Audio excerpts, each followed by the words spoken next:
Hello, everybody, and welcome into the INGAGE Master Series 2025. This is the open qualifiers for the West region. I'm Spartantano, joined by the incredible Professor Malice and Doom. How are we doing today? Let's start with you, Malice. How are you doing, buddy? I'm a lot of things right now, but one of the more exciting things going on in my life is I just got recruited as a head coach of esports at a university in the US. Very excited about that. That's a big move for me. But other than that, I'm here, and that is about it. I am ready to see the Master Series, the open qualifiers, and see which teams get invited to the group stage. What Pokemon? Are you going to be doing some Pokemon Unite in that esports stuff, or is it a bit of other gaming? Actually, I am recruiting for Pokemon Unite, and those who are interested in attending can message me, and I'm happy to discuss scholarships with you. I will be working on a big announcement related to some of those activities coming in the next few weeks. But at this time, yes, we are planning on doing Pokemon Unite as one of our offered titles. Alrighty, chat. Keep an eye on Professor Malice's social media for that there. But we do also have Doom here with us. How are you doing today, Doom? I'm good. I'm super excited for some Unite matches. I do want the players to know that an 11-week-old kitten's very first experience of Unite on this level is going to be tonight. So keep that good showing going for my little kitty cat, if you'd be so kind. We got to teach her that Unite is interesting to watch, you know? Got to teach a cat that, so that's our goal for me. But I'm sure everyone playing will 100% achieve that. Hey, maybe we could get some cats on screen for them as well, eh? Bit of Sprigatito, some Eevees on screen, although technically a fox is Eevee, apparently, from what I heard. But anyway, we could have some cat-like Pokemon on the screen for them anyway. But yes, I'm very excited for this, chat. It is the open qualifiers for the West region for the Master Series. And we have some huge teams in this already today. They have started progressing. I believe we're going to be bringing you Stamina Esports versus Revelation to begin with. Some huge teams in here, and I'm really excited. But also, we did just recently have a patch. Now, I haven't had much chance to check out those patch notes. I was on holiday recently, so I haven't had a chance to check them out. Have you, Malice, or either of you had a chance to see what those patch notes were about? Yes, I had. I had a great pleasure to go over those patch notes, both with Underdunk and on Doomstream the other night. I was doing her tournament league. And two of the big winners that came out of this newest patch is going to be Garchomp, who got a 50 buff to the healing on his empowered auto attacks, and going to be Caflable, who got a 1,000 HP buff at max level, well as increased healing on Moonlight and Drain Kiss, which makes it a facetious little monster. As far as items, big item changes are around the bend. Rocky Helmet got reworked. Now procs damage more often, but for a lower amount, makes it a more consistent item. And the acceleration bands, they got nerfed. They doubled the amount of stacks required in order to get the maximum benefit, meaning you need a total of 10 knockouts or 20 assists. Yeah, it's kind of brutal on those ones. I was playing around with them. I was like, this makes us a lot less viable for a lot more Pokemon now. Like, originally, you were just seeing them on everything because it was so easy to get it snowballing. But now it's like, I really got to think. I mean, all-rounders, they're already benefiting from, like, the previous patches with speedsters losing their, like, extra stuff. So now those guys are really benefiting from these new items a lot more than some others are, because you would see a lot of... I guess like some defenders that just didn't maybe need to be using those items, but they were gone for the damage. They're not likely to use those as much because 20 assists is not something you're going to get every game. That's not like something that's a high likely thing to do. So I think that hurts a little bit. Also, as an Alolan Raichu player, I feel the sting. Oh, feel the sting indeed. But I believe we're going to be going on into the first game here. Stamina Esports versus Revelation. It's going to be you and me, Doom, taking this one. We didn't get to see the draft and pick phases, but it looks like Suicune has been let through to Revelation here. Oh, Suicune being free. That is like the most CC machine of this game. Also seeing a spicy Inteleon getting through. I'm amazed at how much Inteleon gets through with how much of a menace it is. Those snipe shots are nasty. They hurt, and they do a lot of work for a team. Yeah, that they do, as we're trying to see if we can pick up some early KOs in these first stages. In fact, it's nearly the mid-game here already. It's 5 minutes on the board. Does look like Revelation have themselves a nice lead here. We're going to see if Stamina Esports can score more points. Buzzwole being the only one to uphold what's going on. Triple Trample comes through. Doesn't do anything against the Buzzwole because the Swole Slam comes out and Eldegoss says good night. So does Dodrio. What a defense coming out of Revelation there, Doom. Absolutely, and now they're chasing down that Blaziken. They're like, no, you're not getting free from this one. Blaziken is best right now to stop it, but Umbreon is going for it. Cheeky snipe shot trying to get in there, but not able to. But they're still pursuing this point. But he's got some backup now, so it's looking like maybe they might have to back off, although Buzzwole is going ham on that Dodrio and picks up the KO. Ooh, good effort there from Revelation. Did feel like they were beginning to push a little bit too far to the side of Stamina Esports, but they made the wise decision to back up after that KO. Regieleki is going to be free real estate for them. We've just seen them get the basement Reggie as well, so it looks like this game is all Revelation here, dude. It is. They're doing really good right now. They've got the points lead. They've got an Aleki on way to Stamina Esports goal. So there's a chance, but they're not pushing it just yet. Buzzwole and Umbreon coming back over to this side. They're really snipe shot missing again and being able to push, but we are seeing the Inteleon pop its Unite to try and get through to this. And it looks like Umbreon's looking a little dicey for health, but still going because it's an Umbreon. Buzzwole going up that block zone, but not able to survive it, unfortunately. Lecky's getting pushed around like a ping ball, but they are managing to get the KOs here on the side of Revelation. Inteleon is putting up a good defense here alongside the Dodrio. The Lecky sneaks in, but they're not going to risk it. They're not going to go score some points. We see the retreat here from Suicune and Miraidon. I mean, Stamina Esports got quite a bit of experience from that with some huge KOs, Doom. Oh, those were absolutely huge. It's going to really help them, especially with the fact we're only a minute away from Rayquaza in this match. Levels aren't looking too dicey. Revelation have got 2 level 13s, but Stamina Esports got their own 13 on the Inteleon, and that's a big boy to have on, 13. It's going to be doing a lot more damage and able to put in that extra work when you've got that stalemate at Rayquaza, just put in those snipe shots across with the extra damage, which is very good. But it looks like Revelations are going for a push on the tier 2 down bot right now. Put in the pressure on. So interesting. It seems like they just want to attack every F they can. Basement Reggie about to spawn up here for Revelation. They do have the Suicune down there. Just keeping vision on where Stamina Esports might want to be if they come down to it. Rotation is in for Revelation. What is it going to be? Either way, looks like it's going to be uncontested. Stamina Esports showing their face on the side of the Eldegoss and Crustle. Just try and zone out the Suicune there with the wall. There comes the snipe shot, but it doesn't matter. Reg Ice over to Revelation. Good HP buff that they're going to take into this Rayquaza. Yeah, they are indeed, and it looks like we're all going to be getting into cushy spots for the Rayquaza fight. Blaziken doing a little bit of damage, and also trying to fish for whether they're in those bushes, pushing Stamina Esports out of those lower bushes, and actually Revelations are playing very aggressively here right now, Tano. Oh, they are. Stamina Esports, though, have got the snipe shots. You've got to be wary. The poke is there for them, and there's not a lot of healing that's going to come out of Revelation to get rid of it. You do have the wish from the Umbreon, but once that's on cooldown, what are you gonna do? A dive in there from Cypher on to the Crustle. Doesn't manage to take it down. It's just so strong with such a huge HP pull. Suicune manages to get the freeze. There's the snipe shots coming through again. Suicune may have been caught out here. The damage from the Dodrio snipe shot just misses by an inch, and Suicune gets themselves away. Umbreon trying to see if they can go provide that healing, but they've been zoned out a little bit at this moment. Both of these teams are just teetering on damaging each other right now, Doom.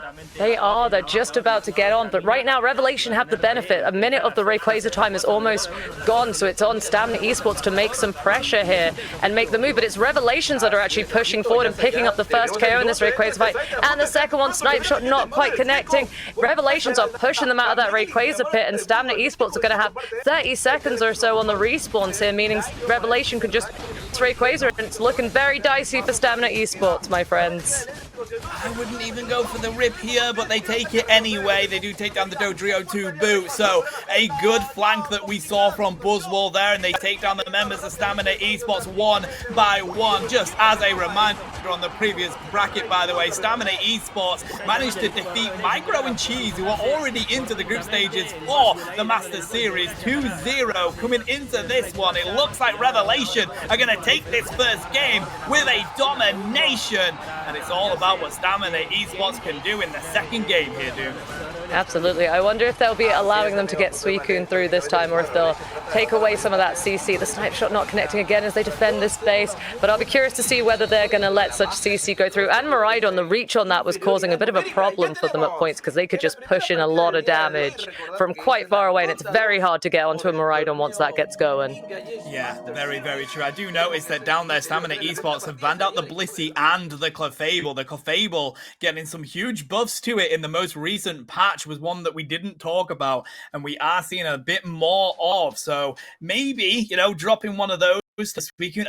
I just feel like in Pokemon Unite right now, you cannot let the Suicune through, especially if you know a team can play it and play it well. So it feels like they were on the back foot from the get-go there, Doom. Oh, absolutely. I never let a Suicune through when I'm on ranked. I'm like, no, don't want to deal with that guy today. Lots of supporter bans, actually, from this one, because Psyduck and Hooper got the hit on the bans there for Revelation as well. So we were not feeling the supporters, it seemed, in this game at all.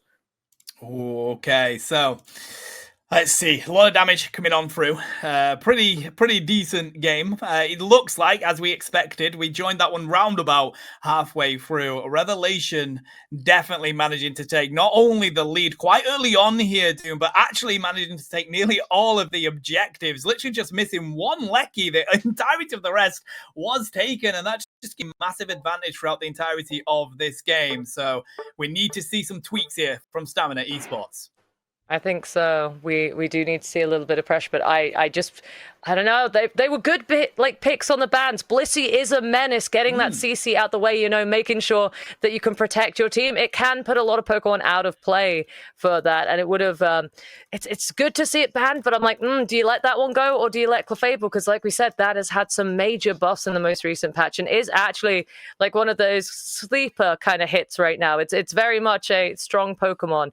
So I'll be curious, which one would you, if you had to, Tano, which one would you favor out there? For me, I think you've got to weigh up. Yeah, the Clefable is really good. It's had a good buff, but Suicune is more busted than Clefable at this moment. So I would ban that out. I think Blissey is probably a better ban than the Clefable at the moment, just because of that safeguard moveset that's doing so well. Also, a fantastic Unite move. Whereas with Clefable, you're kind of running the RNG a little bit with that one. That's what I would do, Doom. I think take the Suicune ban instead of the Clefable. But of course, we weren't sure which side they started on. Typically with the Suicune, you have to ban it out. If you don't ban it out on the purple side, of course, it's down to the orange team to do so. If you don't, they're going to pick it up as that first pick. So we'll have to see if that's the tweak that they make. We only saw half of that game, dude, and we saw how much ridiculous stuff that Suicune was doing. Oh, Suicune is just such a menace. The fact that it can stun so many people. A good Suicune is just keeping most of your team pretty much getting hit by it. If the rest of the team's around, you're getting KO'd. You're not getting out of that. So yeah, I guess if they can go on the side to pick it up, maybe they can play it themselves as well. That's also an option if they get to pick on that side. So could potentially see them pick it up instead of, but yeah, it's interesting to see. They've got to switch up something, and I don't know if the Inteleon was pulling enough work for them just then. I think the snipe shots weren't connecting, unfortunately, which is just an Inteleon experience. It's very hard to get those to connect.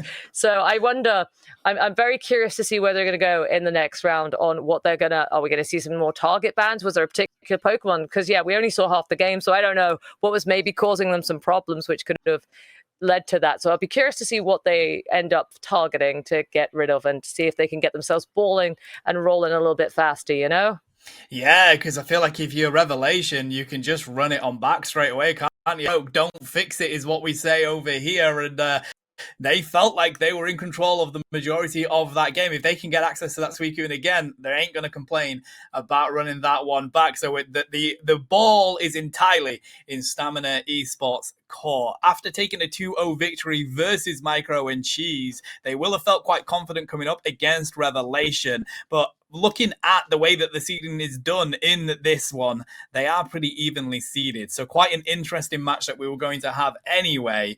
I would not be surprised if this goes all the way to game 3 here, Doom. Ooh, a game 3. I'd like to see it. I'd like to see how it goes for them. I'd like to see Revelations getting a bit more. Everyone was so aggressive just that whole game. Everyone was sort of overstepping into each other's zones and pushing a lot. So I don't know. Maybe I actually want to see a bit more of a reserved back kind of game on the next game. Ooh. A little bit safer and taking the advantages where you can get them, and just play it a little bit more reserved, because I saw that Blaziken chase down. It was I don't know, it was quite far. It was more than half the map. It was very far. So maybe actually a little bit more of a reserved play, and then taking the right moments. Being patient and picking the right moments to get your advantage might be the strat forward. Yeah, or maybe we see some in hand with that actually more ranged attackers now. I did get the chance to cast for INGAGE yesterday. They were doing the Aloof tournament, the 5v5 tournament, and we did see a lot, because that was on the new patch. We saw a huge amount of Raichu still being played, and I know Raichu got the most recent nerfs to it, but it was still feeling pretty strong, especially on stored power, which was nerfed. Electro Ball still being very strong as well, so maybe that was one of the bans that we didn't quite get to see there, Doom, but I think picking that up, maybe alongside another ranged attacker. We saw that Inteleon that was maybe struggling to connect with those snipe shots. That is the Inteleon vibe. We've been there. I've done it myself. But if you can, and you pair that with another ranged attacker that maybe has a bit more maneuverability, Raichu or Mewtwo Y, then you feel like you're in a position where you can be a little bit more patient, but also have that poke damage. That might be the difference that Stamina Esports needs here. That could be the way. Raichu is still very strong. I believe that people were switching up what they played, because stored power has been nerfed twice now in the last few things. So it's getting the Psyduck treatment at the moment. I feel like Raichu's in a fine place, but maybe not. I know a lot of people are saying the other moveset is actually the way to go. I haven't tested it myself, so I can't really speak. But I like stored power still. Felt a little bit slower than it used to. Don't feel like I can be as confident on my 3v1 fights anymore, where I'm like, I can do this. But I'd like to see a Raichu play. I think it is still very strong, and in the right hands can do a lot of work, and being able to auto attack and just move away, it just does so much, just attacking and moving at the same time. It's surprising how many situations that will get you out of. So that could be the play. Yeah, I mean, both movesets are still just so good on it. It's definitely the Psyduck treatment, isn't it? Despite the many nerfs, it's still an incredibly strong Pokemon. So definitely needs a little bit more tweaking. But we're going to go on into game 2 here. Let's see what the pick and ban is going to be. Stamina Esports gets rid of the Buzzwole from the get-go, as Suicune finally cops a ban. Although it's quite interesting that they do that on the purple side, because then Orange wouldn't have a choice but have to ban it, because you could first pick it, Doom. That's true. They maybe they just don't want to risk it. And we're sticking with Hooper and Psyduck bans on the side of Revelation. So actually not going to target anything. They reckon they can run this back. I mean, Suicune being gone and Buzzwole, I think that's 2 of the ones that were played in the last game actually just taken out of the mix. Yeah, definitely tweaking their strategy so they don't have to deal with what Revelation we're bringing in. There's the Blissey for Ganzo, a good pick for the first pick in the game, although there is plenty more that they can go for as well. Plenty of these all-rounders that are currently broken. Looks like the Inteleon is going to get access by Revelation. Bora picks that one up, and Oblivion is going to take the Umbreon. What a core set you have for Revelation already. Yeah, looking strong. You've got the range damage, you've got the heals, and you've got the abilities with Umbreon. Umbreon's just never not been a strong defender. It's actually insane how long Umbreon has been consistent for. Yeah, I think it's illegal. It needs nerfing into the ground some point soon, because it has been too consistent. And oh my god, Doom, we have a Mewtwo X on the field. I didn't call it because I never see it anymore. Mewtwo Y, definitely. Mewtwo X, not at all. I know some teams have been rolling it out as a pseudo defender with that EXP share on as well. They're going to pair that with the Mew. Back in Pokemon 2000 here, Mew and Mewtwo X running it back. Oh my gosh, I haven't seen a Mewtwo X in forever. I actually don't recall the last time I've seen it. And we are seeing the XP share one, so interesting that he's seeing some play now. A Lapras pick. We've seen Lapras be very popular recently, not just in like these kind of tournaments, but in the last one that Unite had as well, we saw a lot of people running Lapras. So nice to see Lapras getting some love and being useful. So many all-rounders on the side of Stamina Esports, though, my goodness. Wow, all-rounder off indeed. So we're going to pull out the Angel Slash alongside the Garchomp that has been buffed. That is pretty strong. Alongside the Rocky Helmet on Frank as well, which also got a pretty good buff in the recent patch. On the side of Revelation, though, they are going to go for the 2 ranged attackers that we were talking about. I was expecting Stamina to look at that approach, but Revelation are going to do it here with Gardevoir coming out on the field alongside Bora on the Inteleon. Now, they have a great set of tank there on the side of Revelation here, Doom, but so much of Stamina Esports is in your face melee, right?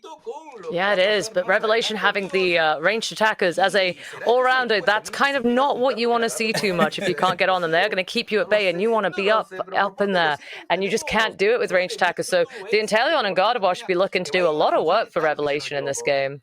Yeah, also great level 5s coming into the lanes as well. Whichever one's going to take the central area, I suspect it to be the Gardevoir. Great level 5 coming into the lane to put pressure on. Even if it is the Inteleon, though, again, same situation, great secure. I just feel like it's going to be a great early game here for Revelation, and it's down to Stamina Esports to get those all-rounders to those later levels. Garchomp needs quite a lot of experience.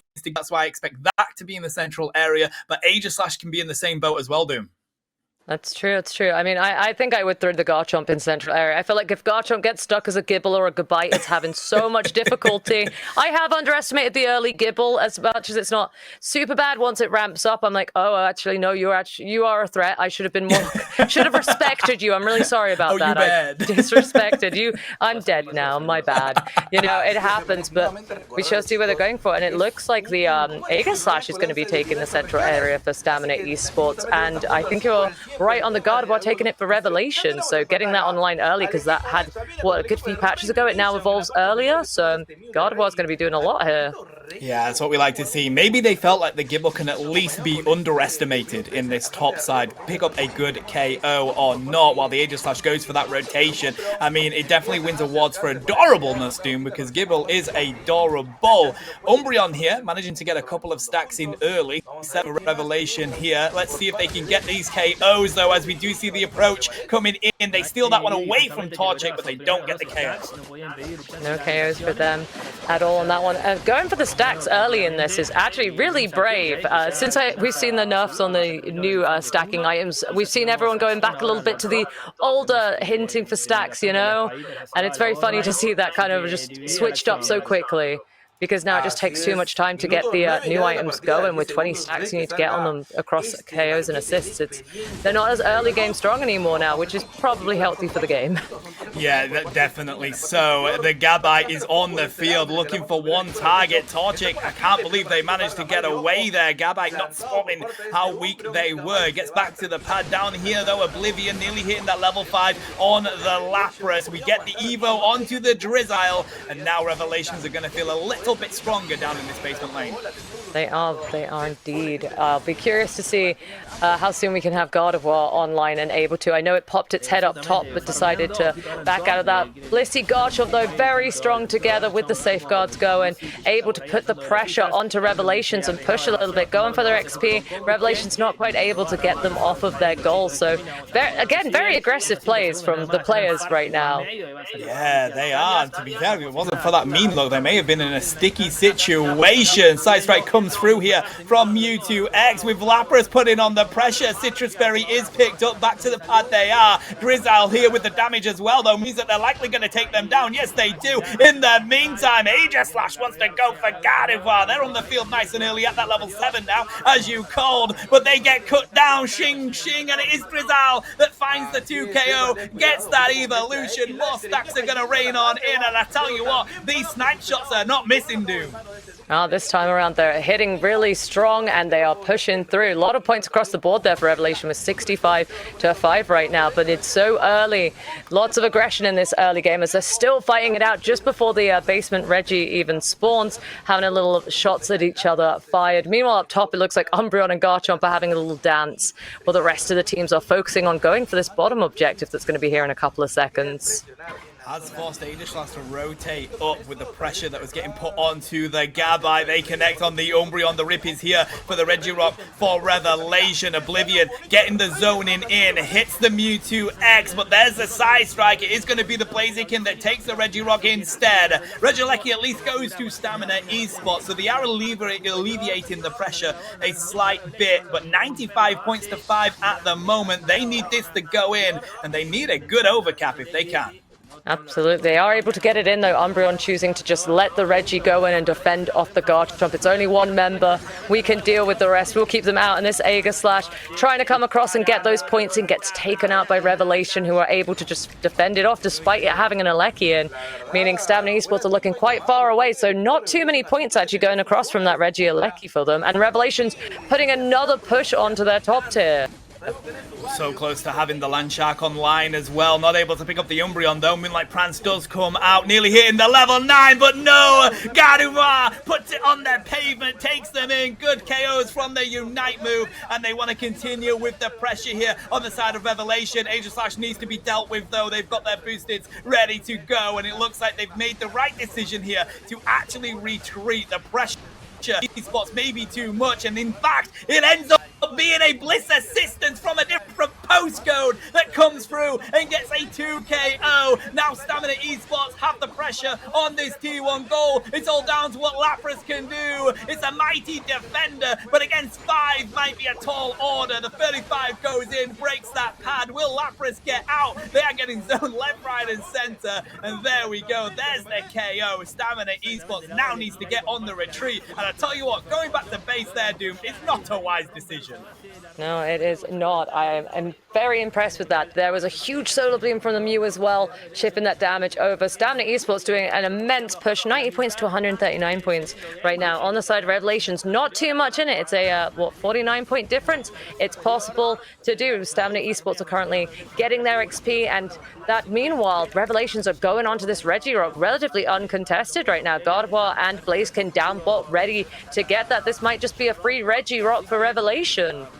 And that's just going to be the better one to go for, isn't it? You get the global experience, you get the buff as well. Yes, the Lecky is taken by Stamina Esports, and you do want to do something that at least gives you a benefit, but now that's going to push into the T2. Holding up the Mew and Mewtwo X down here is Revelation. Trying to get out of there is the Gardevoir, but the teleport comes through, connects with the side strike, and that's going to be a KO. Mega Mewtwo X pushing onto the pad here. In the meantime, they are going to be able to defend this Lecky, try and pick up some KOs, but Garchomp was well deep in the flux zone there. It was indeed. It's with the Lecky, you can get it, but you might not get anything off of it. Whereas, as you said, down bot, you are getting guaranteed XP and some buffs. The Lecky not being able to go in means the points are still sitting at a lovely even split here of 90 to 139 in favor of Revelations. But oh, this poor Blaziken is caught in the crossfires of a Blissey Garchomp combo. Not sure if they're going to be able to get out, but they do seem to be doing it. Snipe shots are flying in to try and get them off of this Blaziken, and they are able to actually escape Stamina Esports there and the Garchomp Blissey combo, which is a very hard combo to escape. Yeah, 100% it is. Some good slight movements to dodge the Dragon Rush, and those snipe shots absolutely at least put the pressure on Garchomp to make the decision to back up. Now, what we're seeing here is quite interesting. Both teams with the exact same idea, just in the opposite lane. So they're going to rein in this, get a nice overcap of 22. Didn't see it in this top side, but it does mean Revelation still have a lead by roundabout 30 points at the moment. Oh, the Blissey was going for a push there from Stamina Esports, and now it's flipped, and it is Stamina Esports looking to be more in the lead. That Blissey back cap may have got the Blissey killed, but it has put them in the advantage for going into the Rayquaza. Not a huge advantage, but an advantage point for them. For the Rayquaza, meaning they probably still need to do stuff, just not as, pressured to do it. Yeah, rightly so. Puts the ball in the court of Revelation. This Reggie steal, though. Ho, ho, ho. Is it going to get taken? Yes, it is! Mew with a beam takes down the Reggie steal. Stamina Esports now has the advantage. The RNG was for Revelation, but taking that means now they have to back on up. It looks like they want to go for the KOs here on the side of Stamina Esports. Sword has dived on in. There's the Infinite Siphon. Coup de grace comes through, takes down the Blaziken. They want more, though. A red pavement. Gardevoir Unite doesn't connect on anyone, but Garchomp pushed up way too far, and Revelation flip it here, Doom. Take down the 2 carries. Rayquaza has just spawned. Are they going to go for the rip? The damage is coming down already. Blissey trying to see if they can get around and prepare themselves to dive into the pit with a Bliss assistance. As Earth Spy Vision comes out here from the Inteleon, they're going to continue with the rip. The cricks are so important from the Inteleon. Mewtwo X has been taken down. Mystical Mirage comes out from the Mew. Who's going to take it? It's going to be the Mew! The Bliss assistance came through, and they take the Green Dragon. They were on the back foot. They already had the lead. Now they can get the game. We're going to a game 3 if they can hold this one out, Doom. Oh my gosh, I can't believe the Bliss assist plan actually paid off. The Blissey had been in position for that for so long, and the patience somehow worked out for them. And now the points are just raining in for Stamina Esports. 100 into home. Another 100 coming in from Aegislash. 636 points to 229. Revelation still have a minute to do a pushback here if they can. It might not be over. They are trying to take it out. They've taken out the Aegislash, managed to push that back off home, and Mew is having to retreat, but they're going to have to work very hard together to get enough points across this. And I don't know. It's a dicey move to try it. It was dicey going for Rayquaza too, and it has paid off in the favor of Stamina Esports there.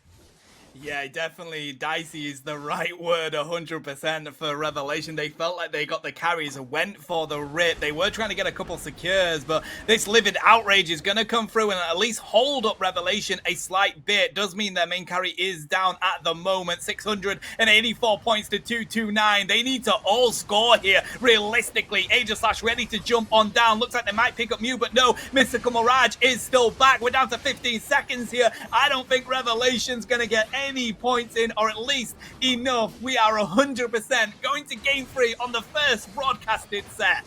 We are indeed both well played there, but Revelations, yeah, got a little bit confident, went for the dicey Rayquaza rip, and it just ended up flipping on them. I'm surprised nobody went to go get the Blissey out the way that was just lurking about on the upper top bit there, being like, I'm ready, I got this. They were confident on it, and it has worked out. Looking amazing as well in the hollow wear, but no, that's it, isn't it? It's the fact that, you know, maybe they thought, oh, it's just a Blissey, but they were perfectly waiting for the Bliss assistance to go into the pit. What amount of damage it can do. Smart though from Reggie, not only managing to take the Reggie steal just before that moment, Doom, but then utilizing their own Unite move so they can't be damaged to get the final hit on Rayquaza as well. Such great efforts from some amazing players. Absolutely. We see that the Blaziken did a lot of work in that game. Lots of scoring, lots of kills. As did the Inteleon. 9 KOs on the Inteleon for the side of Revelations, which is very good. Those snipe shots were connecting this time around. Really impressed to see a Blissey with 3 kills, and that's always fun. I love seeing a Blissey get KOs. It's getting taken out by an egg, you know? How it be sometimes. It do be how it be. 80k damage from Reggie there as well. 30% of the entire team. I do think the Mewtwo X was a rather interesting play there, Doom. I don't know whether it was enough, but it was interesting, and I like teams trying things like that out. I would like to see some more of it to see what that really does bring to the team. But you are right. Revelation got a lot more out of that Inteleon. The Stamina Esports managed to do. So maybe they stick with that in the next game if they can. It'll be interesting to see where they're going to end up going for this one. I mean, a lot of stuff did work for Revelations that game. It was a good kind of comp for them. The ranged attackers doing a lot of work, especially with the fact they were against 3 all-rounders. So I think that wasn't an awful way to go. I'm not sure if I would still commit to the bans, or maybe there might be something else they think could be a little dicey. That Mew did a lot of work that last game. Yeah, it did. And this is the issue with Mew, though, isn't it? So many pickup are so good, and it's going to consistently drop damage whilst being an absolute nuisance for you to even catch. So, yeah, I agree. I think there was a great adjustment from Stamina Esports. They knew what the issues were. Take that Suicune out, take the Buzzwole out, and then we have a chance. And that's exactly what they had. And I don't know. I feel like Revelation making the call at that moment to go for the Rayquaza. You've taken down the Aegislash and the Garchomp. I understand that call. I think it makes perfect sense. But I'm with you, Doom. I feel like spotting that Blissey maybe should have put a bit more priority on trying to take out those other picks at that moment. Absolutely. And knowing the Mew was lurking around as well, that's just one solar beam or electric ball away from a snipe right there. So getting it stolen had a high chance. So I don't know. It was a brave move. It was a brave move, and it just unfortunately didn't pay off for them in that moment. I mean, that's what we're here for, isn't it, though? I mean, this Master Series offers the opportunity for up-and-coming teams to battle against each other interregionally, LATAM versus EU versus NA versus Brazil. And really, they've been, playing weekly, have these teams in the weeks as we were doing before this, and they really do get to know each other as they play and compete. Both of these two teams have been really impressive throughout their entire UCS season, so it's no wonder we're going to game 3 already here. I mean, we had them seeded pretty much similarly as we had a look at the bracket. We had 12 and 13 in the seeds for them, and no surprises here, Doom. I'm a little new to these teams, so I'm getting kind of a lot of first glances for them as I'm a little bit of a bubby. So it's very exciting to see how they play. I love seeing that they are being brave with their compositions, trying some new stuff. It's very exciting. And also getting to see all these regions playing together. It's such great experience for learning how, because each area just has their own playstyles, their own strats that work for them, So it's very cool to see that all in one place, just fighting it out before Worlds and everything, just getting that experience. It's going to be so crucial for the getting this in. It's really invaluable for them. Oh, 100%. And what I read there is that I heard you say the word Kushti, and I'm obviously from the UK. I've never heard anyone else say that word but myself, so I was absolutely buzzed when I heard you say that word. I was like, oh my God, that makes sense. I've never used that. I want to use that. I've never heard anyone else say that. So I mean, GG's to you. I enjoyed that a lot, Doom. The random slang that you pick up in the UK, it's different every 10 minutes, but you never know what you're going to get. That's why we make some of the best casters, in my opinion. But yes, that was a really exciting game, and I can't wait to see what's going to go on in Game 3. We've had a talk already about some of these patch notes that have already come out here, and there is slight changes to other Pokemon. I mean, a huge amount of changes happened to Gyarados that we've seen a little bit of in yesterday's tournament, none yet today. It was to Dragon Breath, and it was to the Effort Gorge that got nerfed as well, hoping that it could take Gyarados a little bit longer to come online. Now, if you don't have that big fish by time you get those 720s, you're really going to be at a massive disadvantage in that early game, dude. Maybe that's why we're not seeing so much Gyarados here. Maybe. It's always been fun to see how fast people can get Gyarados online, though. I remember seeing like a Nouns game where they got it online within like a minute, and I was like, oh my gosh, that's very impressive. Speediest big fish I've ever seen. It's faster than James when he kicked it in the ocean and got one back, Very speedy. But another one of the all-rounders that kind of got a little bit of a interesting change was Zacian had a bit of a change to its passive as well this time around in this patch. So curious to see how that's making it affected. I don't know if you've got the patch notes up because I can't remember the exact specifics of this one, but I know its passive has changed. Yes, we do. So Intrepid Sword, the additional AOS energy dropped when participated in a KO has been reduced. They've actually dropped, it says here 5-0. Don't think that quite makes sense, but I think it is just gone. I think they did just remove that part. Oh, they've removed it. Okay, and they fixed the bug.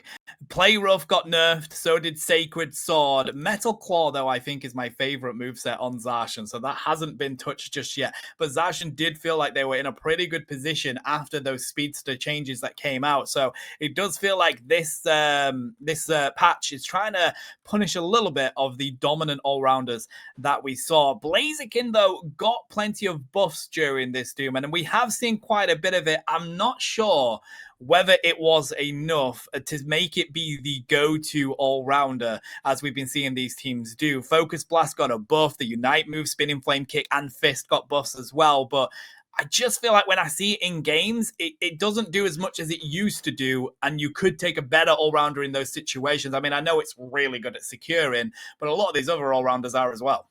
That's true, but I do always like seeing the fire chicken. The fire bird is always a good thing to see, Just a little bit of that running around the field. I'm not sure if it's doing enough. Blaziken has always done so well in like the constructed play of like the teams and that, rather than when you see it in solo queue, maybe I'm like, it's a little bit dicey. I'm not sure that's the pick I'd go for. But in this kind of setup, you've got your team supporting you in that. So maybe it's like, it just pushes it to new levels, Yeah, 100%. I mean, Today, we have a prize pool for the winner, $250, I believe, and the teams participating today have all paid towards today's prize pool. It's encouraging for the Unite esports scene for it to maintain itself and grow, having a healthy ecosystem where all contribute. It's important for any successful esports to pay. So just a huge thank you to all the teams that decided to put in to that prize pool and take part today. As we have a look, I don't know if we can get the graphics up on the screen, but just looking at the bracket at the moment, we do currently have people in round 3 in those semis upper. Lay Banis has made themselves there, defeating the Unknown Team and Aegis Flames Esports 2-0 to get themselves there already. They have already qualified for the group stages, by the way. But if they win today, they'll take the prize pool, but of course, they're already in the Master Series, so we'll give that to whoever comes as runner-up. But anyway, that's enough of me yapping, Doom. Let's get in to this third game, Stamina Esports versus Revelation. This is game 3. Let's see if these bans change. We're seeing the Buzzwall ban and the Hooper ban, so still kind of looking the same from the previous game, although now Umbreon's up on the chopping block. No more Umbreon. And Blissey, you know what, actually, maybe we didn't fancy having Blissey in the game. One game of Blissey was enough for these teams, it seems. I feel like Revelation have accepted that the Bliss assistants can do absolute bits for every team, so let's take that one out of here. Inteleon gets taken away from Bora from the get-go, but look what Stamina Esports has done again. Suicune is going to be pick-upable by Revelation. Oh, the Duck and Suicune being pick-upable. The Duck that never doesn't get a nerf. Actually, it survived one patch without a nerf. I'm sorry, Psyduck. I should be real to you. You've survived one. Good job. But the strong support, a really strong kit. Very difficult to go up against. So going up against a Psyduck and a Suicune is looking a little bit scary. Are we? We're hovering a Charizard. I'm like, please. I'm not sure Charizard's doing too hot at the minute in the current meta of this game. I mean, you would not believe the amount of Charizard we saw yesterday in India regions Really? cup that they were doing, Doom. Honestly, I was like, what is going on? But yeah, That's wild. Stamina Esports are going to lock in the Mew again for Ganzo. I mean, why wouldn't you? They were so good in the previous game. Atlas is going to bring out the Sword Doggo that we've been talking about getting that nerf, so we'll have to see how effective that is in this game here. Absolutely. Looking forward to seeing Zacian, see if the passive has had too much effect. I've seen a lot of Zacian recently, and I think it is still playing perfectly fine, but maybe Zacian players will disagree. Oh, Clefable might be getting a show in too now, which is very exciting because we haven't seen it. It's been on the ban block for most of these sets that we've seen today, so maybe getting to see if that's going to be able to put in the work. You know, I like to call it moon juice as it heals up everybody. That's always good. But I'm not going to see my dreams. Actually, I'm lying. It's going to be a scissor instead. I'm lying to you. We're not seeing that dream today. Lots more roundup. But Mamoswine, my boy on the side of Stamina Esports, let's get it. Yeah, the boy is here, ready to go. Mamoswine on the field, on the side of Revelation. Bora has locked in the Miraidon, and it is going to be triple all-rounder here for Revelation. I mean, as I say that, Oblivion on the Suicune, it's pretty much, I mean, it is an all-rounder in the sense that it can do everything, but it takes a huge amount of damage and drops a huge amount of CC. So it's more defenderish, I would say. The Mimikyu as well, pseudo-speedster-esque in that all-rounder role, but I like that pickup. When you're trying to target an Inteleon and a Mimikyu, not a Mimikyu, a Mew, sorry, Mimikyu is definitely going to be a good answer there, Doom. Mimikyu has a lot of shutdown potential here as well. Depending on which build we see it go, Play Rough and Shadow Sneak also do a lot of work in a game. They're very hard to go up against.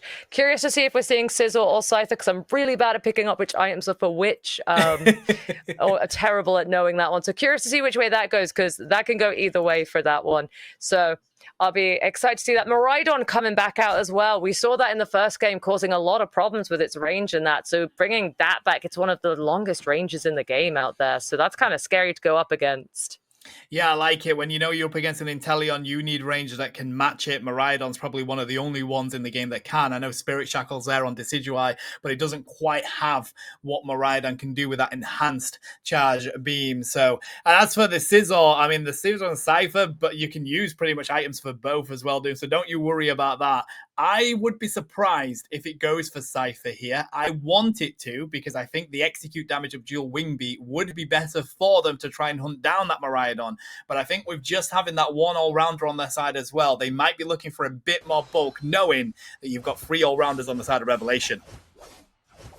Absolutely. We're looking at this game. 3 now be Stamina Esports and Revelation. 1 game apiece. The winner of this one's gonna take it. Our purple team obviously being Stamina Esports, orange team Revelations. Let's see how they get to this. Are we gonna see the aggro again? Because it's actually been quite an aggressive set. Like, both players have been very in each other's faces for the most parts of these games. So will it be a little bit more passive? No. Zacian and Mew are making quick work of going on the aggro. Yeah, I think passive is not a word in these teams' vocabulary right now. They push in to the side up, trigger the headache already, looking to get that first KO, but so is Torchic, knowing how weak Zacian was at that moment. I am intrigued to see whether they go for the Sacred Sword or they go for the Metal Claw here. Mimikyu shows face. They know that now that Ghost Puppet is up in this top side. Absolutely, you got to play it safe. Suicune lurking about. Is it making its way up top to try and help out with this situation? Because I think we have both junglers up here right now.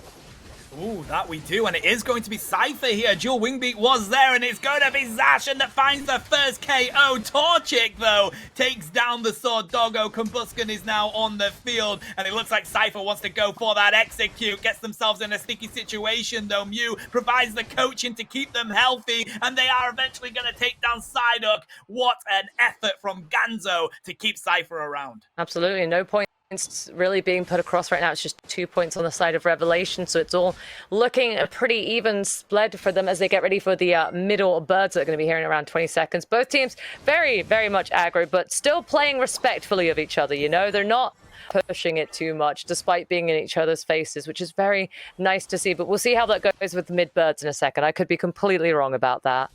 Yeah, well, what we won't be wrong about is them actually being here to fight each other. It looks like all of it, though, is going to be taken by Revelation instantly, utilizing the power of that beam to do so. Suicune trying to see if they can get out of that situation. They do manage to dodge the Cypher, who wants to go into the central area, realizes there's no farm there, and gets back over the wall, dodges the Miraidon and Psyduck in the process, manages to rotate here down to the basement lane, and that's what we're seeing a lot of from both of these teams here, doing quick rotations.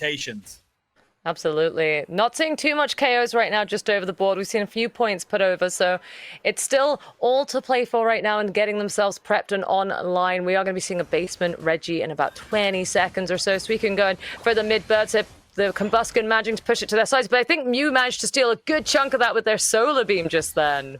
I love the way these two are working in this top side. Mew being in the face of it with some good beams as well, distracting Revelation for Zacian to get in on the flank. They did manage to steal majority of that, and they take that to boot as well. Looks like Stamina Esports wants to show some attention to this top side. Keep Suicune up here at least, with Revelation putting the pressure onto the Red Giants. Trying to see if we can get some snipe shots here to get that as final hit. Who's going to take it, though? Mimikyu is there as well. Oh, what an effort from the Inteleon, but it's going to be Miraidon that finds the KO onto the basement Reggie, whilst all this is still going on in the top side here. Doom, they've got the pressure onto the Suicune, nearly manages to sneak it away, but Bonzo is there to lock in the secure.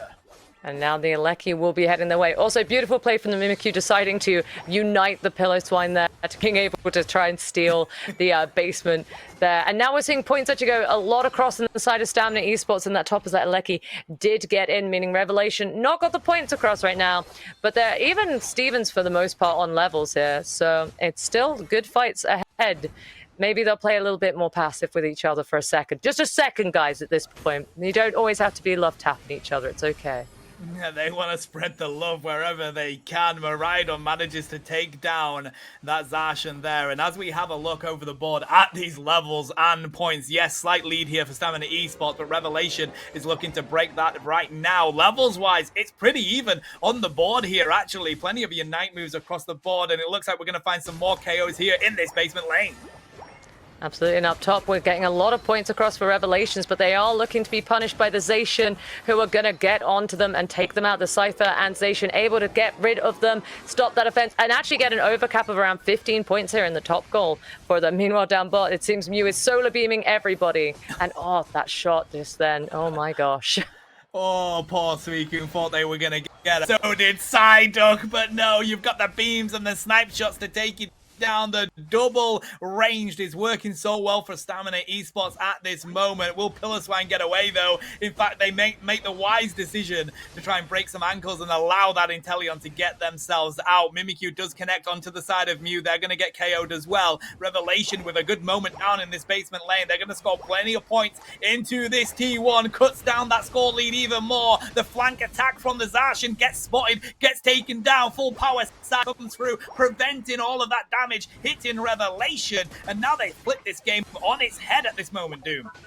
Oh, absolutely have. Insanely well played there for taking that goal. Barely any points in it, 8 points. And now they're making quick work of the bottom, Reggie, whilst Stamina Esports are stuck having to defend off this goal push. And now they're trying to get an overcap going, but Mew is ready, trying to take out that Miraidon, who's going to be putting in a lot of work. But Mew is taken out by the Blaziken. And now we're going to see them get this goal even lower. Snipe shot for a nasty crit right there. My goodness. Oblivion, though, getting in the way of it, hitting Blaziken, says, get down, Mr. President, protects that hit, and they get the points in. But yeah, these snipe shots are so on point right now for Stamina Esports, definitely better than what we saw in the first game. They need to keep it up. This game is still going to be anybody's, but it feels like Revelation are edging it very slightly to their side, although Frank there with the level 13 on the Cypher. Oh, the level 13 Scyther is always exciting to see. Scyther's putting in a lot of work this game. We weren't sure which way it was going to go, but Scyther really has been working on those executes and that for it. So really working out well for them. Both teams are actually having a great time with these Pokemon choices. Yeah, that they are. Now it looks like both teams are just going to go into the opposite lanes and just look for people, to be honest, because you know they're so aggressive. They want to meet up and have that next team fight. Mamoswine in a good position, waiting to see if they want to push that T2, but Mimikyu's trying to spot them out, goes and grabs this basement lane farm. Doesn't connect on the Mamoswine, but look at the push from Stamina Esports onto this T2 here. Does rein in more points, gives themselves a slight lead, 7 points ahead with a minute till Rayquaza. Oh, but the dicey KO on the Mew, they're getting some extra XP across to Revelations. Any KOs you can pick up right now, which Mimikyu is going for and does manage to get on the Scyther, that's going to be giving you advantage going into this Rayquaza fight that's coming up real soon. But they're going to go and try to get an overcap up top. And they're going to get a spicy 36 overcap right there, putting themselves more so in the lead. So they've got a little less pressure for the Rayquaza coming up.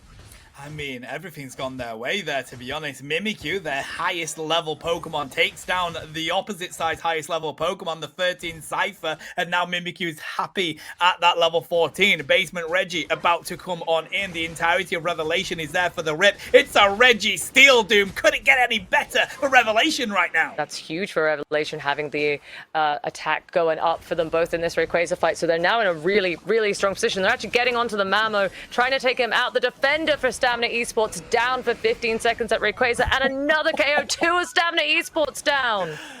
Wow, Revelation cleaning up one by one as Earth by Vision comes out, but it's Mimikyu's world. We're just living in it. Tries to get the secure again on the side of Mew. Unfortunately, slightly mistimed, and they do manage to rock in the Rayquaza on the side of Revelation. Hundo Burgers are going to rain on through. Some sides to boot as well. It looks like Revelation could take this first set.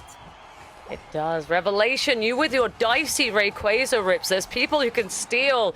You just go for it. You're brave. You're very brave on your Rayquaza rips. You are going to be taken out now. This Blaziken by the Scyther, and it's Unite. But the points are already across, and it's got a minute 15 for Stamina Esports to try to take out Revelation and get some points across for themselves. But they are down to 3 players, and this station's looking a little dicey. Mimikyu is saying, you are not getting Inteleon's running for it, but they're forced into home, and Psyduck's ready to rein in another 80 points into home, making this look very tough for Stamina Esports to catch back up with only an Inteleon snipe shot in from base to do it. Oh, Celeste, you have been filthy on that Mimikyu. Does get taken out in the final moments there, but they got the Quadra anyway, and that just cements down Revelation's win here. Looking to see if they can score more points. The snipe shots from base are pretty on point. The second they come out, they get hit by a sidekick and KO'd by Psyduck instead. But looks like with 30 seconds left here, dude, that is going to be set. I don't think there's enough change on the field for them to even be able to get this lead up. It's what, 500-600 points at the moment. They'll need to find triple KO from the Mew. But with 15 seconds, it's going to be stat padding, and that's all they can do. They get the final ace, but it is going to be Revelation moving on forward. Well played from both teams. A beautiful plays from the Mew. Mew is so difficult to play, so when I see people playing it to this level, I'm always so happy and satisfied. Mew, bless it, trying to get the dunk over, but Scythe was like, nah, my 40 points, that'll do, right? That'll help. Feel better points, as I call them. The feel better points. That they are a game. What a set that ended up being. Revelation, though. This is it. You can't be giving Pokemon like Suicune over to the opposition because it just gives the setup that they need. You've got a Psyduck and a Suicune there, Doom. You can just set up whatever you want around that and feel quite comfortable. Celeste pretty much had domain on the entirety of Fairy Sky Ruins there. They did, and having the Miraidon able to put in that damage from afar as well, keep pace with the Inteleon, it was tough for them to get in on this team. If they got in, they were getting stunned, and they were getting damage from afar if they weren't. It was a rough game, but I did relatively well from both these teams. I thought they were fun. Looking at the damage numbers, Celeste absolutely brutal with the 80,000 damage there on the Mimikyu, the highest amount of damage across this game. Wow. That's great effort, to be honest. It was pretty close until we hit round about that 6-minute mark. Revelation were just finding the KOs on the side of the Mimikyu. Now, looking at the bracket chat, that means Revelation are going to go up against Lebanese in the round 3. Lebanese were the ones that were first in the EU weeklies. So that is definitely going to be a huge team for them to have to try to take down. Stamina Esports are going to go into the losers round 2 versus Randoms. So I expect to see them later on as well. Hello, ladies and gentlemen. Welcome back to the INGAGE Master Series West. We are excited to be here. It's the qualifier, and there have been plenty of phenomenal teams that have played so far. We are moving on to the third round of the game that we're covering today. Is going to be Yatagarasu and 4 friends. Heck yeah. I'm looking forward to seeing Yatagarasu play. Not just because I know it as a Yu-Gi-Oh card that caused the first ever like ban list or anything, but also because I know they're a phenomenal team, so I'm very excited to see them play. You happen to know anything about them, do? Oh, they're not a UK team, are they? I have no idea. I'm learning all about these teams in real time with you guys. You're learning all of Bobby as she learns all these teams and gets to know them. So I actually don't know much about them at all, but I think we'll be going into Draft Malice. All right, starting off with the 4 friends. Looks like the bans have already been put into place, and 4 friends will be removing the Inteleon and the Suicune. Suicune being a powerful pick in the last series, something that set up and initiated a lot of the fights for one of the teams. And Inteleon being a very powerful attacker. On the side of Yatagarasu, we see 2 supporters being banned, a classification of Pokemon that has been doing very well in the latest patch, and in this case, it will be the Psyduck. Let's see. Well, we're seeing a pickup of the Umbreon, a very, very strong defender for a long time, and the Eldegoss, so that's super exciting to see. And am I going to get the Clefable? Am I getting the Clefable Dream, Malice? I'm not. Maybe. I'm being teased a little bit here. Dojo Dream, got flashbacks of Dojo. That thing gives me nightmares from playing ranked. Am I seeing it? Am I seeing the Clefable Dream? I am! It's real! It's not a lie!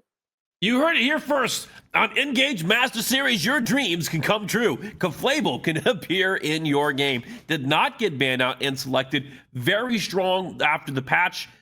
Had a 5% increase to its healing, 1,000 more HP added to it as a character at its late game, and I believe its Drain Kiss also saw some increased healing. The Dodrio is a phenomenal pick, is something that tends to perform very well at high level play, has a high skill cap, and I'm excited to see 4 friends pilot that character. Absolutely exciting. So seeing a lot of Mew today as Tint is picking up the Mew for the side of Yatagarasu and a Blastoise pickup. So very strong. I'm going to be curious to see what they're going for as their damage there, their main bulk damage. I know Mew does a lot, but we're going to be seeing... It's not going to be Mew Jungle. It seems unlikely. Maybe I'm wrong. I could be wrong. Ooh, a Serena pick. I haven't seen Serena in forever. What is it that your community calls it? The Steppy? Steppy Fruit Lady. Yeah. Haven't seen her in forever, since the time we taught you that terminology, you know? I think she made an appearance on Underdunk just a few days ago and was able to do brutal work as a substitute to the Garchomp. But 4 friends here had other all-rounders on the table that they could have picked from, Garchomp being one of them, and yet they preferred to take Serena. I'm sure furthering up something fantastic. Yatagarasu opting to go in with the Metagross. Another all-rounder that I was not tracking to be high on today's list. I'm excited to see what their approach is going to be. You think it's going to be a Meteor Mash or a Gyro Ball today? Ooh, I'm hoping for a bit of Gyro Ball, personally. I always think that can do a lot of work. I think that's always the fun way to go, you know? I don't see it too much, but I think it can just do a lot of damage and really help them out. So I'll be curious to see that. But it's exciting to see some different, all-rounders getting some stage time, because there's a lot of all-rounders that feel very, very strong. Like you said, Garchomp is one of them right now with its recent buffs and Rocky Helmet additions. It's having a good time. Phenomenal time. Garchomp, not only did it get the buff, but it also got, I think, increased reductions on its Dig and Earthquake combo, meaning that any target that it decides to prey upon is going to have reduced defense and reduced buffs. Assist team and being able to take those targets out. And when you mix that with, I guess it's Rough Skin and this Rocky Helmet, you're able to get a retaliatory damage to anybody that happens to be targeting you. Very popular all-rounder. But Serena, I don't think she's been touched in a long time. No? In fact, I think the last patch she had was a nerf. I think they were trimming out some of the damage, or maybe it was a buff. I think her Triple XL got buffed.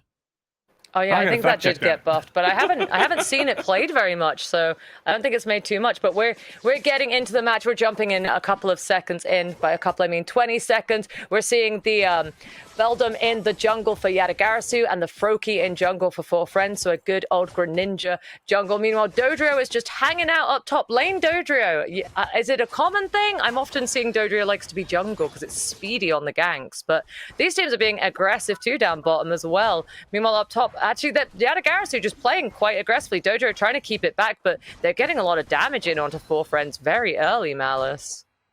You know, it is not a common thing. It's not something that I've seen. As you stated, it's usually in the center, but I do believe Greninja is going to benefit more from being in the center. We could see a lane swap happen in probably around the level 5 mark after the first clear rotation. Now, teams are looking to make some plays on the map. We do see the Metagross ganking the top lane, and it looks like they will be grabbing the first knockout of the game here against the Hoopa, whereas the bot side, Greninja will be making a gank on the bot lane, but was not able to secure a knockout. Ooh, we're seeing the double evolution of Wartortle and the Eldegoss now, meaning Eldegoss is pretty much getting itself online, which is going to be huge for Yatagarasu, and Hoopa having to defend them off, saying, nope, this is our goal, get on out of here, as Metagross makes its way down bot to actually potentially go for a second little push here and help the Mew and Umbreon do it, and points are just kind of raining across for Yatagarasu right now. Right, score is 14-52 in favor of Yatagarasu, but Greninja is going to be going through a second clear and ensuring that he will be level 7 for this center team fight breaking out here in the next 4 seconds. Yatagarasu and Four Friends both starting to posture for this spawn. Greninja going in to try and clear it out, getting a lot of damage in on the Metagross and potentially going in for the KO on it. Are they going to be able to succeed? I'm not so sure. It's looking dicey, and the Metagross is going down. Eldegoss and Umbreon having to fend this off, with the Greninja able to pump a lot of damage across and a Hoopa to mess you up a little bit. It's looking dicey for Yatagarasu. They want to get out there. They get the Greninja kill. I'm wrong. Don't worry about it. They get the Greninja kill. The supporter and defender. Great chase coming from the blast here, really having that sticking power when it comes to this Dodrio. I don't think it's going to be a stick like that. I have to see what type of health item he had. Maybe he had an X speed, but he just ran down that Dodrio. Dodrio able to get away. Breaking out on the center down here, Yatagarasu, Four Friends in the bottom lane, and it looks like Eldegoss will get the first knock over for the favor of Yatagarasu. Eldegoss putting in the work right now. I'm still surprised that they managed to take out what they did in center, but bottom Reggie is up and both teams are here ready to fight.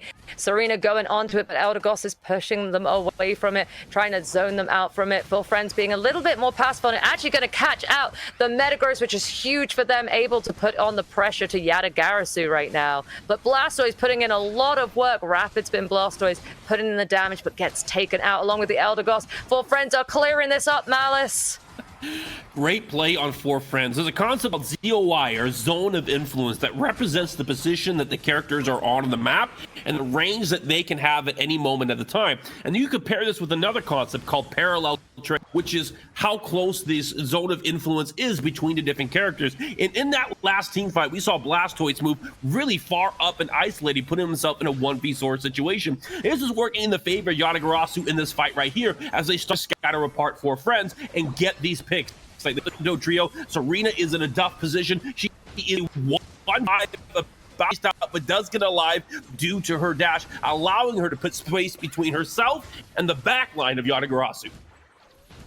And now we're going to see them fighting it out. Yatagarasu trying to make quick work of this Alecki, but there is an easy way to go for the steal. Metagross able to secure the Alecki, and now they're going to be able to push this in to the tier 1. Rapid Spin doing a lot of work. Are they going to clear out 4 friends? 2 of 4 friends are down, but 2 of Yatagarasu are also down. Make that 3. I can maths, don't worry about it. So 4 friends are probably going to defend this one off and actually get points across themselves as well. I'm not sure if they want to just let it crash and so they can get rid of that first pad and grab more EXP.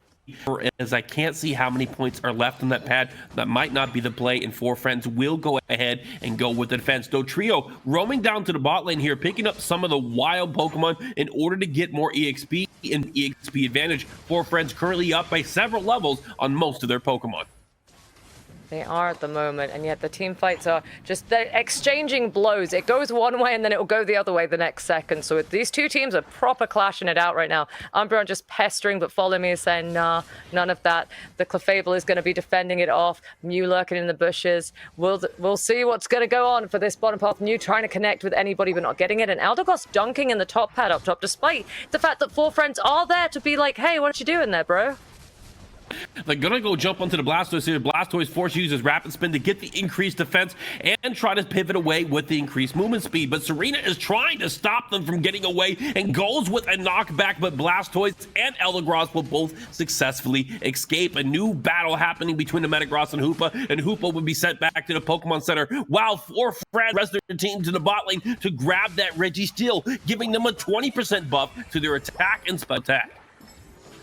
But they are looking to take out Yatagarasu and get points across. While the Metagross dunked a spicy 40 up top and went for the back cap. But 2 of 4 friends are taken out right now in this fend-off, and it does look like Yatagarasu are going to be able to get them away from their goal. Nobody actually able to take the bottom tier 1 pads right now. Metagross and Blastoise able to push Dodrio and Clefable away. Hooper coming in for some backup there, and Mew getting a lot of damage on the Umbreon. Still pushing for these goals right now. It is just a dance between these 2 Malice.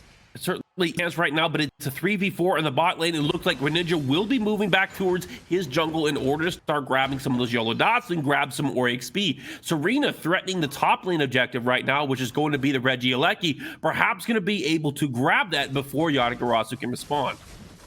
Absolutely. Dojo and Serena are up there. Greninja joining in. It's going to be an Alecki heading towards Yatagarasu's second tier on the top path, but they do have a lot of time to fend that off, and it's unlikely there'll be another one before Rayquaza. So this is a pretty good point to be able to, if you can fend this off, give yourself a little bit of safety room. But damn, 4 friends are doing a lot of damage and trying to take them out. Mew trying to solar beam and keep people away. Dojo having to back off from that Alecki. So if they can defend it off, it looks like it's not going to be walking in today. Only about a minute left before the Rayquaza spawns. The score is 114 to 182 in favor of Yatagarasu, currently having an additional pad up on the board, giving them more flux zones and more ability to move around the map. 30 seconds left. Both teams testing the wild Pokemon spawns, and right now 4 friends is the only team that has a level 14 player, being the Greninja.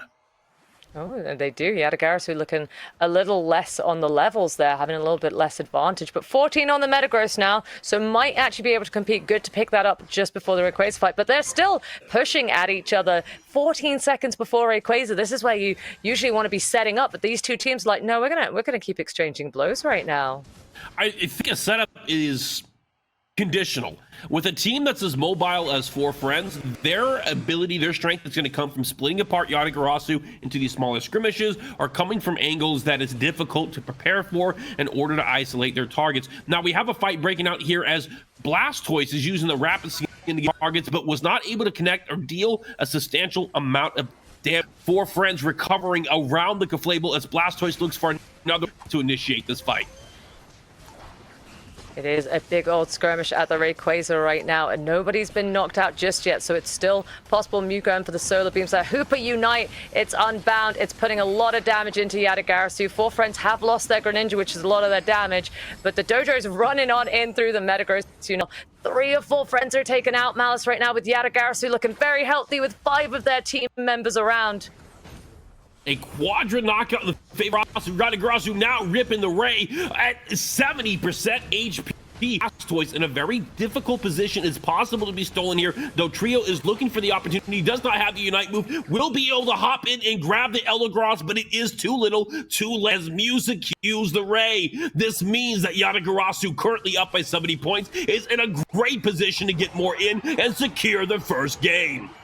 100 points across the top, 100 points down bottom, and 100 about to go in home. The surrender is valid on the side of 4 Friends as Yatagarasu were about to dunk 300 across there. So looking like that is the way to go. It was looking a little bit dicey for them all.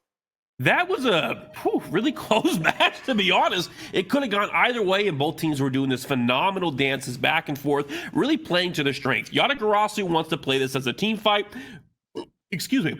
And that's exactly what they did. They were well grouped. They were playing in 4 or 5 at a time, while 4 Friends was trying to put pressure on the side, put them apart, get the isolation, get the picks, and use mobility to their advantage. And we do see knockouts on the side of Yatagarasu from having those team fights go successfully for them. Very few knockouts on the 4 Friends, but 4 Friends, besides that last team fight, was just neck and neck and even had the lead for E right before. Oh, they did. They were absolutely having this very even dance the whole way through the game. Metagross managing to take MVP on the side of Yatagarasu, doing a lot of work, lots of damage, 51,000 damage on the Metagross. That Blastoise, though, doing the most damage of Yatagarasu's team of 79,000 damage on the Blastoise. My gosh. Actually, that was the most damage in the whole game. Oh, Rapid Spin Blastoise is, a glorified all-rounder, in my opinion. Okay, he's able to initiate fights. He's got lots of AoE damage. He doesn't do a lot of damage all at once, but when there's multiple targets and you're getting the value of 4 or 5 per hit, you're maximizing that you can do, multiplying it by times over, giving you a high damage threshold that you're able to do.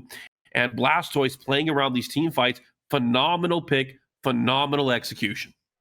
Oh, it's so fun to see Blastoise. I just forget how much damage Rapid Spin does, and it did do a lot of work in there. It's kind of crazy being able to jump in as a defender like that and just knock out so much damage. But what do you reckon we're going to see in the next game, Mouse? What bans do you think we're going to see? Is anything going to change? Do you think that Blastoise is going to be allowed? No, I think Blastoise will be allowed. He might not even be picked. I think Blastoise and his success is a part of the strategy rather than the strength of the individual character. And so if we see 4 Friends move into a more team fight centric composition, they will be able, I believe, handle that Blastoise a bit better. Or perhaps if they have some type of disengage, a way to force him, not give him his win condition to fight people who are all grouped, a front to back composition might see more success. With this in mind, I think the bans are going to be relatively the same. You don't want to give anybody over the Suicune. A lot of those supporters facilitate these high performance compositions, and so removing the utility and removing the patch OPs, I think, are going to be the priority in this draft. Okay, I'm looking forward to seeing what the comps go for. Maybe something spicy. The Clefable was pulled out. Will I see it again? Will I get my fabled Clefable? I know it's doing a lot since it's had these buffs, but how well do you reckon it pulled its weight in the last game for that set? I think we didn't get to see the full strength of Clefable. The value of Clefable is going from its healing, usually in the form of Moonlight, which is, I think, the best healing ability in the game. And what this does, it gives your team a lot more uptime, meaning they can continue to have these extended fights, or they can fight return in a very short fashion. But when you have these squishier, high mobility teams, there's not a lot of uptime, meaning that the time that you could be within the Moonlight or where you could be healing is much lower, so you get less health, so you get knocked out faster. Furthermore, Clefable wants to be around its teammates, and that's exactly what Yatagarasu wanted them to do, was to be grouped up. And so the win condition for a successful Caflable ended up working against them. I believe that a different draft would show a lot of strength that pink Pokemon is capable of. That's fair. That's fair. It's a completely valid way to go for it. I guess you're right. I didn't notice how much Yatagarasu were benefiting from being grouped up. There was a lot of things that could benefit from that, and I didn't quite realize it because I'm simple brain. But you're big brain, Malice. So it's okay. That's why we're together. You're big brain, and I say fun words. I'm very professional at casting. I say fun things. You say the big words, and I learn and nod. Yeah. Oh, well, I didn't know we were on a 1930s broadcast, but here we are. All right. So, are there any picks that you're hoping to see? An unusual pick you think could be strong right now?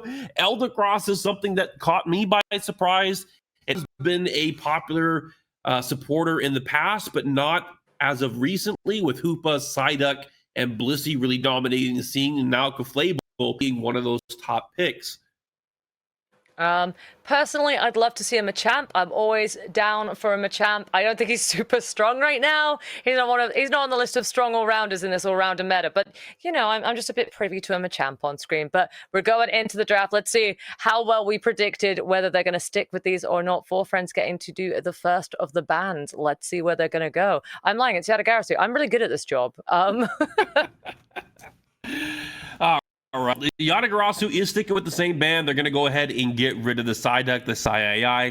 Don't want to see that into the game. He is a menace. He's a big annoyance. 4 friends going for the Blissey. And you were not incorrect. It's just that 4 friends had missed band number 1. Oh, okay. I'm not crazy.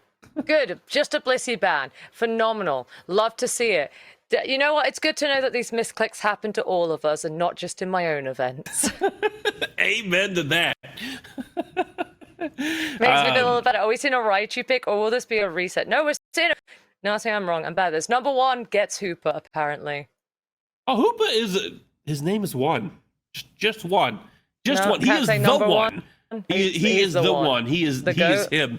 Number 1, grabbing the Hoopa to deny it from Yatagarasu. Yatagarasu now grabbing the Eldergross and the Umbreon. Umbreon, a very strong defender, able to be that bulky front line as well as another healer on your team. 4 friends hovering the Caflable pick. Might take it again. Blaziken would be an interesting all-rounder, but they do not lock in with that and instead pivot to the Inteleon. Likely to be a snipe shot. Snipe Shot Inteleon does a lot of work, and the Clefable is actually taken into the mix. I'm not insane. The Clefable dream is still alive, guys. So we'll see what gets picked up to kind of combat that. Moonjuice is very strong. I'm sorry, I will call it Moonjuice. It's a bad habit. I'll break it one day. Oh, the Blastoise is back. I'm not insane. Yay! All right, 4 friends going for a double attacker. They're going to grab the Greninja here, and they are hovering over the Garchomp. This is something that makes me very excited. I hope to see it. The healing from Caflable will benefit it greatly, allowing it to have immense amount of uptime, giving it more opportunities to use its empowered auto attacks, meaning that it's going to heal even more and be able to sustain itself throughout these extended team fights. Yatagarasu going with pretty much the same comp as they had last time. They had the Blastoise, and the Metagross, a very gross comp, followed by the Mouscarada as a way to round that out. It's a good way. Meowscar's going to be able to jump on those ranged attackers that 4 friends have, meaning it'll be able to clear those out. Always good to have a speedster that can jump on ranged attackers. Although I will say, a Garchomp, if you can't have a Blissey, having a Clefable isn't the worst shout there. Like you said, keeping it in the fights for way longer, and we know Garchomp ramps up the longer it's fighting, so that's going to really be a powerful combination. As the Clefable could stick close enough to it and stay alive. It's that 1,000 extra HP will definitely make that easier to do. One of the reasons is that Comfey, wow, too many C's. Comfey has been such a good partner for Garchomp is that it doesn't have to worry about sticking with its partner or getting picked off early. It just stays right on top of them. Clefable will have to follow him in and hope that it doesn't get pecked out early. But that does mean that the target prioritization will be on the Clefable for going for the Garchomp, buying him more time to get his damage off. And he loves that. He's all for that. He likes to just be in extendedly long fights. That is his jam. So we'll see how far the Clefable can go with that. I think it's going to be a nice combo. The Blissey obviously is super strong when you get that combo, but people do not like Blissey. Blissey has been ridiculously strong for so long now that you just don't want to see it in your comms. You just don't want to deal with it, and it takes a lot of Pokemon offline. So we'll see how that pans out. I'm going to believe in the Clefable and its ability to stick with the Garchomp, but they're not in the same lane, so I'm not sure how confident I should have been on that one. Well, we'll see just how it plays off. There's utility that you can get from the Hoopa, and just because they're not in the same lane doesn't mean we're not going to see some phenomenal team fights in the middle and late parts of the game. Garchomp doesn't necessarily need the heals super early on. In fact, he needs some support in getting those early outs and getting his EXP. Hoopa can do a lot better than the Clefable. But in the mid and late game where he's going against 3, 4, or 5 people at a time, his own healing will not be sufficient, and he's going to need somebody else to assist him. He's looking a little low on the HP right now. Square stick on him with the Eldegoss and maybe pick up this early KO, but Hooper is fending them off and Greninja is here for the support. Now it looks like the tables are turned and 4 Friends might be able to pick up the KO. Eject buttoning to keep on the chase, and Gibble is just going to keep on getting that XP as the Greninja and I can't remember what the other Pokemon on the lane was. They're going to keep pushing for a hot minute. Meanwhile, down bottom, we've got Meowscarada headed that way with the Eevee. And Metagross is lurking about up top now to fend off that Greninja. Metagross had pivoted from the bot lane, looked like he was going to get there, but now is up on the top, and a 3v3 breaks out. But they are going to back out as the levels are in the favor of 4 Friends, meaning that this is not a good time to contest them or try to fight. You want to wait for the rest of your team to be ready to go. He might want to play in the bot side here, which seems to be his strong side. But maybe not, as 4 Friends pushing back and Talion doing a massive amount of damage. Barpipara. Barpipara? That's his name. That's Albion's the player's name. Very fun one. Right, that makes more sense. I was lost. I was so lost for a second. But up top, we see Eldegoss and Wartortle still trying to push damage on to this Goodbye and fend them back off as they go for XPs. But it's going to be the middle soon, and pushing onto a goal at this time. They're not going to be able to pick up the KOs, so it's best to just retreat on off of there. But Pollen Puff does, I believe it's Pollen Puff, but it manages to get on them, and the kind of fought out through the Greninja and the Metagross with a relatively even split going across there. Greninja is going to get the hands up in this fight, gets the knockout onto the Metagross, and is going to continue to push forward, grabs the Eldegoss as well, and is going to be zoning back the Wartortle, but Wartortle gets caught by the knockback from the Garchomp, giving 3 knockouts over to 4 Friends and a lot of points. A bit of a repeat from game 1. If I recall, Greninja was able to get an EXP advantage. Was winning the fight initially against the Metagross in the 1v1, but other players on the map ended up influencing and making it more of an even trade. Without the teammates and the players there, was able to get that win and leverage that into a follow-up play in the top lane, which has now given him a significant advantage up by 2 levels and carrying that into his bot lane, where they are just scoring lots of points. Absolutely, Greninja being able to be at level 10. He was at level 9 when they did that push, so able to unite in and get it. Meanwhile, Hooper and Garchomp are just up top vibing and getting that Aleki, meaning Yatagarasu are a little bit split off here, having to fend off that and a bottom push from 4 Friends as well. 4 Friends really kind of having map control right now in this period of the game. So trying to come out of defense in the top lane, looks like they got 4 of their members up there, while Umbreon holds down the bot pad, stopping any possible back caps. Clefable will be rotating to the team, hoping to help shove and connect this. It looks like they will be able to do so as they send 2 Garazu back to the Pokemon Center. With very few players left to interrupt the Regieleki, it's going to connect, and many more points are going to go over to 4 Friends. This is entirely different game than what we saw last time. 4 Friends in a dominant position, 4 minutes in, and up by over 240 points. They are looking very strong in this one. They've had a lot of the maps. They're winning the fights. Yatagarasu being able to backcap Meowscarada down bot, but Inteleon coming down to stop them. Eldegoss does manage to get its points across as well. 50 points to 255, though. It's still much in favor of 4 Friends, who are, as I said, being just able to pull these team fights to their advantage right now. And Yatagarasu being on kind of a defensive hit. There is a huge level disparity right now, with 3 of 4 Friends being level 10 or above, and no one on Yatagarasu being that level. It's the power of friendship. With the power of friendship, we can overcome anything. And Four Friends is proving that here today as they push the bottom pad, and they will be able to get one knockout, possibly even more. Metagross uses the Unite move, trying to isolate members of Four Friends, but Four Friends are going to be able to keep each other up. Metagross is sent back to the Pokemon Center. Blastoise uses the Unite move, grabs the Inteleon, but will not be able to get more as Clefable uses the Moonlight to heal the rest of its team. Meowscarada going for a Unite. They're trying to get it in. Eject button repositioning does manage to survive through it and back to kind of help with the fend, but very, very low on HP. And Four Friends are just still keeping the pushing going here. Greninja and Hooper able to put so much pressure on them. Blastoise not being able to get in and doing as much damage as you said in the first game. It's very dependent. And now it looks like Four Friends are going to be able to go on this bottom Regirock and be relatively able to go for it. Meowscarada trying to go with the steal. Doesn't get it though. Inteleon with the secure. Great secure using that out there to get enough damage off. He got down to the wire and is a bit worried about how that was going to play out, but Inteleon showed great patience, was able to get it right at the right moment, getting their team global EXP and baiting in the Meowscarada for a knockout, meaning that they lose time to operate on the map and get more of that wild Pokemon EXP. The level differentials, Inteleon up by 1, Greninja up by 3, Garchomp up by 2, Hoopa tied with the Meowscarada, Clefable down by 1.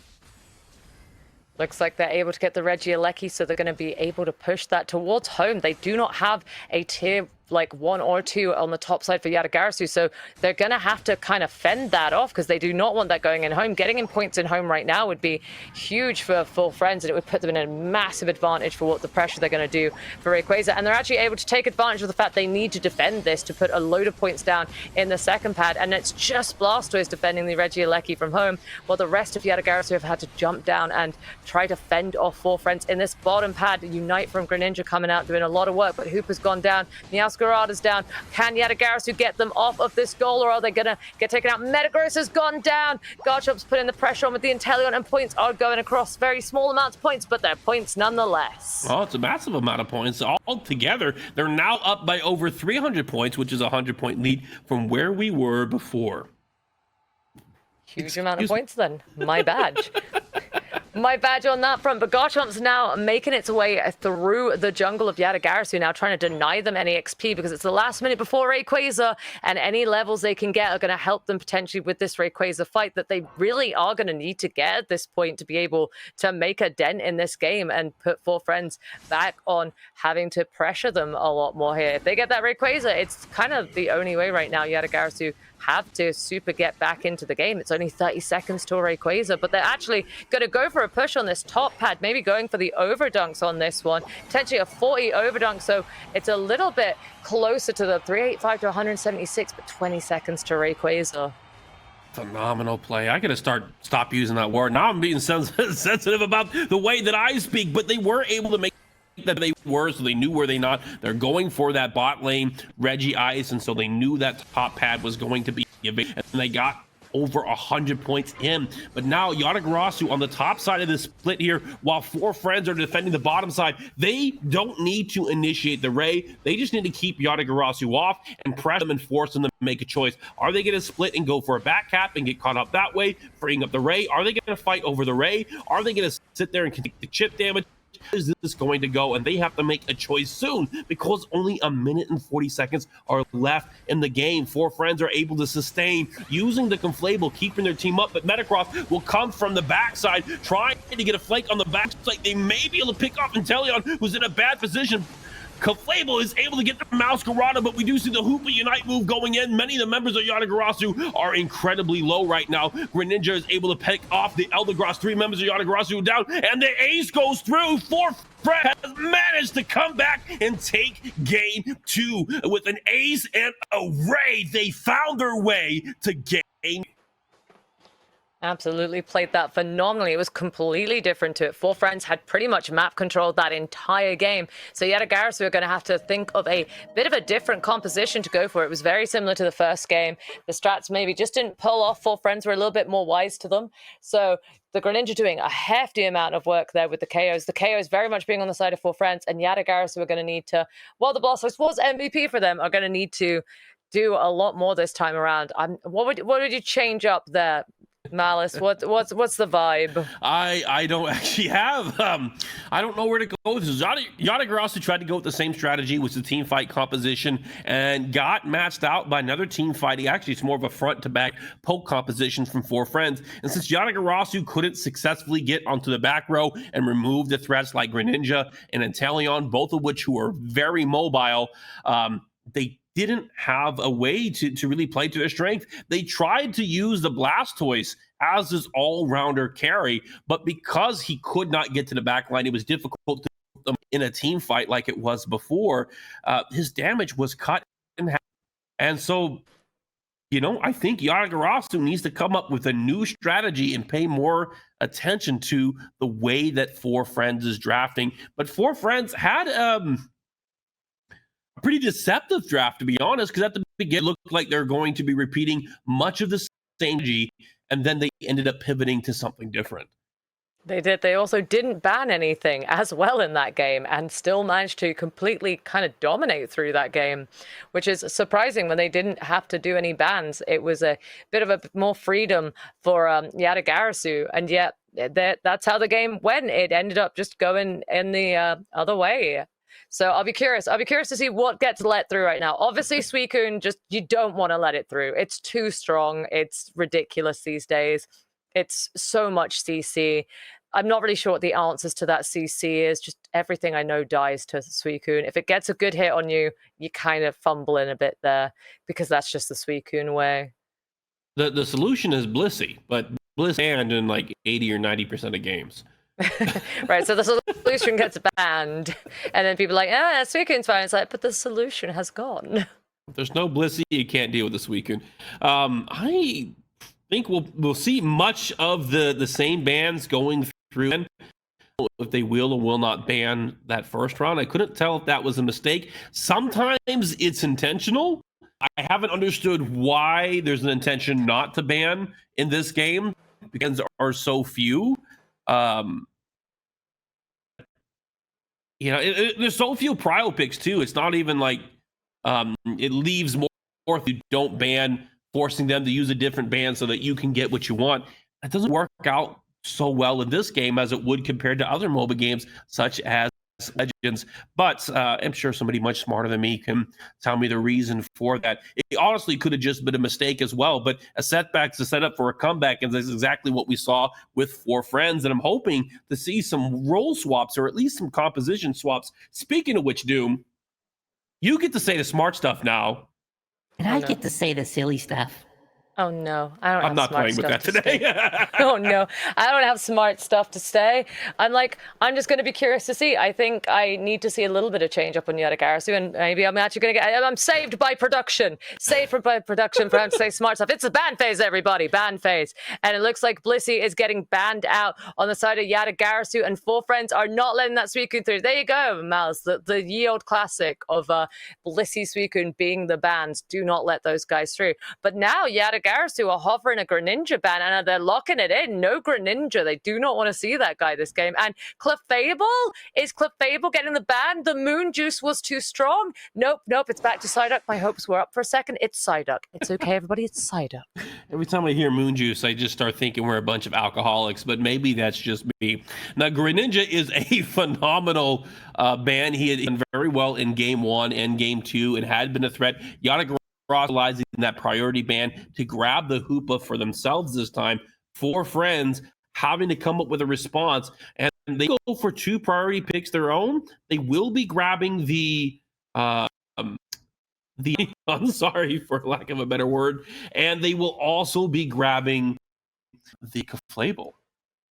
Yeah, Clefable looking strong. No Raichu that we've seen today on stream yet. So I'm feeling like people like Raichu was very hyped, and now it's been nerfed twice. And everyone's like, never mind, Raichu, you're good. We're Gucci. What are we going to see from Yatagarasu? I'm not sure if I want to see the Blastoise again. I think they might actually be counter-picking the Garchomp and taking that off the table for Four Friends. They are, in fact, going to be counter-picking that and taking it away from them. That was too much of a menace last game. They don't want that with the Clefable, so they're taking it out. So Four Friends are going to have to be picking up a different all-rounder, going for the side of a Blaziken this time. Blaziken is doing pretty well. Has always been a fairly strong, maybe not the top dog when it comes to all-rounders. Got a pretty significant buff on their move, and that is that the shield that they get from using it went from 5% to 12%, which is more than a doubling. It's a 7% increase, which is pretty big on the size of Blaziken, although it has not landed the same way as the changes on Garchomp, as Yata will be over to the Venusaur and grabbing the Scissor. So their composition looks like they're looking for some team fights as well. Still a team fight composition. 4 friends coming in with a pretty different angle. There's something I want to point out. I do recognize one of these players. It got me excited. I saw the name of the Inteleon player. No, I wasn't at first, but that's like LG, that's familiar. Oh, Luminosity Gaming. And I had to wait. This maybe it's just a fan. Maybe it's not him, but it is. It's the streamer Kai. I'm gonna butcher his. Gonna yell at me later for this. Kairos. I've been at one of his streams before. He is one of the players on Luminosity, which is one of the. I think it's the top 3. It's either 3rd or 5th place in the UCS for a North American team, and so he's, I'm assuming, with some of the other streamers or gamers that he knows from other teams for this tournament. That's why they're called the 4 friends. There are 4 of them that are really good friends, but this is exciting. I love when I recognize somebody. It's like, oh yes, them. I got to root for them now. 4 friends. I'm rooting you. Let's go and let's bring home game number 3. Have you had it where you've been on one of these casting and then like the next day you'll just be in a lobby in rank to get some of the people you just casted and you're like, oh no. Hello, friends. I keep getting that now and I just keep recognizing people from these events and I'm like, hello, friend. I surprisingly have not had that moment, but I did get some messages or emails from, they're not emails. I have gotten some messages from people, and some of them I've become very good friends with, such as the team of Dorals. They are phenomenal, and AJ from Goofy Goobers, both teams who have made appearances on the Underdog Series. Moving back to the game, though, it has started, and Yata is going to be sending the Scyther to the side lane here, with the Bulbasaur taking the bot lane and the guard going top. It is indeed. Meanwhile, the Dragonite, which I didn't even notice get drafted, I'm very confused now. But did you see a Dragonite? Am I insane? I did see a Limp Noodle, yes. Oh, little noodle, Danger Noodle. The Danger Noodle is going to be taking jungle for 4 friends, and points are going to come across for 4 friends almost immediately as they put the pressure on Snorlax, having such early game, just being able to put that pressure on the Eevee and the Bulbasaur and kind of just bully them a little bit in that.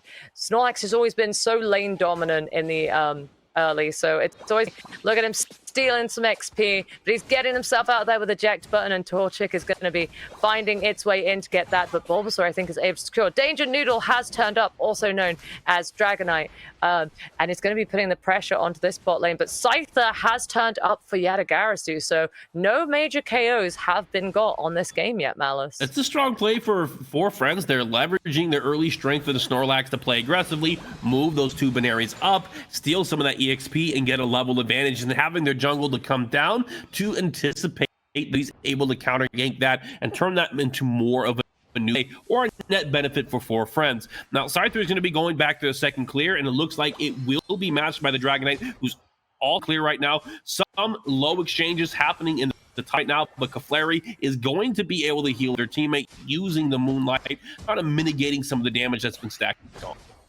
Garchomp trying to get ramped up here, does a lot of damage across, tries to go for the steal of the XP, not able to get it, having to just go for the middle contested XP, but the Drizzle and the Clefable are keeping him at bay. He has not gotten himself too ramped up yet, he's not just yet, but it's making work for it as they head to the mid, but both teams are ready to intercept for this mid fight.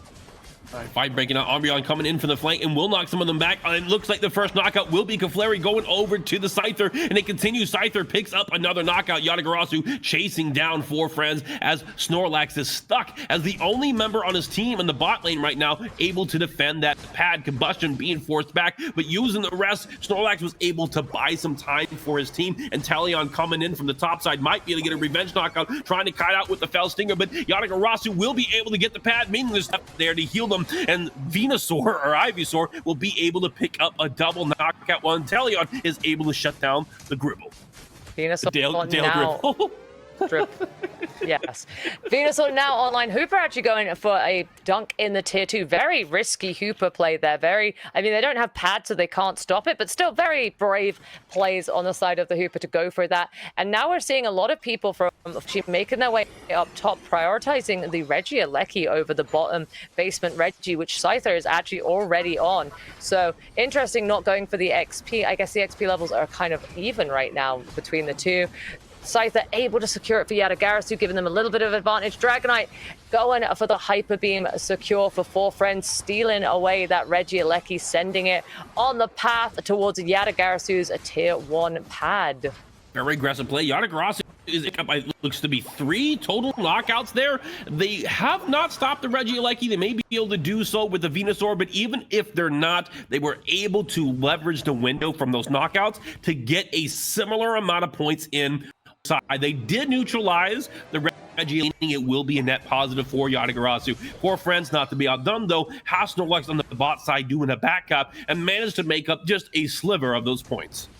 And now we're seeing a big old fight breaking out in the side of Four Friends' jungle as Yatagarasu decided to take a little nosy, see if they could pick up any of the XP, deny them it, and try to keep them at a lesser strength of the game, but weren't quite able to pick up too much. And now Four Friends are kind of pushing them to their tier 1 pad on the bot side, going for a bit of pressure here. Umbreon trying to get onto anyone they can, but Venusaur also chipping the damage across on the side of Yatagarasu, pushing Four Friends back, saying you're not having this goal right now. Not able to. Four Friends have had to go back to their tier 2 and rethink their push strategies. Meanwhile, Garchomp is just freely getting those birds up top.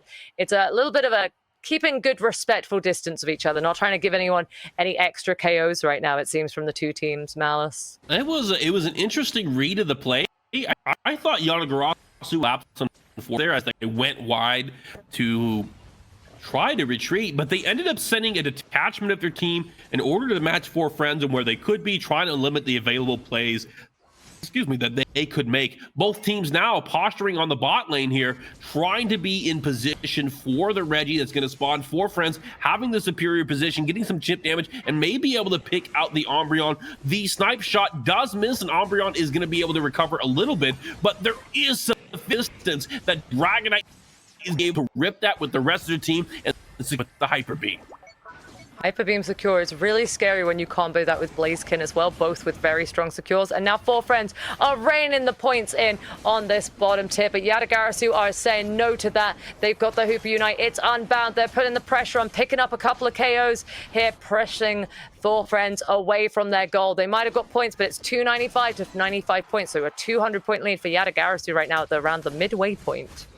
3 knockouts going over to Yatagarasu, and this will give them a opportunity to operate on the map uncontested, and so they're going to use this to grab those center wild Pokemon, elevating their EXP advantage, as well as go for the Regieleki. But Four Friends will be up in time to respawn, doing a 2-for-1 trade to get rid of the Garchomp. Scyther trying to stop the Blaziken, but Blaziken getting a shutdown, a massive amount of EXP, and the Regieleki is still on the board. Dragonite tries to use the Unite move in order to secure it, but it is counteracted by the Venusaur using one of their own, securing the Regieleki for Yatagarasu.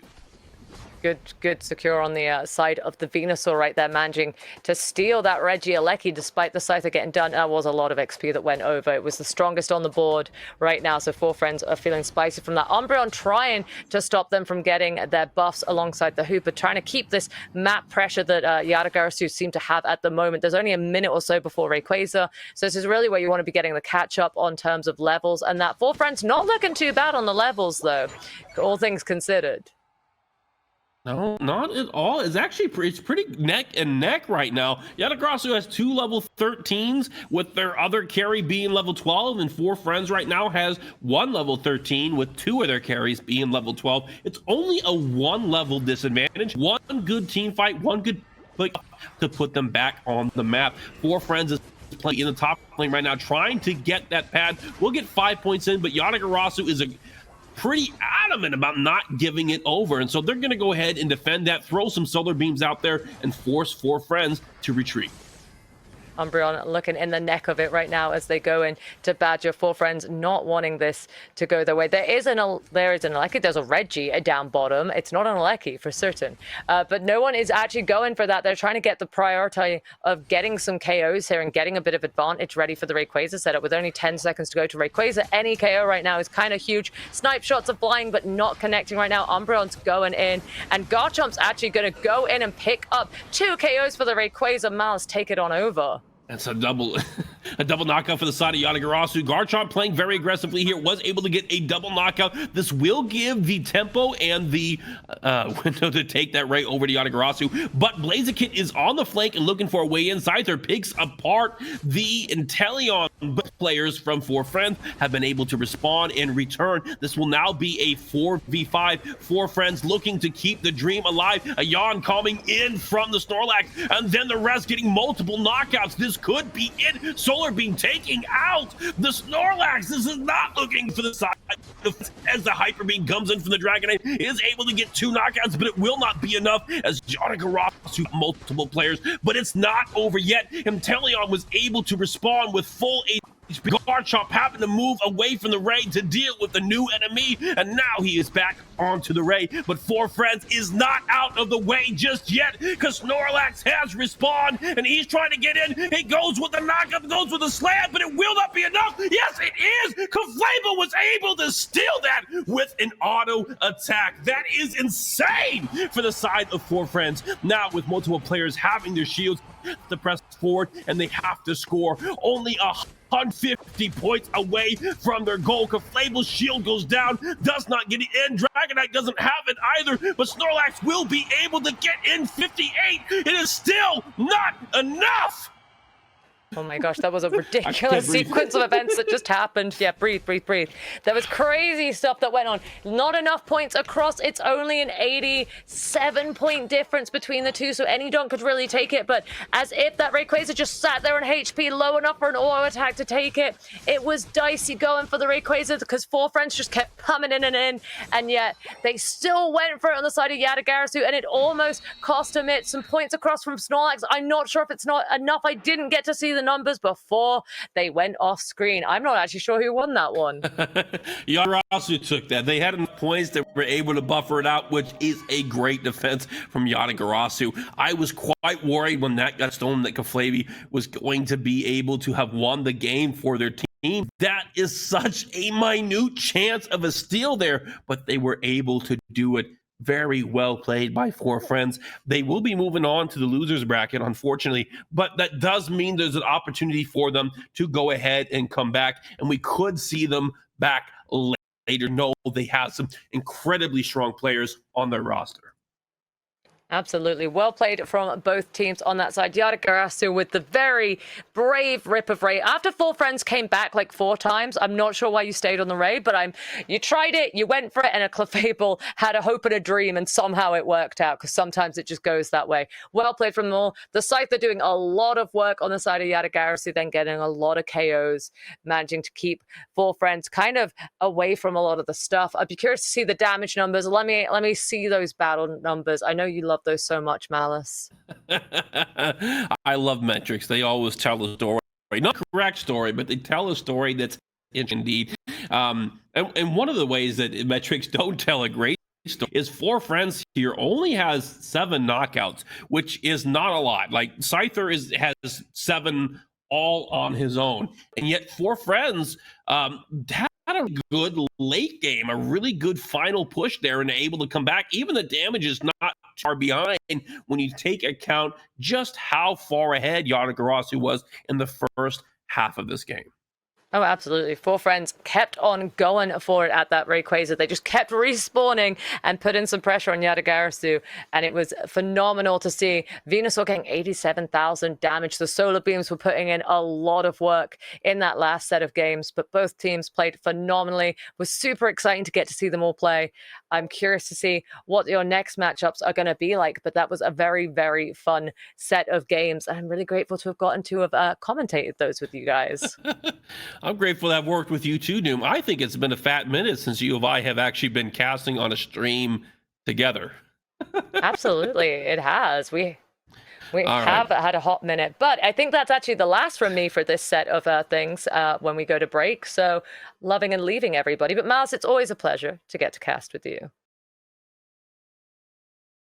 Hello, trainers. Welcome back in. We've got some more amazing games to bring you, and we're joined here by none other than Draku. That's right. We pulled him straight out of the UCS broadcast, put him on a seat, put a mic in front of him, and here he is. How are you doing today, buddy? Wait, you put a mic in front of me? You gave me a new mic? Well, I think I may need to call Zen for this one. I need to charge him for this mic because I definitely paid for this. Hello, everybody. It is a beautiful afternoon here in California. I think it is early evening for you, Tano.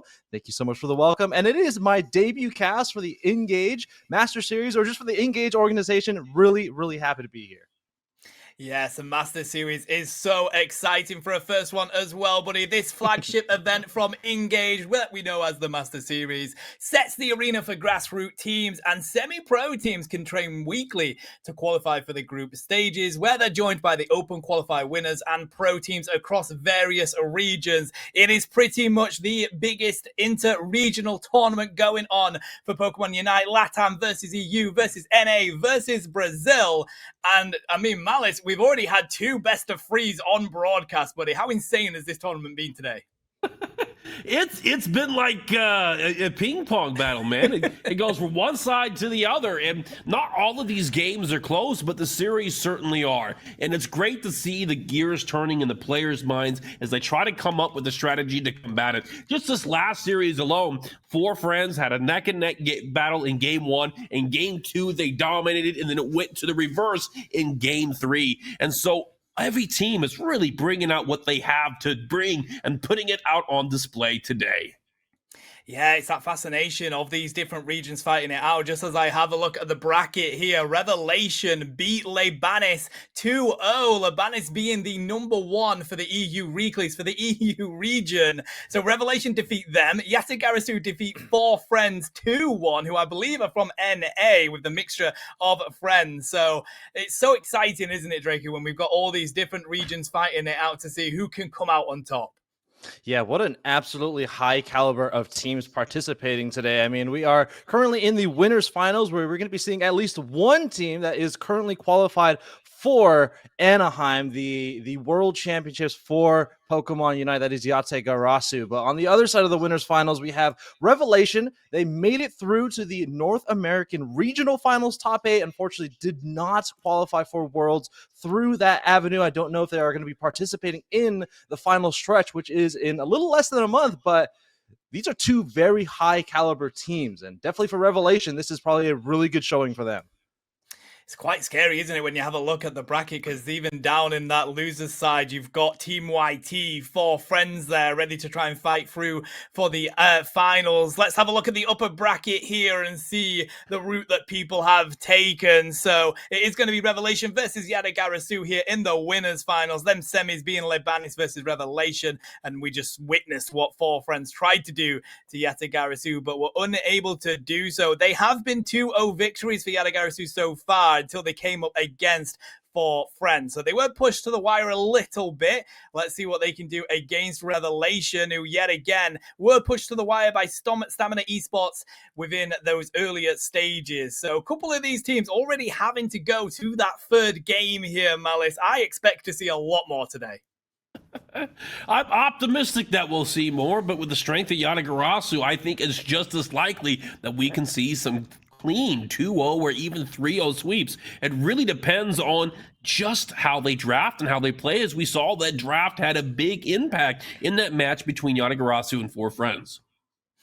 I mean, we're going to bring up the lower bracket now as well. So we know it's going to be one of these NA teams in that grand finals. It's going to be who can do so down here. Team YT progress forward. It's going to be 4 friends versus Aegis Flames Esports to see whether we are going to have an entire NA side of things down here, Draku. So exciting to see how well NA are managing to dominate today.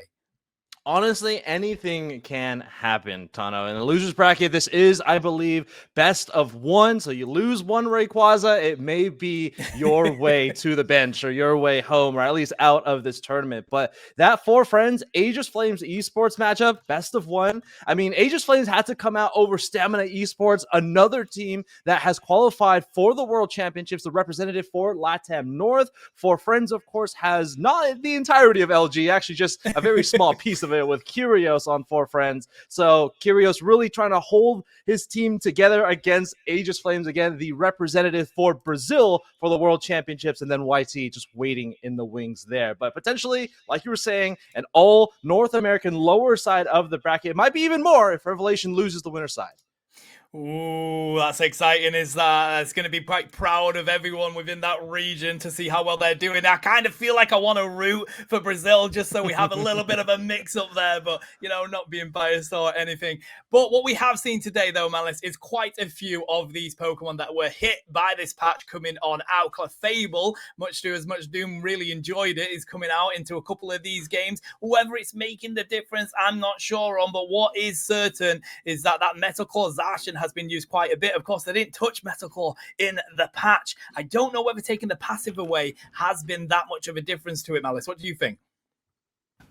Sorry, I actually didn't catch that. I got caught by some technical difficulties. I'm gonna have to pass this question over to you, Draku, as you are here, alert and ready for action.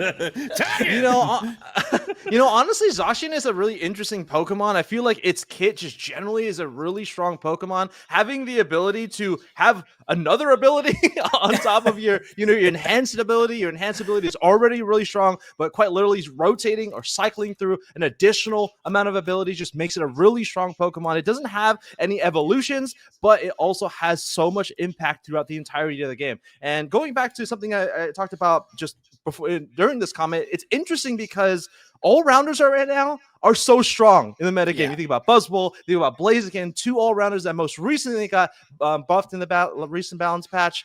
We saw some Serena today, strangely enough. I think all-rounders are just so strong right now. And right before the Speedster penetration buff was added, it was an all-rounder dominated meta, and we are reverting back to that once again. So what we're saying is that the penetration buff needs to be added to the speedsters yet again. You heard it here, chat. I agree with it. Bring it back in. Make it 80%. Let's do it. But anyway, here we go. We go into the winners finals here, Drake. It's Yatagarasu versus Revelation. As we have a look at these bans, we've been seeing a lot of support bans today. Blissey and Hooper, no surprise. Yeah, Revelation again has been doing quite well this season, making it to the top 8 for the North American Regional Finals. Again, just falling short of their Worlds qualification. But this team has some incredible all-stars. Celestial was on TTV in the past, was on LG in the past. I believe they were on Hades just last year, doing super well. I think they did qualify for the top 8 for the Regional Finals at NAIC when it was held at NAIC. But here we go. They got to go up against Yatagarasu, again, a team qualified for the World Championships this year. No surprise for these bands: Blissey, Suicune, Hoopa, Umbreon, some of the best Pokemon in the game. Not so much for their presence as attackers, but more so as enablers. So well in the role that they are in. I mean, we talk about attackers. Bora gets access to the Inteleon. They were not missing any snipe shots in the previous game, so no surprises there when you can get that. Yatagarasu have locked in the Psyduck, which has been doing so much for so many teams today. Of course, utilizing that full power Psy-II for team fights to reduce that damage coming on through. Gohan is going to stick with the Elder Gods here, so 2 supports out of the gate here for Yatagarasu, and they're going to lock in that Garchomp that has been doing so much recently, Draku. Some huge busts we witnessed on that Landshark. Honestly, this might be the year of the Garchomp, honestly. Right before, again, that Speedster penetration buff was added, it was doing so well in the Asia Champions League. It did well in a couple of events before that. This is a Pokemon that I anticipate, if they don't change it, to do really well at the North American International Championships and a couple months later for the World Championships. A Pokemon that we haven't seen a whole lot of is this Urshifu. This is most likely going to be the Dark Single Strike Urshifu. The telltale giveaway for this is that eject button, typically typically the water Urshifu. Surging Strikes Urshifu likes to play something like a full heal. So really trying to isolate a single Pokemon. Maybe that Inteleon, if they can get to the back line, it's going to be a little difficult. Urshifu not having the best mobility, but a Pokemon that I am going to be watching again is this Garchomp and also this Venusaur too. In the Breath of Evolution Balance Patch Part 1, this Pokemon was also buffed as well. Getting more healing for Giga Drain. It's going to be really helpful if this Mimikyu or this Buzzwole is able to get onto it. Yeah, I really like bringing out the Venusaur again. We've seen a little bit of it today. I think it's a great Pokemon to pick up. You want to look for those ranged attackers, don't you? I mean, yeah, the Raid Boss Venu is still pretty good, but looking here, you want that secure, you want that range. So the Beamvu is going to be really good here. Celesteau locking in that Mimikyu. They dominated the previous game. They were playing Mimikyu, and I like the second they see a little bit of squish and a little bit of range, they think, I'm going to go for this pseudo speedster. They weren't missing those shadow sneaks one bit previously, Draco, so it's going to be difficult for them to try and handle that Mimikyu. You know, honestly, these two drafts are incredibly similar, right? Both teams have really good secure. One of them has Snipe Shot. The other one has Venusaur and Urshifu on their side of the field. One team has a really good lockdown Pokemon, that Mimikyu that Celestial has picked up. On the other side, we have that Urshifu with its Evan Fist, that Unite move that it has.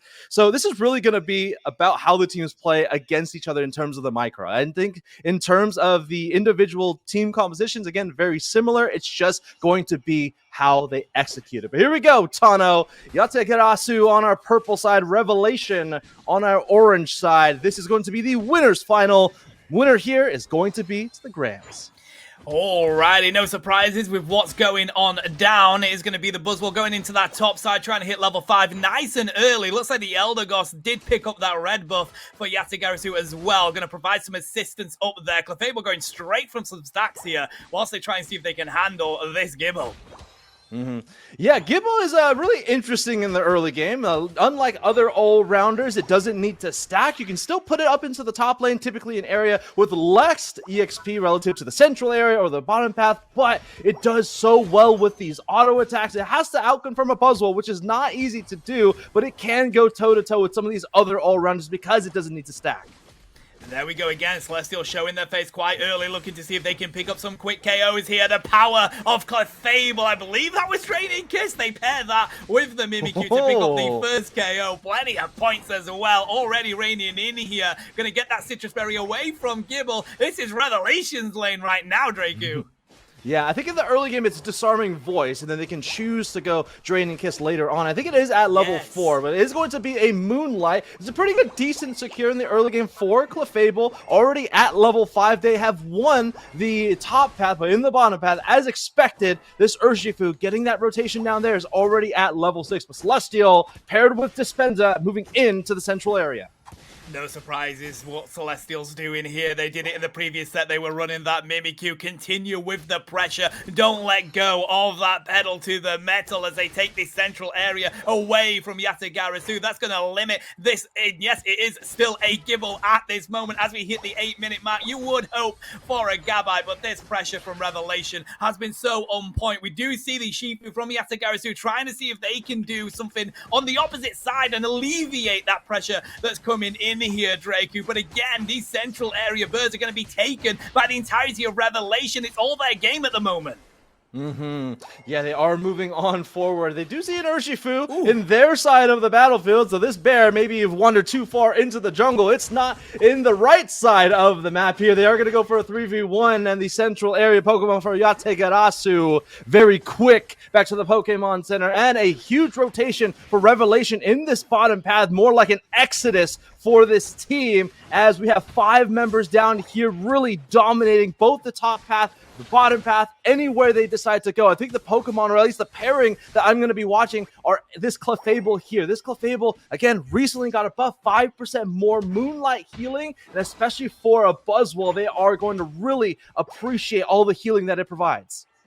Oh, hitting level 9 already here on the Buzzwole as well. Looks like they can try and see if they can capitalize on it. Good rip here from Yatagarasu, knowing that that basement lane had so much pressure on it with Mimikyu being there. They're going to try and alleviate that by taking this Regieleki. But Buzzwole says, nah, Venusaur, you ain't going nowhere, buddy. There is the smackdown. The super power rains on through, and that's a 2 KO for the Buzzwole with a good defense on this Lecky as well.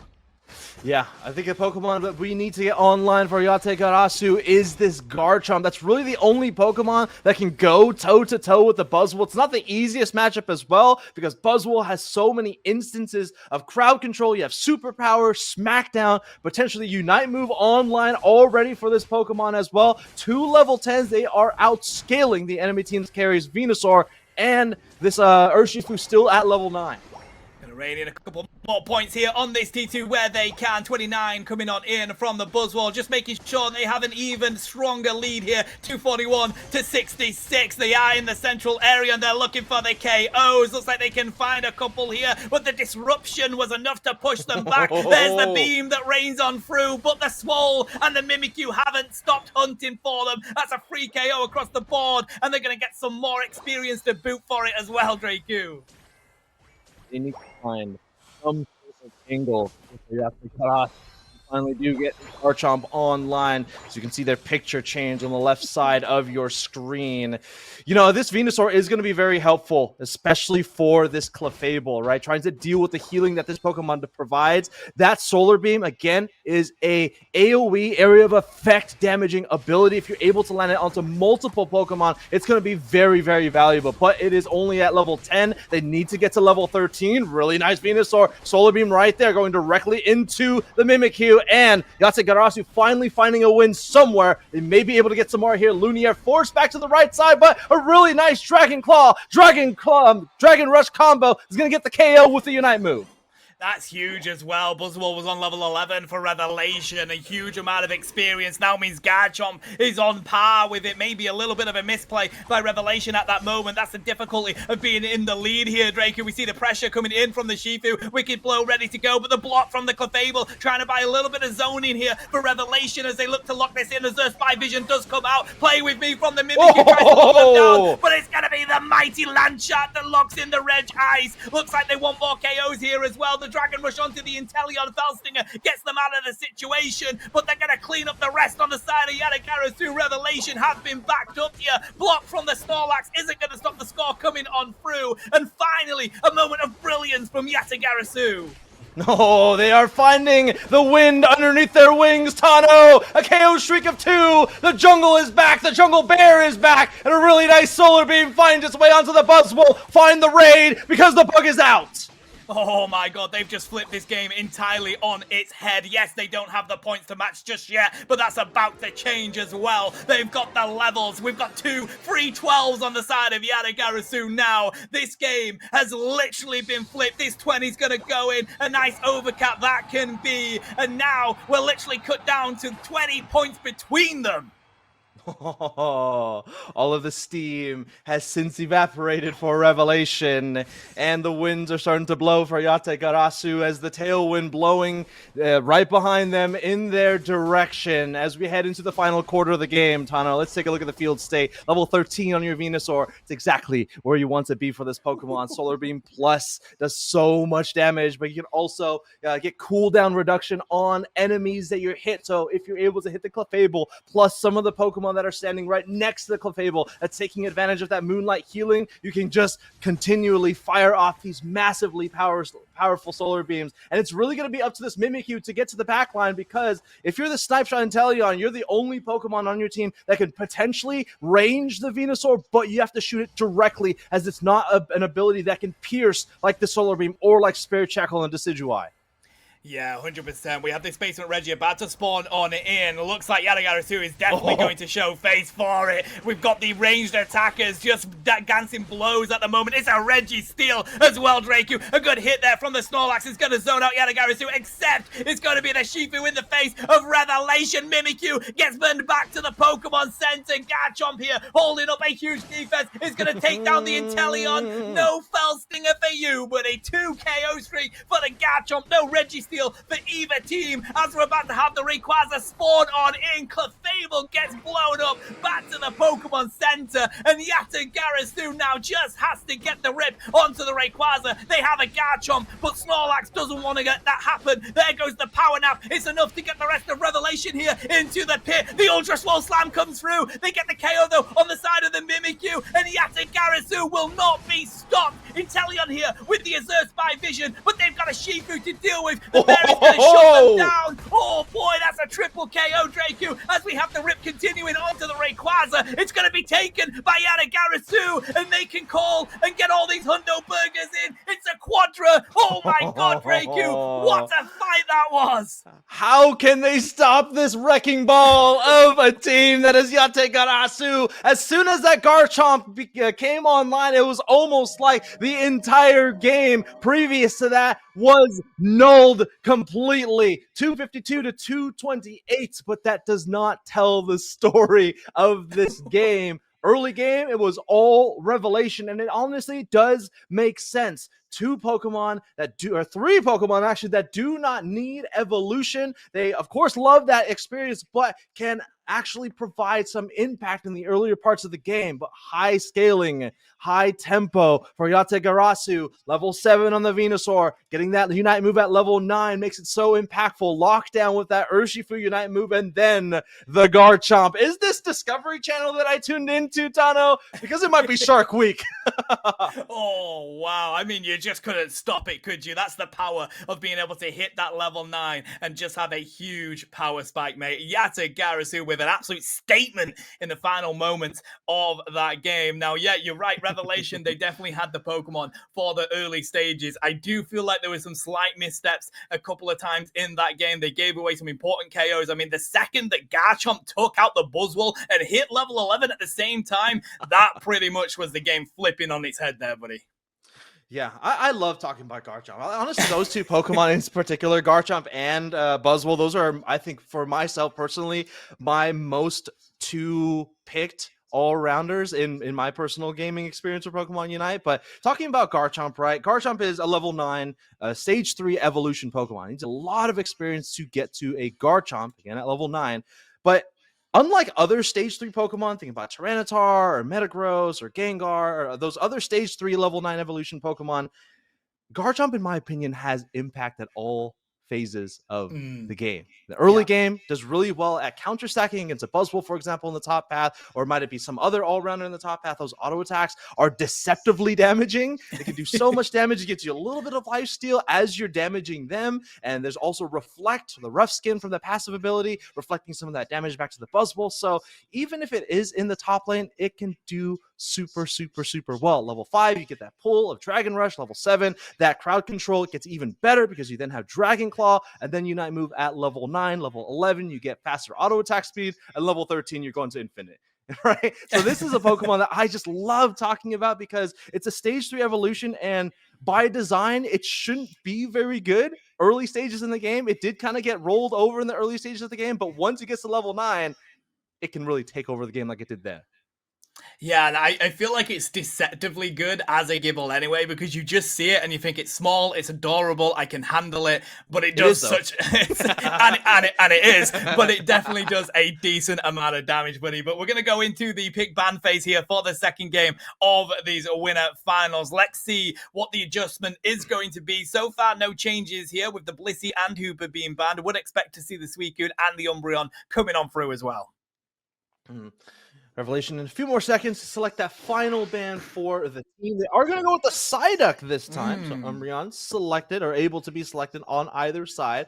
I would say these are probably the ideal bans for the current environment of Pokemon Unite, but the teams are going to stay on the sides that they were in the previous game. You'll have to Garasu, the first pick side. Revelation is going to be your second and third, but more importantly, that final 10th pick, which is always really interesting to see, especially for Celestial. Celestial has a myriad of really interesting picks. I would love to see him play the Zoroark. I know he loves to play Zoroark, and not just a feint attack Zoroark. I know Celestial is one of the best Night/Zoroark players in the world, in my opinion. Ooh, that would be exciting, buddy. What is interesting is that Burpee Barra is going to lock in the Snorlax first for Yadagarasu. Yes, definitely an amazing defender, but not usually one you see first picked after the recent patches. On the side of Revelation, they are going to pick up that buffed Blaziken that we've been seeing a little bit of today. Definitely good for secure, but other areas of the game, it has been slightly struggling. Oblivion is going to lock in that Umbreon once it's open for them, and there's absolutely no surprises here, Draku. Of course, Riolu's going to bring out that Landshark again. I mean, Riolu's blue, Garchomp is blue. I mean, if you squint your eyes and like tilt your head, it kind of looks like a Riolu with a lot of teeth, kind of. I mean, I don't know how you can say that's blue. That is purple for me, buddy. Okay. What is blue though is the background on Celestial here with the Leafeon lock-in. Is not Yoru gonna go for the oh my god, I completely forgot the name of it there. The Darkrai? Yes, that's going to be coming on out, buddy. I nearly said it. It was on the tip of my tongue. They are on the tip of being able to lock this in. Tint looks like they're going to take the Mew as well, and that is going to be the state of Yadagarasu's comp. I mean, clearly you're not playing enough Pocket because that Pokemon is everywhere. Oh, bro. I avoid it as much as although to be fair, I'm running a Charizard EX deck, buddy. I don't have too many concerns. All right, we're gonna round our team with a Sableye final pick. It's not the dark type Pokemon that I was expecting, but I do love a Sableye. I know NA in general loves Sableye. I'm thinking about a couple of players. JL from Unicochin loves Sableye. Rolling it down, loves Sableye on Orange Juicers. Dispenza is going to try their hand on Sableye as well in this game. I think Sableye is a really interesting support, right? It's not a traditional healing support. I think the Umbreon is going to flex into that healing supportive position with Wish as their primary healing tool. But Sableye, again, not your traditional healing support. It actually doesn't have any healing. I believe, if I'm not mistaken, but it supports your team in different ways, right? It has the obvious hindrance, it has fear, it has knockoff, it has if it goes confused, right? It has that as well. But I think the most important support that Sableye provides to your team is vision, right? In a game like Pokemon Unite, and in generally in this category of game in a MOBA, fog of war, or at least dispersing that fog of war and seeing where the enemy team is so that you can make preemptive decisions on what your team should do. It's a really interesting chess game that I think teams in North America and also teams in Japan really love to do. I know that in the ACL, Sableye was strangely one of the highest banned Pokemon, and it's not the impact, again, that it provides in damage or in healing. It's the support of your team's knowledge of the field, which is kind of another layer in this game we call Pokemon Unite, or just generally in MOBAs. Yeah, I mean, I love supports that do more than just heal, buddy. CC supports are some of my favorite, especially Sableye when it throws around its own poop. But we're going to go into the second game here. Yatagarasu on your purple side, Revelation on your orange side yet again.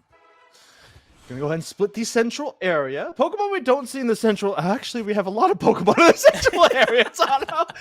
We have us at 1, 2, 3, 4. I actually don't know where the fifth Pokemon is right now. There it is. There's the Gossifleur with the Mew in the top path. They are going to be trying to support this Gible, getting them to level 5 at least, but they are going to forego their back Baltoys in the central area, and Leafeon heading up to the top path. Level 4 rotation, pretty typical for this Pokemon.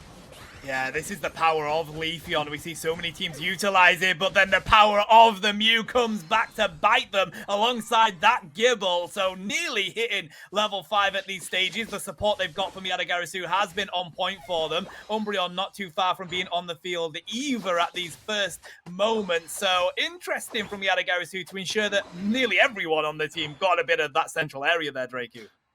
As we head up to the top path, the junglers are rotating to either side of the field. We're going to take a look at Celestial as they rotate down to this bottom path. Snorlax is going to be put in a bubble. They are forced to use their eject button, grab a Citrus Berry, gives them a little bit more HP with that Gluttony passive ability, but they are going to forego a couple of points. And on the other side, to be expected, Yatagarasu scoring on the top tier 1 of Revelation.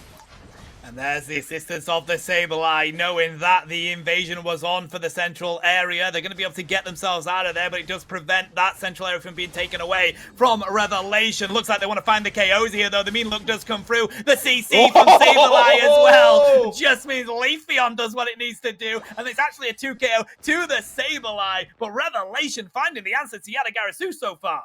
It's a support Pokemon, right, Tano? You typically don't see support Pokemon getting KO streaks, but I mean, the Sableye is a little different, right? Not a healing support, but clearly they are the carry of the team. Dispenza getting some vision on the Darkrai, working on the blue buff in their central area. 4-player push to the top path. Riolu sitting at level 7, but very quickly will be sent to the Pokemon Center. Knockoff onto the Eldegoss here as they continue to push on forward, being put in a bubble once again. and Mean Look plus Fear from the Sableye is something to be very fearful of. Unite move from the Leafeon, however, is going to land onto the Darkrai, but the reverse KO by Yatagarasu.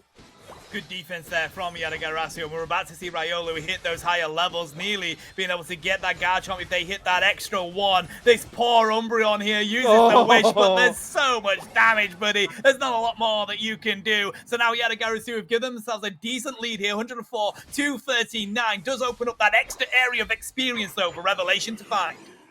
You can see right on the mini-map the Sableye just hunting around this team, getting vision as the team starts to migrate down to the bottom path. Here comes the Overheat Charge, followed by the Thunder coming down. I think that was the Blaze Kick with the Secure. Not the best form of Secure, but nonetheless gets the capture of the Reggie Ice as they move on forward. Pushed against the wall. You don't want to see this. And here comes the fast break once again from Yatagarasu.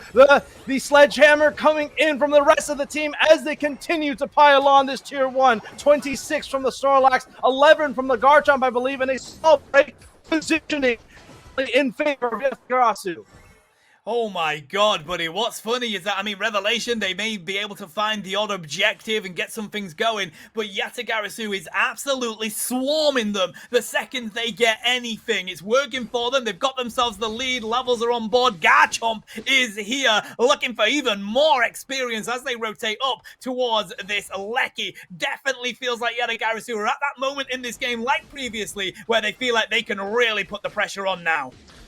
Yeah, I'm a bit worried for Revelation here. His team with a Leafeon and Miraidon. These are two Pokemon that do really well in the early game. Well, they have lost the early game. They do get a win there as the Blaziken able to secure the Regieleki. Now it's going to bounce through this tier 1 goal zone. 3 members alive for Yatagarasu, but a Snorlax they have to get through. Do they have Unite moves ready to go? It's a 4-player plus Regieleki. Push Mew the next to go down. 151 unfortunately cannot stay on the field. Oh, we do get the Mew there. That was so close. Got the Surf out of it. They do manage to take down the Darkrai, though. They had to utilize their own Unite move for it. Looks like they want to push in this Lecky here. They have the opportunity. The enhanced charge beam coming through from the Miraidon. Livid outrage from the Garchomp. They're in the mean look with the Lecky. Says call an ambulance, but not for me. Dives back into the side of Revelation. And with that second mean look coming on through, Garchomp can't do much there. Revelation may have just found the moment for them to get back into this game here, Draku.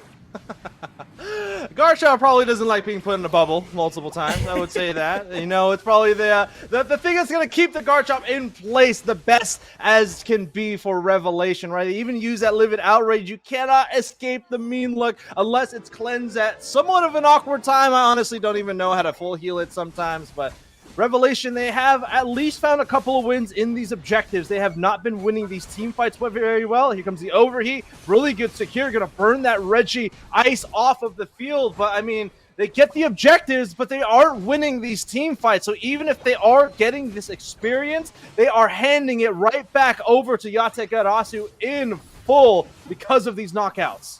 Yeah, it's a difficult position for them to be in. They're kind of like, where can we go? They're trying to retreat, but Yatagarasu are continuing to just swarm them. And the way that they get these team fights going their way is so difficult for them to handle again. Snorlax dives on in, puts the Yawn onto the Miraidon. They do manage to utilize their full heals to get out of it. They are getting pretty weak. Moonlight Prance has to be used by the Umbreon just to get that zoning on through. Eldegoss going down. Mean Look comes through yet again. It looks like Darkrai is going to say goodbye. Snorlax could get out of there. Looks like they want to hunt it down. In the meantime, though, Draku, Garchomp is, surprise, ripping down the Lecky in the top side. 1 minute and 30 seconds remaining before the final stretch. Eject button on the way! And a beautiful play by Lunier going to the moon with a Regieleki, and no one to contest it here. 64 points down to 44. 20 from the Alecki, 44 and 21 from Revelation to break that tier 1 goal zone. And taking a look at the levels, Revelation is actually ahead, Tano. 2 level 13s, 3 level 13s for Revelation, and a game that, in my opinion, has been all in favor of Yatagarasu. All of a sudden, we have a ball game, buddy. It's all going to come down to this Rayquaza yet again, as we're already fighting before it's here. Snorlax gets absolutely deleted back to the Pokemon Center. Good amount of damage coming in from the Enhanced Charge Beam yet again. 40 seconds away from this being decided. Basement Reggie is coming in here. Looks like Revelation want to find some quick KO so they can benefit from it. The Mean Look comes through. Darkrai sent back to the Pokemon Center. Huge beam coming through from the Mew there, but the booster goes on to the Umbreon with the healthiest stats, and now it's going to be a Regirock as free real estate for Revelation. It's going to be really nice. They don't have a traditional healing support. Well, they do have an Umbreon, but that Regirock is going to give them a bit more defenses and special defenses for the next 90 seconds, which is a pretty significant portion of the final stretch. Solar Beam into the Elbush. Blaziken is going to brush that one off. A kick to the throat of the Snorlax, and they may be going into the very quick Unite move. Live it Outrage, put in a bubble once again. They're not very happy about that one with their entire Unite move expended in jail.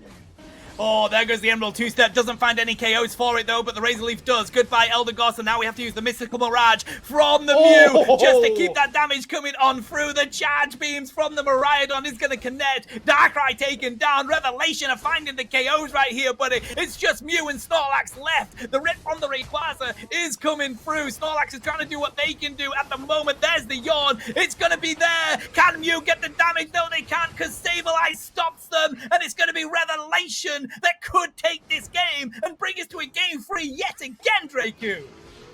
Best words from the casters. We love to say it. We may be going to a game 3, and they got a lot of points to rein in. It is Sunday burger time here in the Thea Sky Ruins. 1 minute remaining. It's not that significant of a lead, but you will see a little gremlin running in the ether straight to that tier 3. So let's see how many points they have in their pocket. They have a full burger. 100 points coming in is going to bring this lead to over 300 for Revelation. Yeah, and I'm not sure there's enough change on the field yet for Yatagarasu to push that back. They'd have to go now. They've got 30 seconds left, and all Revelation are going to do is hold them at this moment. I go back and find more, but with that Emerald two-step, it doesn't matter anymore, buddy. They rein in more points, 58 from the Leafeon, just to put the nail in the bed of this game. Revelation are going to take it. We have a game 3 in our winners final. Man, Revelation really took over this game. I think Celestial is going to have some very big numbers in the post-game summary, but a couple of Pokemon I do want to highlight here. This is the reason why Umbreon is banned. Especially for all-rounders like this Garchomp. Garchomp typically stays as a brawler in the front line, in the mid to short range. It stays there to deal its damage. It stays there to self-heal as well. Even its Unite move, again, short to mid range. Well, you put them in a bubble, they can't move. And then what do? Right? But you also have so much burst damage on the side of Revelation 2. You have Celestial with the Emerald two-step getting 10 KOs, Speedster highest damage, but also highest KO 105,000 damage, hit that 6-digit number. But again, Pokemon I always love watching is Sableye players. They can provide so much vision to your team. Maybe they may not be providing a whole lot of damage. You get a KO streak of 2 there, 25,000 damage from Dispenza, but again, that is not the reason why this Pokemon is selected, but it's to make decisions for your team. It's almost like Hoopa in a way, where you can win the game not so much in micro, but you win the game in macro. You win by being 2 steps ahead, and well, Sableye does that for you. Yeah, I mean, there's multiple times that we saw Sableye save their teammates there as well, letting them get away with the stun that they bring through, buddy. I think the Sableye was a great pickup in that one. But interestingly enough, it did feel like it was Yatagarasu's game throughout the majority of that until we hit the final moments, and Revelation just flipped it around yet again. Different from the first game where Revelation had all of it, but Yatagarasu manages to do what they need to do. So God knows what's going to go on in this third game, but what we do know, Garchomp didn't get any of that Livid Outrage out of there, but the Umbreon was 100% the right pick for that. I mean, it was also Revelation that ended up banning the Umbreon as well. They opted to go with the Psyduck this last time, but let's see what Yatsugarasu decides to do here, right? I feel like their team composition is pretty strong, honestly, front to back, looking really good. I think there's a Pokemon that we don't see all too often, is this Darkrai. I mean, this is not Pokemon Pocket. I might just upload it right now during our next break and then just get like 3-0'd by a Giratina Darkrai. Just wait for Giratina to join Pokemon Unite, and then that pairing will just be running amok in the ranked environment. You know, I'm not saying anything, but yes, Darkrai is a Pokemon we don't see all too often. It has a pretty impactful Unite move, that Worst Nightmare. It can lock down an enemy teammate or an enemy in that Unite move and go for the 1v1s, quite literally running the ones. But when you look at the enemy team, there's not really a whole lot of Pokemon you want to lock in that bubble with you, in that dark dimension with you. Maybe the Leafeon, but the Leafeon can respond with a Unite move and just, well, wake the Leafeon up themselves by KOing the Darkrai. Then you think about the Blaziken, you don't really want to go toe-to-toe with other all-rounders in there. And so, I don't know, Darkrai, in my opinion, is not the best Pokemon in the metagame right now, especially with Miraidon being an active Pokemon. Miraidon was kind of a counter pick to the Darkrai, which is like the natural counter to Pokemon that have sleep as a status condition you provide. Well, there's two Pokemon that was actually sleep-inducing on the side of Yatsugarasu. You have Darkrai, everything about its kit does that, but you also got Snorlax, it has Yawn. It's a lesser impact, but sleep nonetheless. So Miraidon, a really strong pick for Revelation. Let's see what Yatsugarasu decides to do. I don't think it was necessarily a draft differential here, but again, two teams really strong in their own right, and they are going to be staying on the same sides. Yatsugarasu, your purple team, Revelation staying on the second pick side. No, so yes, they have actually swapped. I believe we're just going to get that updated. The names. So, yes, and that's interesting though, Draku, because the Yatsugarasu made the decision there that we want to go for the double picks on the side of Orange from the get-go, because obviously Revelation managing to take that game. So that's quite interesting. Bans are going to pretty much stay the same here. Umbreon is going to be pickable on the field yet again. Mm-hmm. Yeah, Yatsugarasu, again, is on your orange side. Revelation on your purple side. We'll get those names updated in just a moment here. Oblivion going immediately into that Umbreon first pick. And I think it's definitely a Pokemon that is worthy of a first pick. But Yatsugarasu wanted to be here. They wanted to have their first two picks available to them immediately once Revelation picks their first. And let's see what they decide to go with here. Blastoise, potentially being hovered by Tint. It's a Pokemon that was buffed in the most recent balance patch, and Gohan pulling out their Eldegoss as well. Oh, this is interesting, shaking things up a little bit for these teams here. What's Lumiar going to go with? The Blaziken has been used quite a bit by Revelation so far. Bora will have access to the Inteleon if that's what they want to take, but no. Celeste, of course, they're going to run it on back here, buddy. They're going to lock in the Leafeon. Mm-hmm. Yeah, Blastoise is a really interesting Pokemon right now. They have Muscle Band and Rapid Fire Scarf, so I anticipate this being potentially a Surf Stories. You can get more Surfs out anytime you get a boosted auto, or reduces the cooldown of that ability by 1 second, I believe. But I don't know. Blastoise, what do you think about Blastoise right now in the metagame? I feel like there's a lot of defenders that are really good right now. I think Blastoise and Lapras kind of go hand in hand together. They go back and forth. What do you think? I agree with you, but they do go hand in hand together. Whether you would go for a Blastoise over those other defenders we talk about, I mean, there's a lot more that usually come out. Of course, that Snorlax, Crustle, even I see a lot more of than the Blastoise. So I'm excited for it. I do like the Spin Toys, and of course, Surf is always going to be a great move for CC. And Hydro Typhoon, you can't go wrong with it, really, can you, Draku? Because you do get a good lock-in for secure, and that's what these teams like to take. I mean, as we have a look at the rest of this ball, it is going to lock in the Miraidon for Revelation. Dispenser back on the Sableye, but it is going to be a Buzzwole and a possible Scizor/Cypher. I expect the Cypher because Yatsugarasu have already used it, but looking at that Darkrai being there as well, Draku, I don't know, you could see the Scizor as well. Yeah, I don't know. Scizor is definitely not a Pokemon that we see all too often. I mean, it has a lot of support right next to it, right? It has two other Pokemon that likes to stay in the mid to short range with it. Double Speedster is kind of hot nowadays. I feel like a lot of teams in the West love the Double Speedster compositions. It was even being played before the damage penetration buff was added. So, I mean, teams are comfortable with it. It's still a very volatile composition, right? You don't have very much HP just because naturally as a speedster. So it really is kind of saying we are going to out micro you this game. It's very volatile. If you don't win in micro, then you kind of just lose the game. So we'll see what they decide to do here.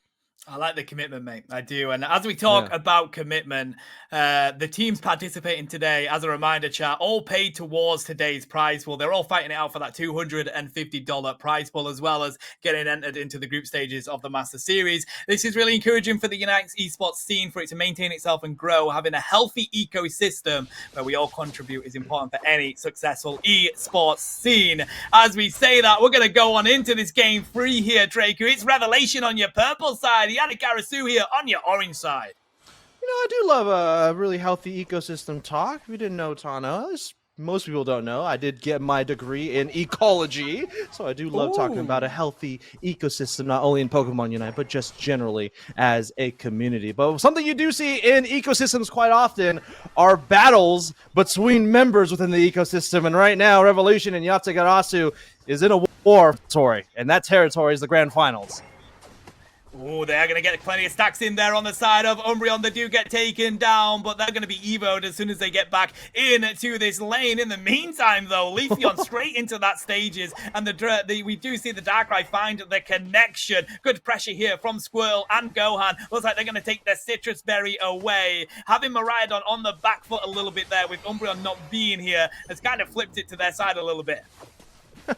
This Gossifleur is on a mission right now. Was able to proc the twin Bunnelbees to walk them through the speed flux zone. It is a Squirtle in the bottom path. Is going to be your bottom path carry here. And there's once again, that mean look from Oblivion again is going to put them in a bubble. A Pokemon that is not going to love to see that. This Blastoise probably, really any Pokemon, but any Pokemon in that mid to short range is not going to be mean looked. Is going to be a Cypher as we see that dual wing beat come through there as well. Looking for those executes. Could be pretty good at trying to handle this Leafeon. What is pretty good at handling this Buzzwole is the CC from the Sableye, but he breaks through anyway and connects with the KO buddy. They get some points in, but they have to get a fat retreat on because Darkrai is here to be a nightmare. This is also an EXP share, Darkrai. I don't think there's many speedsters that you can confidently say they can hold an EXP share. Well, Darkrai is one of them because they can have that hindrance, that sleep condition. You can see there, you apply that Dark Pulse, so that Dark Void. You hit them with one more Dark Void or another instance of damage, and you can put them to sleep right after that. And it's really interesting to see this EXP share. Typically, speedsters are Pokemon you want to be dishing out damage. This Pokemon is going to be dishing out some sleeps. Then we're going to see Yatagarasu back on up here. They've got what they needed in that basement side. Eldegoss finally on line, as well as Wartortle putting up an absolute nuisance for Revelation. 720s about to come onto the map. Buzzwole left alone in that top side. Darkrai looks like they're going hunting. Whilst in this basement lane, all of that experience is going to go to Revelation. Meanlook connects onto the Wartortle. Cypher looking to see if they can utilize the Green Illusion dive, but Emerald two-step is too much for them, Drake. Revelation have the advantage. It was a dive very quickly into their Pokeball is what it was. They saw some green, more like emerald in their eyes, and Registeel is being melted off of the battlefield. And look at all of those secure, the retraction of the Razor Leaf. It was boosted a couple of patches ago. Overheat, that was beautiful by Revelation. And here comes the fast break. They got a Registeel, and they're trying to steal the hearts of Yatagarasu as they are continuing to pile on to this Tier 1 goal zone. 40 points is going to break this with an 11-point overcap, but Revelation is starting to heat up. Oh, wow. And I tell you what, Bright Future Meteor Storm is so good from Miraidon there because you can't even get to it. And when you can't get to it, that's a lot of damage coming your way. Leafeon takes down the Cypher here. Has been caught out, though, by the Darkrai. There is the Eldegoss as well. Looks like they do manage to find the KO. And it's just going to be the Sableye left, trying to get them out of that one, Draku. But unfortunately, a little bit too much damage from Yatagarasu. So we head into the halfway point of the game. Revelation looking really strong. I feel like this is very different than the last two games that we saw. Revelation, in my opinion, has felt like they've been on their back foot for most of the game. But Yatagarasu has definitely been a second half team. Let's see what they can do here as they have a Regieleki. It's going to take it to the tier 1, 46 points on this goal zone. Very healthy for Revelation. Here comes the Emerald two-step once again. He's going to get the reverse KO as the Scyther gets the knockout of the Leafeon. Here comes the Unite move once again from the Miraidon. Can they hold on to this goal zone? A super swole slam going plus ultra on this legendary Pokemon, and it's going to be more like a mythical Pokemon because it is a myth in the top path. 30 overcap as well on that T1 is exactly what Yadagarasu wanted. It was Buzzwole, they hit the gym, they used Revelation as the weights, and they come out on top. 10 seconds before this basement Reggie comes in, Revelation wants to show their face up to this T1 here. They know Buzzwole is still here. Dispenser looking to see if they can get a hit of CC through, utilizing the Leafeon to get the hits as well. They dash on in, Razor Leaf comes through, and then get themselves out of there. In the meantime though, Draku, Regice is locked in yet again by Revelation. Getting all of this experience and these buffs is Revelation, and they're going to get Gohan to boot.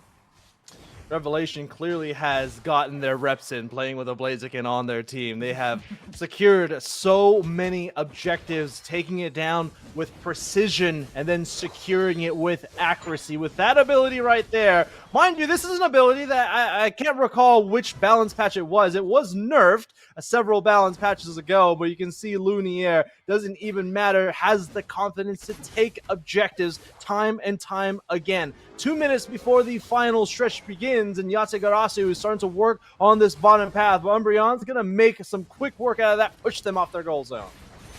Oh, wow. I mean, this is just a crazy game, buddy. There's a Hydra Typhoon trying to keep Tint around as well as cause that disruption. Meanlock does connect, though, and it's going to be Leafeon finding the KO. The eject button, Blaze King. Oh, my God. The overheat does connect, does a huge amount of damage. Darkrai trying to see if they can run away here. Does utilize the worst nightmare. Looks like Celestial does connect, though, and takes down Darkrai to boot. It does feel like Revelation has the advantage as we hit the 330 mark here. It's whether Yadagarasu can get themselves back in this. They need more levels and they need more pressure. Wow, Revelation breaking the tier 2 in the bottom path, and they are hunting this Blastoise on the tier 3. You can't escape from me, says Celestial, and then puts him in a bubble once again. More like a burp. A burpee maybe needs to do some Yatagarasu right now. 1 minute remaining for the final stretch, and Revelation has really taken control of this game. I mean, as we talk about the final stretch, buddy, there isn't that many points between these two teams. Of course, we know how quick Hundo Burgers can rain on through. A T1 is still up on both sides here as well, so it's all going to come down to who wins that team fight. Right now, more levels on the side of Revelation, especially if they get this Regice buff as well. People feel like it's not the best one, understandable, but it is going to give them that HP as well as having the extra levels. 14 here on Celestial. It's going to be a little bit crazy for Yadagarasu to handle. Couple of win conditions we can talk about. Yatagarasu, it's becoming a game where Rayquaza may be the buff they need to at least win a fight in damage. They are quite significantly under-leveled. Level 14 Leafeon, level 13 on Miraidon, and that Blaziken. Only level 12s on the carries of Yatagarasu. Finally, level 13 on the Blastoise, getting a little bit more bulky as defenders do at level 13. The fight breaking out in the choke point here in the central area. Emerald two-step finds the Darkrai, turns that huge nightmare into a dream. Revelation, 2 members down for Yatagarasu, and they are trying to stay on the battlefield, but very fragmented as the Blastoise is trying to stay alive, but they cannot, as the shields stolen away, sending them to oblivion. Oh, Revelation have done what they need to do, buddy. The fact that the Green Illusion Dive had to be used just for an escape tool just meant that Revelation had all of the benefit as they take the Green Dragon. Good effort by Eldegoss to see what they could do, but Gohan can't do anything else as these Hundo Burgers rain on through. Looks like they're going to look for a couple more as well. We have a minute 10 left on the board. Some good effort here from Yadagarasu as they try to break down these shields. Hundo Burger into that T2. There's the home base ones. Oh, they were going to be. The superpower came through, took down the Sableye, looking for more shields here. So they do have an opportunity as we hit the final moments. But Revelation have regrouped and now they're getting the KOs that they need. If they hold them here, that's going to be Revelation going through to the grand finals. He finds 3 members of Yate Garasu, sends them scrambling, and then to the dance class with the Emerald 2-step. Celestial heading back to the Pokemon Center, but it doesn't even matter. 30 seconds remaining, and we may be having our first team in the grand finals, Tano. Yate Garasu, they have 100 points here. Sableye on the tier 1 goal zone. They do not have their Unite moves, but I don't think they have the speed, they have the movement to get to the left side of the field, and they still have to score. Here comes the field, and he says, look into my eyes, and sends them back home. Oh, the Chaos Glower back to the home base for you. Dispenser putting in the work here. Green Illusion Dive has to be used, but it's too little, too late, Draku. Revelation defeating Yatagarasu here in the winners final. Goes through to the grand final, and it's going to have to be Yatagarasu versus none other than Team YT in the losers final. NA having a really strong representation in both finals. The losers final is Team YT. Revelation moving on to the grand finals. But man, Revelation, it's hard to talk about an MVP because I feel like every single team member had such an outstanding performance. 13 KOs once again, almost 6 digits for Celestial on their Leafeon. Once again, Luniere doing so well, securing, taking down every objective, and also just kind of quietly, but also just doing their role so perfectly is Bora. Reach on this Miraidon. 65,000 damage for an attacker you don't see all too often. Love to see this Pokemon still having a place in the metagame where I feel like Raichu and Inteleon have really just taken control of that category. Yeah, I mean, fantastic play by them, to be honest. I mean, to be honest, a huge shout out to both teams because that was a really exciting set. I really enjoyed getting to cast that, and I can't believe the way that ended up being. We are going to take a quick break before we come back for the next set, chat. So please do go and grab yourself a drink and a snack. We will be back with you very shortly. Pero definitivamente estoy entrega. Por esos labios, esos besos, lo tuyo. Pero seguro que desafortunadamente, mientras peleamos en el party, te tengo que no puedo hacerme el inocente. Desafortunadamente, dice que se para la calle y la verdad que se te pone caliente. Desafortunadamente, yeah. Era, espera. Y ya sé que yo te pongo caliente. Sos sensitivo con epidemic. Bambi Hayes, baby, Bambi Hayes.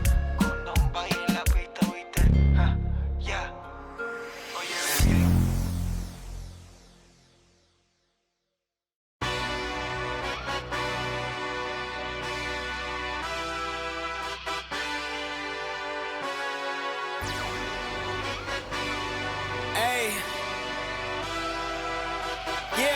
Let's see how you do under pressure. Oh, yeah. I've been wanting this forever. I've been in the field with whatever they throw at me. Brush it off, pick myself up, moving on to the better. Okay. Hey.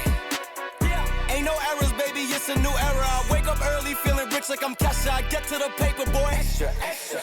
Work with me, you know that I got it. Come with me, let's take a trip to the islands. We up on the jet, we'll do more than just fly on it. Stand on that hill, you gon' die on it. Boom, boom. Baby, I'm not one of them. You should try on it. Miss me with all that I'm on it and next. Whip this up, I send you back to your ex. But good luck with that, this is big as it gets. Hey, let's see how you do under pressure. Let's see how you do under pressure. Give them a name to remember. Hey, let's see how you do under pressure. Let's see how you do under pressure. A moment can live on forever. Yeah. Oh, they don't let me shoot a whole clip. Firepower in this coalition. We just turned the field into a demolition. It was desolate, but I had premonition. I was training for war, every exhibition, every extra mission, every enemy listening. Get off my dick, I got bad intentions. Make it right every wrong, and I'm back with a vengeance. I show you the ropes. Peace in my town, I can show you the coast. Up in the shots if they wanted to smoke. If you know, then you know. Suited up, my whole team do the same. Don't you forget who created the game. Ready for war, I was born with grenades. The trenches where soldiers are made. Let's see how you do under pressure. Let's see how you do under pressure. Give them a name to remember. Hey, let's see how you do under pressure. Let's see how you do under pressure. A moment can live on forever. Let's see how you do under pressure.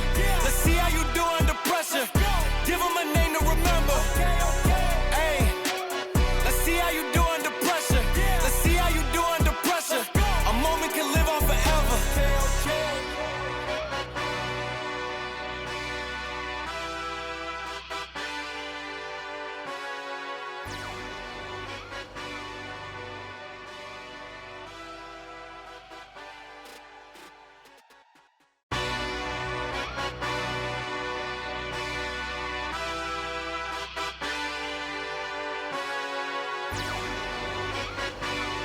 Hey,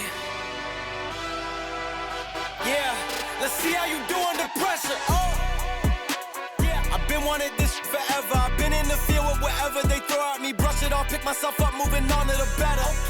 Hey, yeah, ain't no errors, baby, it's a new era. I wake up early, feeling rich like I'm Kesha. I get to the paper, boy. Extra, extra. Work with me, you know that I got it. Come with me, let's take a trip to the islands. We up on the jet, we'll do more than just fly on it. Stand on that hill, you gon' die on it. Boom, boom. Baby, I'm not one of them, you should try on it. Miss me with all that, I'm on it and next. Whip this up, I send you back to your ex. But good luck with that, this is big as it gets. Hey, let's see how you do under pressure.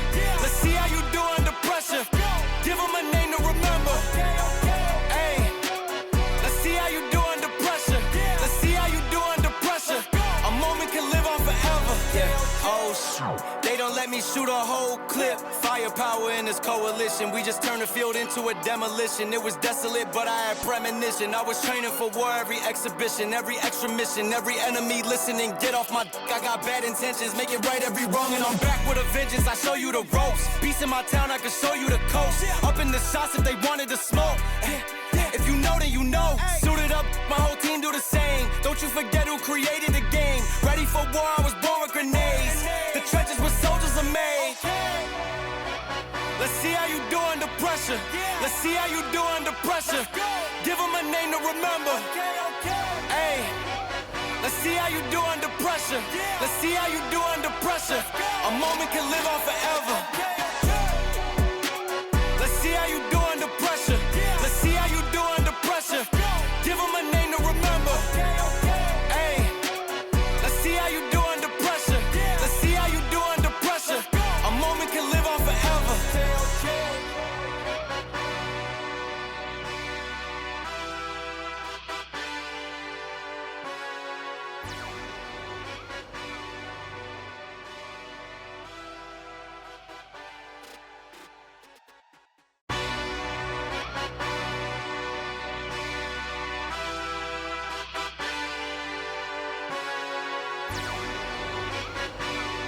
Hey,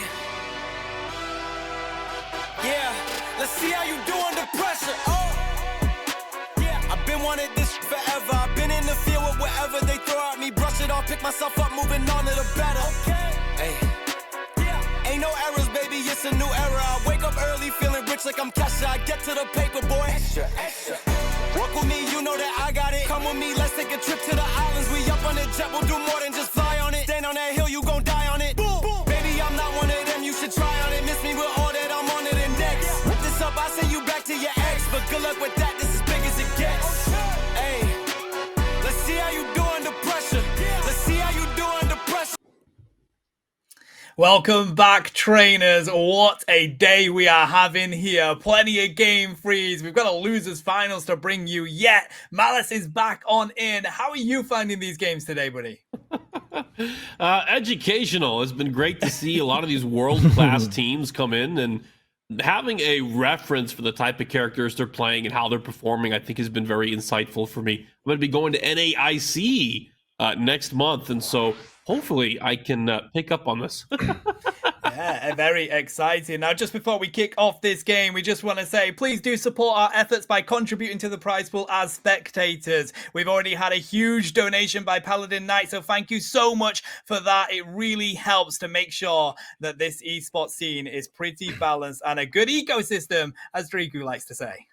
Thank you so much, Tana. We will see you in the grand. I believe you and I will be taking up that one. Me and Malice will be in the grand finals if these teams won a few more sets. This is the losers finals. It's where we're at. Welcome back, everybody. Team YT on our purple side. Yate Garasu, who was on our winner's side, is on our orange side. Team YT, this is a team, kind of a jumble of teams that previously qualified for the World Championships. We have Sosat Sam and Fui Pikadif on Team YT, but we also have Metallic and Rex, who was on Nemesis this last season. Unfortunately, he was falling short to the group stage at the North American Regional Finals, but really strong members nonetheless. They got to go up against Yatse Garasu, who really strong showing up against Revelation. Let's see how the draft is tuning out here, Malice. Any eye-openers or things you want to shout out here in this draft?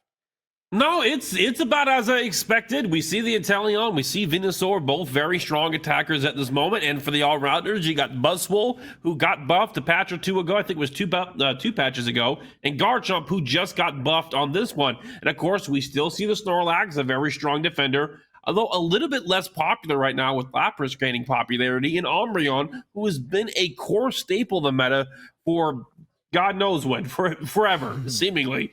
Hoopa also a part of that supporter trio that we see lots of, Hoopa, Psyduck, or Blissey being a great pick. And then we also see the Sableye, who has been a very reoccurring pick. And I don't understand why, beyond the arguments for vision, but Raichu is now a character that can do the same. Yeah, but unfortunately, Raichu's orbs, they do disappear if you continually use the orbs, whereas Sableye, your field of vision that you provide is your actual Pokemon, right? You can move around the field. You can also potentially impact the game state by pressuring their goal zones, by scoring. You can see that score shield that Rex has. And I know you haven't been in a Pokemon Unite for very long, Malice, but one of the, in my opinion, the pioneers for Sableye play is this player that is playing Sableye right now. Rex has been one of the best Sableye players in North America, right up there with JL, right up there with Rolling It Down. I love to see really good Sableye players, and we're about to see one of the best. Oh, I am excited to hear that. I'll have to hold my tongue and maybe challenge my beliefs on how proficient Sableye can be. I mean, some things that make sense. Against vision is a very powerful tool, especially in a world where so few other characters offer you that vision or that foresight into the fog of war. And if he's one of the best players on it, then I think I can get a glimpse into the potential of this player or this character. Not only does it provide vision, but it also provides some kind of more active impacts to the team in team fights. For example, it's invisible, and once you get out of that invisibility, we call it the fear, for example. It causes the enemy Pokemon that has been hit by it to move to the other side. You can see that maybe right as the Sableye engages in the top part of the jungle. We have a double invade by Team YT and two Pokemon. You can see it right there. The fear directly onto the Kung-Fu forces them away. You can immediately go into knockoff when they have the ability into a Confuse Ray. It's just so much hindrance from a Pokemon you can't even see. That is a strong opening. They have Snorlax, who's really good early going in there as well, drawing a lot of attention for Yatagarasu, allowing Leafeon to get to level 4 uncontested, getting a chance to gank and make an influence in the top lane before the opposing jungler can do anything in response to that. And Snorlax doesn't really lose out on too much when it comes to leaving Sobble in the bot lane, as he's already a strong single evolution Pokemon. Mm-hmm. We're talking about teams that have qualified for Worlds. There's a player on here. Well, I'll talk about it right after this engagement right here. There's the fear directly into the knockoff. Knockoff hitting that wall, unfortunately. Gible by themselves. Metallic in the wings. They are setting down their Razor Release, retracting it directly onto a Gible, forcing them to their tier 1 goal zone. And back to that thought I was talking about earlier, we have Pikadiff right now, who's in the bottom path, currently playing Snorlax. We saw them invading the central area and potentially doing that once again. Has qualified for Worlds on 3 separate teams. Mind you, this is the 4th year of Worlds for Pokemon Unite, so this player has been to the World Championships a number of times. You can see right there, take a look at that fear directly into the knockoff, gets a KO on the Urshifu. I think he missed it right before he got in front of the Urshifu, feared him back into the Leafeon, almost looking like a great pick on Urshifu, but Urshifu was able to get the reversal on the Leafeon, but the revenge kill did eventually come from Team U2. Really great play. Leafeon being able to go to this 8-minute center spawn before anybody else and secure that EXP, hoping to get their team a lead.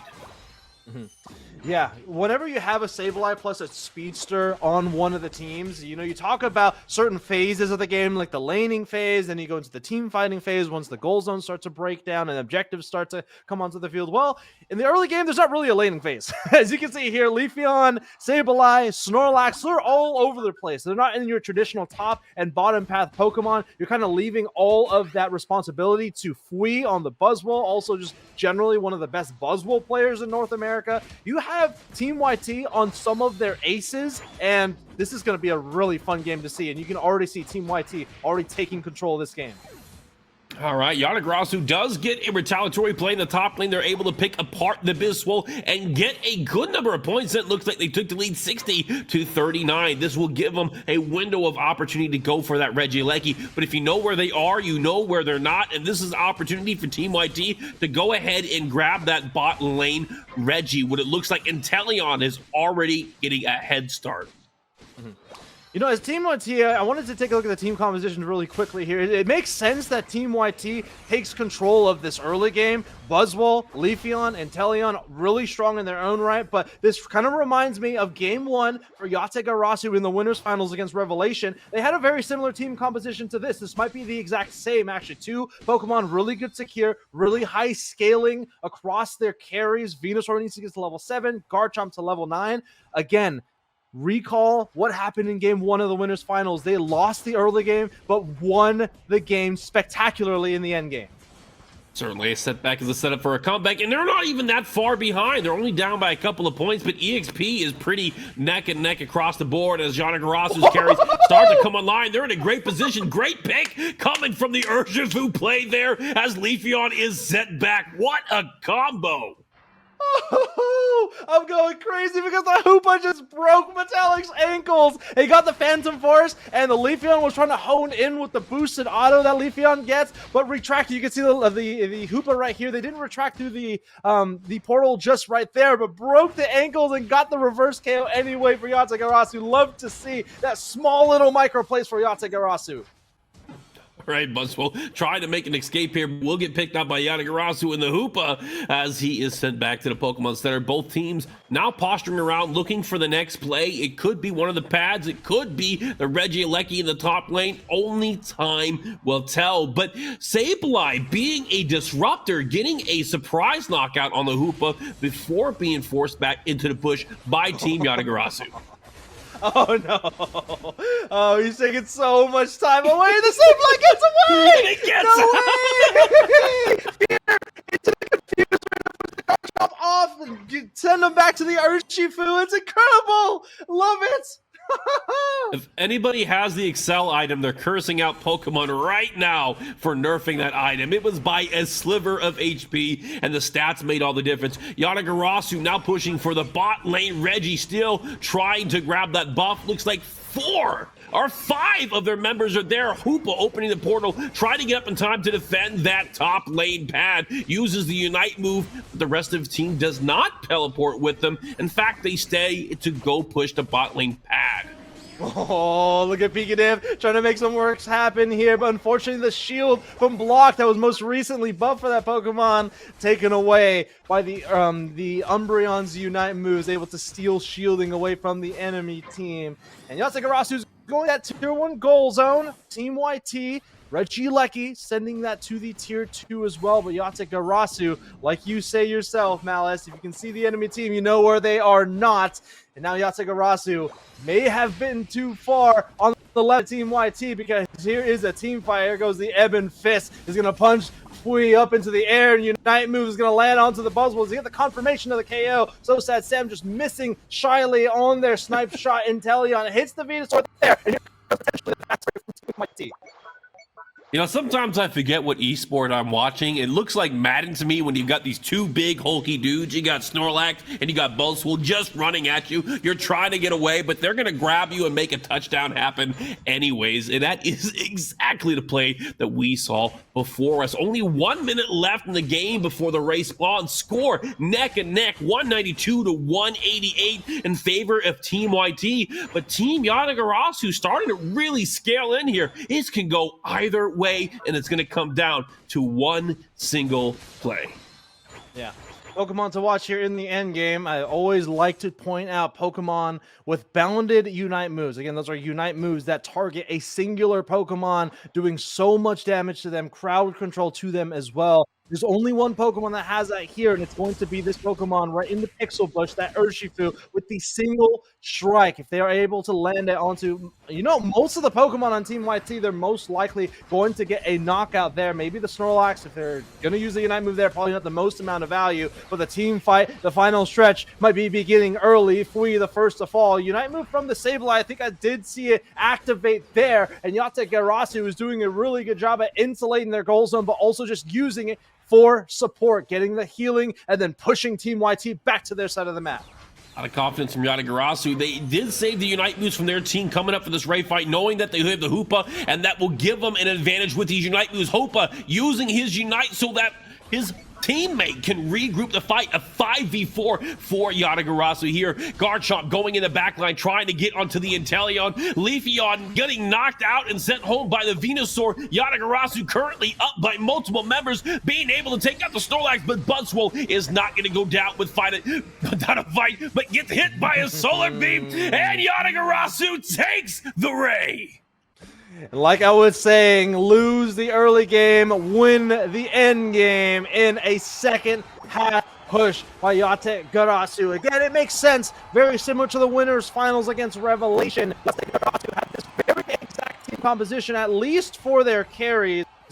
Venusaur, Garchomp needs so much experience to get online and really leaning in again to their rip and secure. And that's exactly what they did there. They got an early KO onto the Sableye. They recognized that Team YT's secure was just the Inteleon. And even for Inteleon, it's not the easiest thing to do because you have to hit the Rayquaza directly. It's not an ability that pierces like Spirit Shackle Decidueye, like Venusaur on their Solar Beam or Solar Beam from the Mew. You have to hit it directly, right? And so just leaning in and trusting their secures, trusting their rip is exactly what they did. And it's not like they just flipped it immediately at the 2-minute mark. They slowly whittled away at Team YT. They got KOs on the Sableye early, like I said. They KO'd Metallic as well, the other securing Pokemon on their team right next to the Inteleon. And unfortunately, Inteleon just not having the best game themselves, only 27,000 damage on this Pokemon. It's a difficult position to play Inteleon into that composition. Every member of Yatagarasu is a threat in their own right? So Hoopa could bring players in or cause a stun. Umbreon locks Inteleon into a bad position, disabling his ability to maneuver, and then Venusaur, Urshifu, and Garchomp all have the potential to outdamage him and send him back, making it very hard for him to find a place on the map. His team needs to be able to create a big enough buffer, and that is quite difficult to do with Sableye, who's not much of a frontliner. Now, he has these great immediate plays, these small moments where he got great picks, but unfortunately, once that is gone, once that has been done, the value he offers his team, in my opinion, is less than some of the others. If they delayed that fight, the fight right before Ray, and they saved the Unite move from the Sableye, and were able to get that pick closer to the Ray fight, I think it could have gone a lot differently. Mm-hmm. Yeah, just unfortunately some small micro plays there on the side of Team YT, but in my opinion, I still thought the Sableye player was incredible throughout the game. I had some really exciting moments, some escapes there by the Sableye. It's a very annoying Pokemon to go up against. I play against Sableye, a handful of times in my ranked environment. It's not a fun Pokemon to go up against, and again, you can't even see it most of the time, right? You can kind of get the instance that there is a little gremlin somewhere in your vicinity. You get the indicator on your head for when a Sableye is nearby, but the best Sableye players know how to play not only not only with your cooldowns, but also with playing with your enemy player's vision, right? You play around a circular sphere of vision to make sure that the enemy team knows you're not there, but you can see them. So it's a really cool Pokemon to talk about and to also cast as well. But here we go. Going into game number 2. This is exactly where Team Revelation was. They were down 0-1 against Yate Garasu. Let's see if they can respond this time. Team YT, once again, on your first pick side, left side of your screen.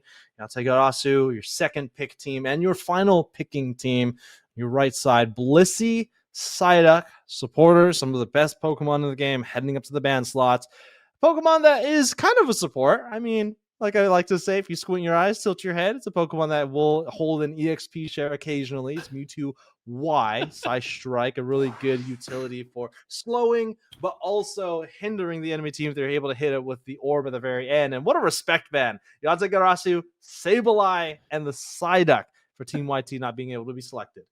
Sableye is an interesting ban, but I absolutely respect it. While I had criticisms for Sableye in the late game, he had undeniable value in the early, in the mid game, in the micro play that the player, what was it? I want to call him Riz, but it's Rex. The micro play that Rex had on there was undeniably talented. But Team YT will be able to grab the Suicune as a response to that ban. And unfortunately, with Blissey out of the game, there's not a lot of ways to deal with the hard CC that comes from Suicune. Yeah, Suicune is a Pokemon that is very quickly, or the best example of what I call a categorically fluid Pokemon. It is an all-rounder. You can see it has a purple background, but right behind the legendary beast. Yeah, it's all ranged attacks for the most part. It's all special attacks, which most all-rounders are physical damage-dealing Pokemon. It also has an EXP share occasionally. It doesn't have one at this moment here. It's all attack for this Pokemon.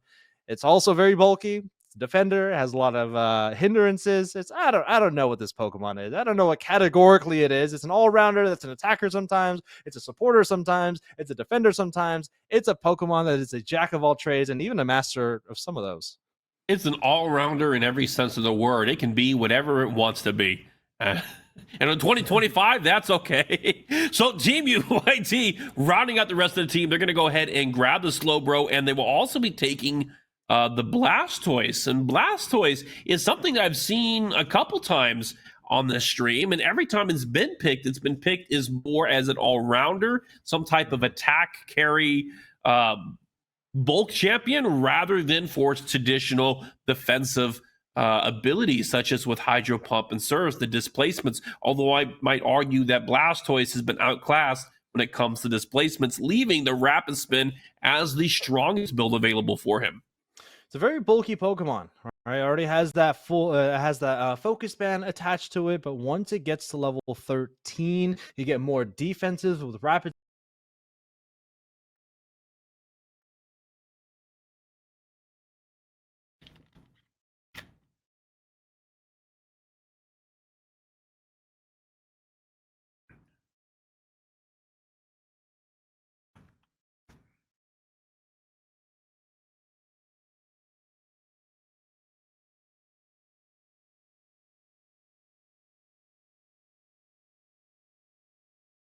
You know, Blastoise is interesting to me. I don't have the numbers in front of me, but when I was doing research on him before, he had a huge power spike in terms of special defense and regular defense between level 13 and 14 and 14 and 15, possibly some of the biggest in the game. And so 13 allows him to get the empowered rapid spin, increasing those defenses even more. But just the raw stats that he can get if he's able to get to 14 makes him an absolute menace and incredibly difficult to deal with. Yeah, if you have a Blastoise at level 14, clearly you've done something wrong, or at least you've done something right. If you have the Blastoise on your team, you've done something wrong. If the enemy team's Blastoise is at level 14, I've said this on broadcast before, but I always like to look at defenders as the indicator of success for your team. If your team has a really high level defender relative to the enemy team, it means you've been doing really, really well. If on the flip side, if your defender is not doing so well, I mean, that's kind of where they're supposed to be, right? They're kind of supporting the team, giving the EXP to the carries. But here we go, everybody. We are in the losers finals. Loser of this will be going home, and Team YT will definitely want to force a game 3 in this scenario. All right, Yatagarasu is going to be leashing the blue buff over to their Venusaur. Not a combo that I've seen too often, but I think it's a great way to have early dominance, as the extra damage and cooldown reduction will be very successful for the team. And as we see, Burpee Bara is going to be able to pick up the first knockout of the game by grabbing the Swabble. I mean, that ability is called Fake Tears. Definitely no fake tears for that Sobble. I think Sobble is also called like the crying Pokemon too in the Pokedex. Well, they're going to be crying in the early game, having at least shed a couple of tears being KO'd this early on. Especially, you know, going up against a Bulbasaur in the bottom path, you should have the advantage going over to the Sobble, a KO opener, another KO on the field for Team YT. Combuskin able to get that one there. Here comes the Urshifu rotating up to the top path. I got to be very careful with this dark Urshifu. They have so much damage in this early game with that forgetting the name of the ability right there. What is the name of that ability? Help me out here, Mouse. Is it the single strike? Yeah, I don't know either. strike. That's one of my weaknesses of big casters. They don't know all the moves by name just yet. It will happen one day. I just know it is a massive pain to deal with. And Urshifu is going to be leveraging a lot of that early game damage to secure that early swallow. Word mix-ups happen to us all, for those listening in the chat. But we have a big team fight happening here in the central area. Foul play being the tool. Able to get the knockout onto the Urshifu, and Ivysaur retreating back to the right side of the field. KO streak of 2 for So Sad Sam. They also got a family of Altaria that should get them to level 7, getting that snipe shot on the field. All right, I was able to pull the move. It is going to be Wicked Blow is the name of that move that was so elusive. A Wicked Blow was indeed dealt to Team YT as all the EXP went over to Yatagarasu. Now, we are sitting 2.5 minutes into the game, only 7:30 left, score 21-60 in favor of Yatagarasu, but it is pretty tied in EXP. Yatagarasu and YT, both having players at level 7, really close to level 8. 20 seconds before the first set of objectives begins. 60 points by Yatagarasu. Again, this is exactly the same team composition in game number 1. Really good rip, really good secure for their Venusaur and Urshifu. And once this Pokemon, again, that Garchomp gets to level 9, they can start to take over the game as they have been this entire tournament. Objectives on the battlefield. Metallic is going to start working on the Regirock in the bottom path. They have really good secure with their own right. They have the overheat from the Blaziken as well. Here comes the charge. Gotta be careful of those rocks, but the Urshifu, able to get the confirm for themselves, is going to send the Blaziken sky high, and a KO streak of 3. Make it that even maybe a KO streak of 4. Even a Penta KO if you add the Regirock to it. 2 euro on the Urshifu. Urshifu and Blaziken both having really good secures, but I do believe less charge time is needed for Wicked Blows, and I think Wicked Blows even does more damage the lower health you are, making it a more efficient item or more efficient move for grabbing that. YT is not being discouraged. They're pivoting towards the top lane of the game right now as they move towards that Regieleki. Yatagarasu getting ready to defend. Last one's going to be very careful. Unfortunately, their teammate took the citrus berry, so they will need to send themselves back to the Pokemon Center to get some healing. They're on this tier 2, so they will get some faster healing, but you can see them recall back to the main base there, and the battle just starting to begin. And a Pokemon that's just starting to heat up is going to be this Garchomp at level 9 there, just about matching the enemy team once again. Wicked Blow, secure of choice for Yatagarasu, and Regieleki bouncing to the tier 1 with all of Team YT, or at least 4 members. Here comes the Verdant Anger, is going to miss every single member of Team YT, and Team YT is going to insulate their goal zones once again. Suicune trying to stay alive as best as they can. Regieleki into the tier 1 and crashing down is their goal zone. Talion picking up the knockout on the Garchomp. The team fight continuing, and Talion trying to get those pick-up knockouts, but will not be able to do so. Blaziken coming in the flank, but now is isolated in a 1v2 until the rest of his teammates can try to bail him out, which they are able to do as Blaziken repositions and looks for the heal. Now, Hoopa, very low on HP, but still hanging back outside of the zone of influence from YT, hoping to maybe get a chance to help their team back up. And when they assess that the situation is safe, they're going to go and recall, regroup, and move for that bot side Reggie. Reggie Steele You hear that voice of the steal calling, and there's not really much to steal here for Team YT. They might try to steal a goal zone in the top path. As you can see, the Hoopa potentially moving up to the top path. They do have their they don't have their unbound at this point here, but that Garchomp is going to do really well at holding the goal zone as best as they can. 37 points coming in, not the best overcap. Comes the Hydro Typhoon from Fui. His additional shield coming in from the rapid spin. Unite move from the Garchomp. Live It Outrage is not angry enough as they're sent very quickly back into their Pokeball. Gohan needs to find that teen form as they run back through to the central area. Really low on HP. I don't know if they want to take this fight here because most of their members are sent reeling at this point. Yatagarasu might have to just cut their losses, and I think that's exactly what they're going to do. The payoff for winning is not worth the possibility of losing there. So they're going to scatter and grab EXP where they can. Urshifu invading Team YT's jungle, but it looks like Umbreon is going to get caught in a perilous position here, severely outnumbered. It does get knocked out by the Blastoise. Fortunately for Yatagarasu, it is one of the lower ranked players on their team, so the EXP they get from that is not going to be too high. Now, we see Hoopa using the Unite move to try to bring the rest of their team up here to defend the Regieleki. Another Unite move coming in from the Venusaur, but the knockouts are going over for Team YT as we take out the Garchomp.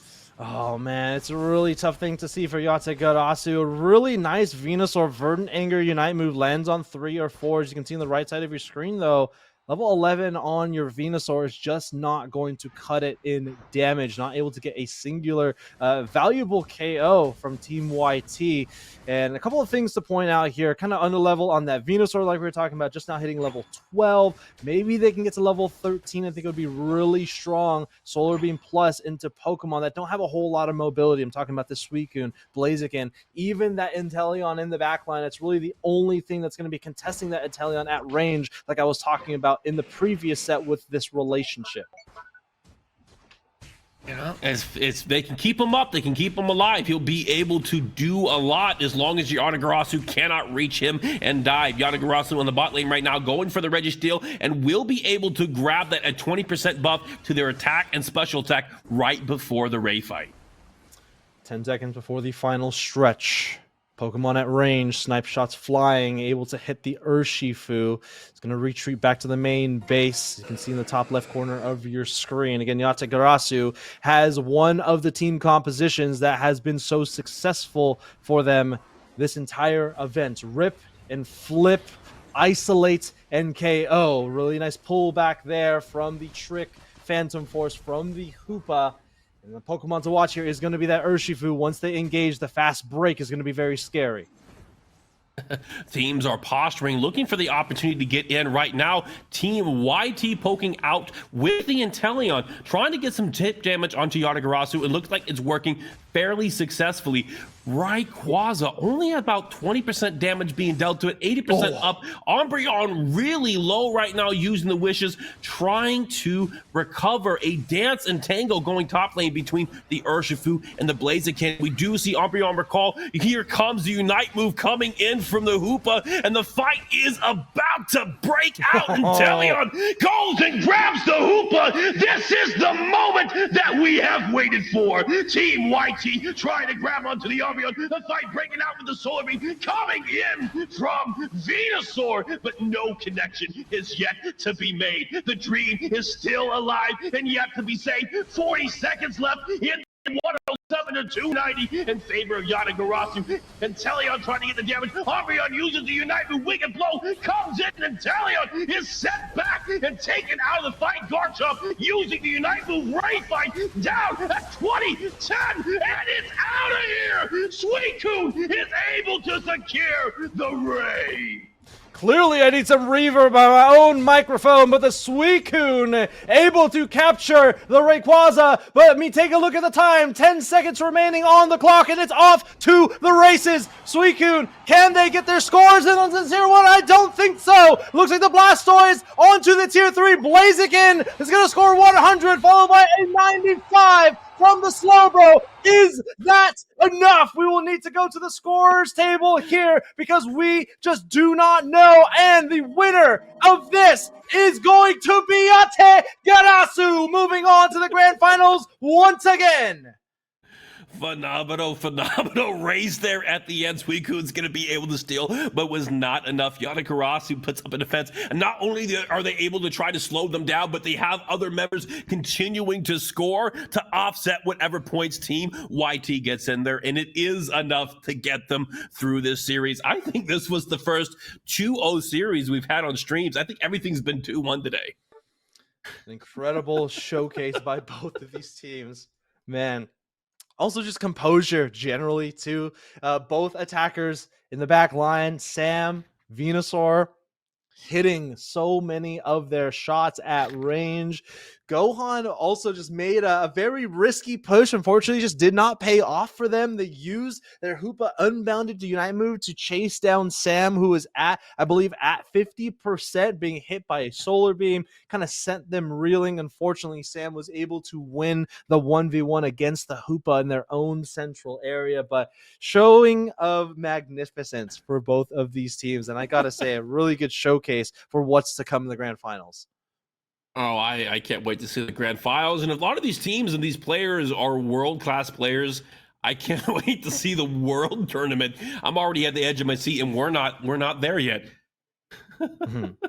Yeah, it has been an absolute pleasure casting this event and bringing this to you all. Just a few reminders. Please continue to support the prize pool as spectators if you can. All of the donations that you give for the Master Series event today will be going off to the prize pool to support all of the players, some of the best players in the world. But we are going to be going to a very short break.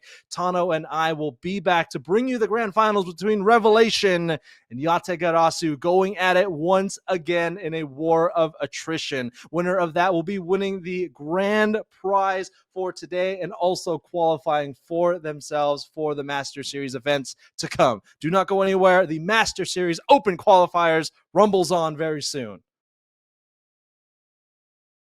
And it all comes down to this. 4 hours of Pokemon Unite action, and we are here in our grand final. It's Revelation versus Yatagarasu, a repeat of the winners final here, Draku, but it is a best of 5 with Revelation having that 1-game advantage. You were saying in the green room before we went live that you thought this was going to be going the distance, and I absolutely believe it will be. Got a game 3 out of these two teams in the winners final set with Team Y, or not Team YT, but Revelation losing the first game, but reverse sweeping it, winning the next 2 games. And well, it's kind of the opposite here, right? Revelation up a single game, and Yatagarasu, they have to win 3 games if they want to get the lion's share of today's prize pool, which is, do you know, Tana, what is the lion's share of today's prize pool? It is 200 smackaroonies, buddy. $200, $50 for second place. But what's more important is the fact that Revelation, Yatagarasu, and Team YT have qualified to be joining us in the Master Series group stages. Take a look at that. They're going to be banning out Sableye. I think, Dispenzo is doing such a fantastic job on Sableye. And I feel like Yatagarasu, I think they may have had their fill of Sableye, at least in these last literally 2 sets, right? Dispenza in the winners final set did so well for Team YT, or not Team YT, but Revelation. Rex did so well with Sableye for Team YT in the losers finals. And they don't want to see this Pokemon anymore. I mean, you can't really see it half the time. Well, they don't want to see it in the draft either.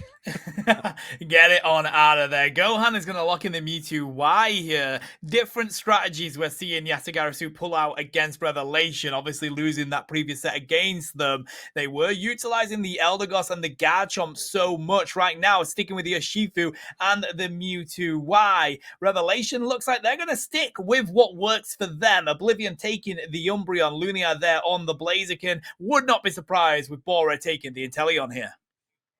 We also may be seeing a central area Urshifu once again, not a dark Urshifu. And on the flip side here, always want to take a look at their battle item, the item on the far right there. It's going to be a full heal this time. It's going to be very handy for a Pokemon that has a lot of dashes and wants to get in and out of the fireball. Dark Urshifu wants to do that, but sometimes can withstand some of that damage by charging up their Wicked Blow. This Water Urshifu with Surging Strikes, however, wants to try to get as many abilities opportunities as they can and wants to prevent themselves from getting hindered.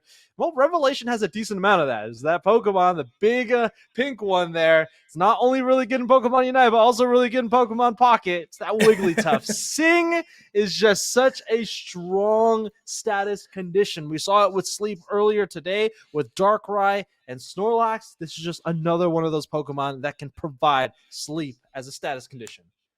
Mate, the less I think about that Wigglytuff horrifying card in Pocket, the better, mate. But I am excited to see it here in Pokemon Unite. So, of course, they did see that Sableye got banned out. You know what you can do as well is utilize a Wigglytuff. Takes a huge amount of damage. The Sing does a decent amount of CC. And it's also a Pokemon that you can utilize for trying to sneak some vision as well, buddy. What is interesting, though, is all of those all-rounders on the side of Yatagarasu. Riolu is going to be taking the Lucario, so going for that Evo form. And I love the Lucario pick, to be honest, mate. We don't see as much of it now. I mean, the first, 5 seasons of Pokemon Unite was just Lucario's home field. But we're seeing it come out here. I would expect to see it in that top side. I actually like the pick of the Lucario. No, I don't mean to go back to Pokemon Pocket once again, but the licenses, they kind of look like cards, right? Hey, production, can we get just a slice out of that Wigglytuff card from Pocket and just take it out and paste it there for the Wigglytuffs? Yeah, we'll see if we can get that for you guys. But, pulling out a Lucario in the face of a Wigglytuff is kind of scary. I mean, of course, you have that AoE status condition. You can sing them to sleep for a couple of seconds unless they're attacked. But you also have Q-Charm as well, which is, it doesn't provide a lot of hindrance in crowd control, but it could just be annoying to disrupt the flow of your E-speeds, right? So there are some things you have to contend with. Of course, it might not even be an E-speed. It could be a power-up punch Lucario, which is a little more conservative. It has pretty decent secure. Also with that Unite move is pretty good as well. But here we go, finally into the grand finals. Yatagarasu. They got to get their Urshifu online. And it looks like Celestial is this time going to head up to the top path instead of invading the little Cup Food.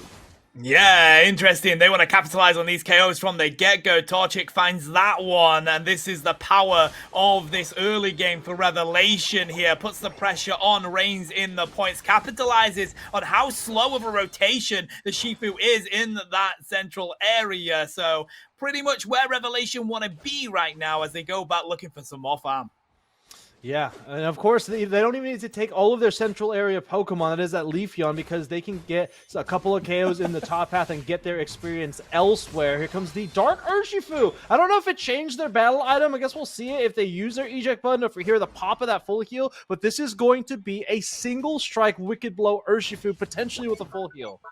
Trying to utilize that power of Blaziken eject button as well. Kind of going to go off on each other with the secures, mate. Interesting that we're seeing this from Yatagarasu. Combusken says goodbye, Mewtwo. Baited them in looking for that farm. Gets the 16 dunk in as well as Lucario comes up here trying to see if they can take them down. That's the power of Sing. There goes the sleep. And then guess what? There's a Drizzile to boot, buddy. Double KOs for Revelation. Put them to sleep, not just for a few seconds, but also back in their Pokeball. As a really nice assist there from the Wigglytuff, as Oblivion has a really strong early game to support this Combusken getting to level 5 to get that evolution, is going to put the Urshifu to sleep as well, and then being kicked back by the Blaze Kick from the Combusken. This is going to be an E-Speed Lucario, so definitely going in on the micro plays with this Pokemon. Let's see what they can do with it. That's so interesting. I was expecting the hindrance resistance from the close combat power-up punch, but no. Go for the E-speed, connect with the KOs. Mewtwo Y does get taken down, but they're reining the points here. And now Yatagarasu have given themselves a slight points lead on that board. Looking for the levels, though. They've managed to get a slight lead as well on that front, but Inteleon does find Lucario, and now the rest of Revelation looks like they want to grab this experience and will continue to push this one, buddy. So much attention on this top lane. Yeah, not only do they have to deal with the Wigglytuff, disrupting your flow and your dashes for the Lucario, there is a Serena as well, but to match that, there is an Urshifu, not an Urshifu, an Umbreon with with a mean look as well, which is also just really annoying to deal with. Really good fast break here by Yate Garasu, pushing them off of their goal zone. Is going to bring that goal zone down to 1. I don't think that Wigglytuff has any AO's energy to pick up or to score to break that goal zone. A 1v1 and a wicked low finds True, and the 1v1 continues to run the ones in the bottom path. Eject button. It is an eject button from the Urshifu. There was a switch up at the very end of that draft, but Yate Garasu starting to take hold of this game, but always have to be very careful playing in and around this Wigglytuff and Umbreon core. What is difficult for them to deal with here, though, has been the Serena. The Queen has been going on through, gets so much damage raining down, and then with the backup coming in from Riolu as well. And then they say Neil Peasant drops down the Unite move onto the Blaziken. Doesn't do enough, though, and now we see a retreat from Yate Garasu. Good defense here from Revelation, but that Serena is really becoming an issue for them to handle. Yeah, really close game. Yate Garasu is going to take the lead with those 2 scores in the bottom path. Urshifu peeling for their Serena as they're trying to get their stacks in. Is going to bring it down to 5. Need one more shot in and just cannot get it off as the Urshifu sent back to the Pokemon Center. And here comes Bora, supported by Oblivion. Another Frontier battle has broken out in the central area of Yate Garasu. Sai might be an I for Yate Garasu if they can't defend against Revelation. And a really good KO for Yate Garasu as Celestial's going down. This Mewtwo Y just putting out a humongous amount of damage as the Infinite Cyburn runs into the Blaziken. They're able to get themselves out of there, though, but Umbreon isn't. Serena there again saying Neil takes the KO, and they're looking for more, and there's the Ebon Fist, deletes the Blaziken back to the Pokemon Center. We see the Aura Cannon coming out as well from the Lucario, but Emerald Two-Step proves to be a bit too much. Yatagarasu here pushing onto the T1 pad. Queen Ascendance comes out, and they find the KO yet again. Umbreon may have a huge health pool, but it won't matter when 4 of them are taking you down. Pokemon Center for you, Yate Garasu, with so much pressure here, Draco, and they don't want to let it up. Serena is really taking control of this game. Is it a store? Because this might be Christian Louboutin as the Steel Stilettos are finding their mark. But another Pokemon that is finding their mark is the Wicked Blow from the Urshifu. But Revelation gotta be very careful as they continue to push on forward. Mewtwo Y sent back to the Pokemon Center. And it might not be football, but it might be basketball as the fast break from Revelation is coming true. A Pokemon not fast enough is the E-Speed Lucario, and Bora Reach is going to put their foot on the gas as the Azure Spy Vision is going to be the vision for their team, and that vision might be of success. Oh, wow. 30 overcap on that T1 as well. Revelation got themselves back into this game here, catching up on those levels. 13 here for the Leafeon. And it feels like now, as we approach here into the top side, it's all down to where this fight goes. Aura Cannon comes out again. Huge amount of damage onto the Blaziken. Moonlight Prance comes in, trying to see if they can save them. Unable to do so. Psychic, though, from the side hook is going to do enough. Emerald Two-Step comes through. Lucario ain't going to survive that. Or they do, thanks to the Ebon Fist from the Shifu, as it looks like Yate Garasu are here to clean up the rest now. Serena finds the answer, breaks on through. These all-rounders will not be stopped, Draku. Serena, Queen of Dragons, the Queen of the top path. They are taking control of this game, and here comes the overheat. Is not able to get it, but the Inteleon able to get the confirmation nonetheless, but that is not going to stop the Serena, but that the abilities from the Inteleon are able to get a KO streak of 2. Those auto attacks just do so much damage at mid to short range. Wow, I can't predict who's going to win this game here, but it actually feels pretty even now as we only see 21 points between these two teams. Level 13s are on both sides, especially on the side of the carries. Leafeon here hitting 14, but they also run into a side up. There goes the side strike. Celeste is going back to the Pokemon Center, buddy, as we have 28 seconds before Rayquaza is here. Getting so close to that level 14 is Mewtwo Y, and that is a scary Pokemon to see at Rayquaza. Mind you, this is the EXP share holding Pokemon as well, so seeing a level 13 Mewtwo Y in the final stretch is always a really strong indicator of success. But, I mean, take a look at these levels, Tano, on the side of Revelation, 3 level 14s, and some huge burst damage across their members. And here comes the snipe shots at range. It's the longest ability on the field at this time. And not a traditional healing support on the side of Yatagarasu. And they're immediately going to take 2 shots. And the headache gauge built up to full. That Psyduck is going to be set reeling back to the left side of the field. This is the issue when you don't have enough heals to deal with poke, right? So now Psyduck has to go back, puts the advantage to Revelation as we see the dive in from Serena there. Oh no, they may be caught out. They get deleted. The power of the Wigglytuff was enough to lure them in. And now it looks like Revelation wants to go for the rip, but they've done this before and lost it in that moment. Mewtwo Y is still here, but it's going to be Leafeon that locks it in for Revelation. Celeste was there. The Emerald 2-step comes through, and now they can rein in the Hundo Burgers. They have a minute left. The true damage here from the Shifu does at least open up the goal for them to score the points in. No Hundo Burger yet, but still a shield on the side of the Leafeon Dracu.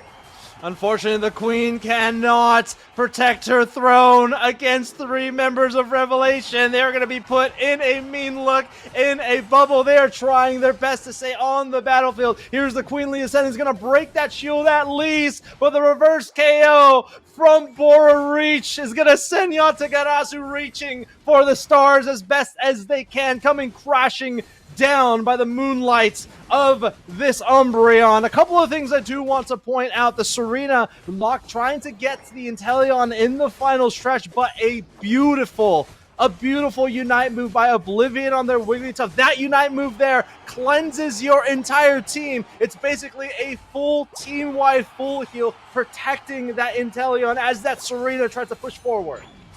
And to be fair, considering how much full heal got nerfed and how long the cooldown is, it's probably about the same as a Wigglytuff Unite move as well, buddy. But yes, you are absolutely right. A perfectly timed Unite move. And the thing is, Serena, understand going for the Inteleon. That is going to be your main target, but you've got to be wary. There's going to be more in that bush with you. And the second tint was taken out in that fight. All advantage was on for Revelation, and they just cleaned them up one by one. Bora here with 12 KOs, Dracu, and as we mentioned, that poke damage at that Rayquaza, it's just too much for teams to handle without that typical healer.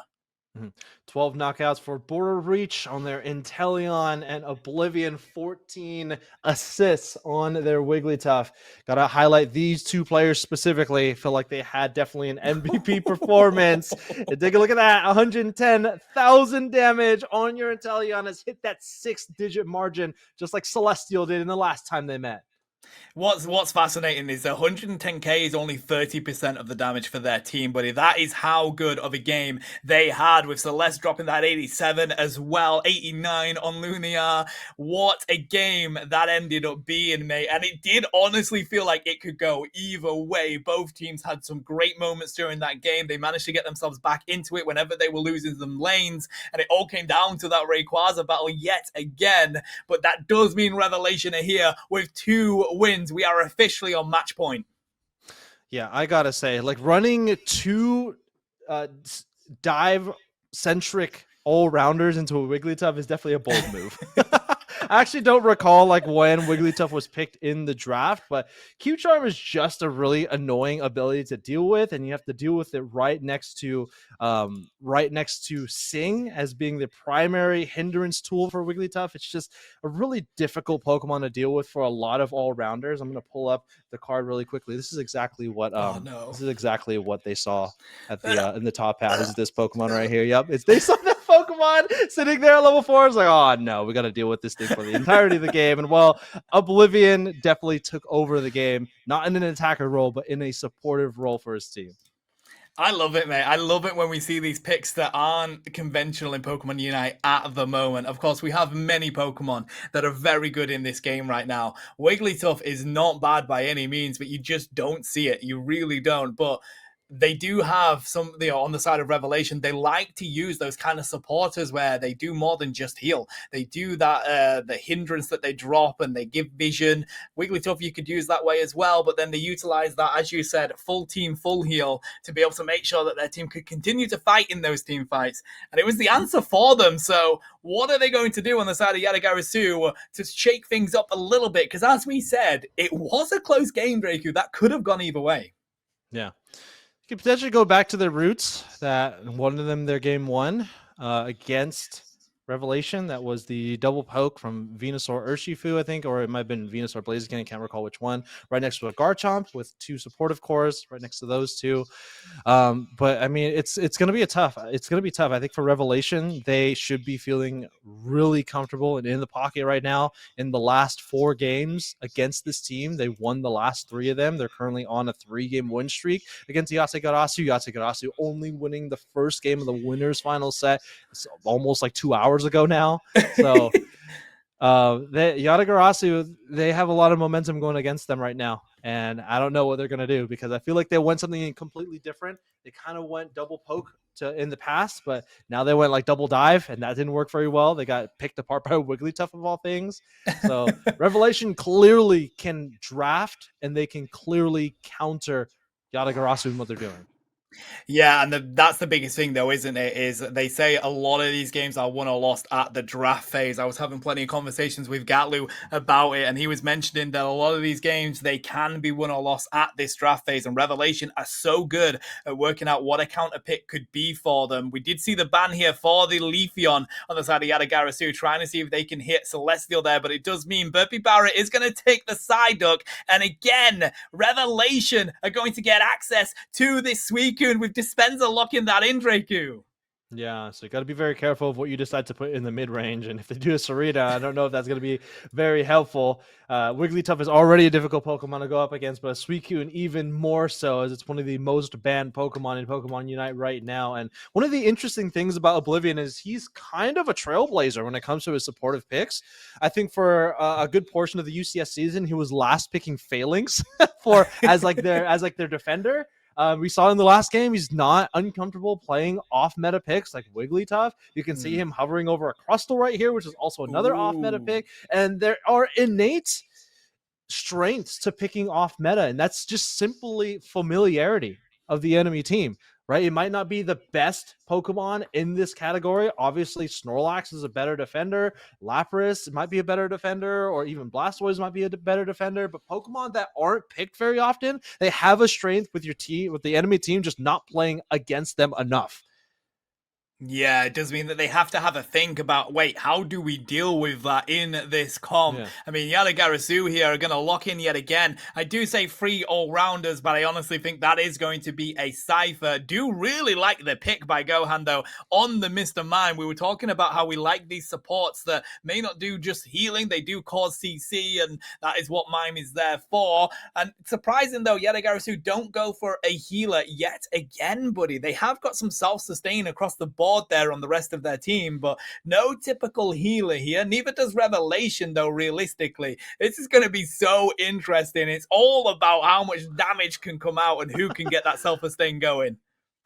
This is going to be a bruiser of a game, right? We have a lot of dashes on the field, right? Serena, Lucario, if they're going E-Speed again, I see an eject button on Riolu, their Lucario currently, so it might not be an E-Speed once again. Could be the power-up close combat that you were talking about in the previous game. On the other side, a lot of dashes too. Lunier has a lot of dashes. Celestial has a full heal, which gives me the inclination that it is going to be a Water Urshifu this time. Don't see any swap-ups there. Yeah, it looks like they've locked in the full heal, and potentially what the Miraidon goes, it could be an Electro Drift Miraidon, so we could have 6 Pokemon with a lot of dashes. We saw an eject button. It's another Pokemon that you can kind of tell which ability set it goes by looking at the battle item. Miraidon is no stranger to playing a speedy set or an attacker set, the more traditional mage set, but it all is with that battle item. It was an eject button, so it's most likely going to be a Charge Beam Thunder for this Pokemon. Oh, this is going to be an exciting game, buddy. And as a reminder, we are currently on match point for Revelation. If they take this away, they are going to win today's tournament, the Master Series Open Qualifiers for the West region, earning themselves $200 as well as being entered into the group stages of the Master Series. It's been an exciting tournament. It all comes down to this. And as we have a look at that bracket, to be fair, Drake, it wasn't going to go any other way, was it? Yatsik Garisu and Revelation have had an incredible day with a lot of game frees. Incredibly high quality roster of teams. I think I said when I joined the broadcast today, and no surprise to see these two teams up here. These two teams, and individually, these players have seen a lot of limelight and a lot of success in their relative Pokemon Unite careers. But this could be the last game of the broadcast today. Yatsik Garasu on the fence, backs against the wall in today's open qualifier event.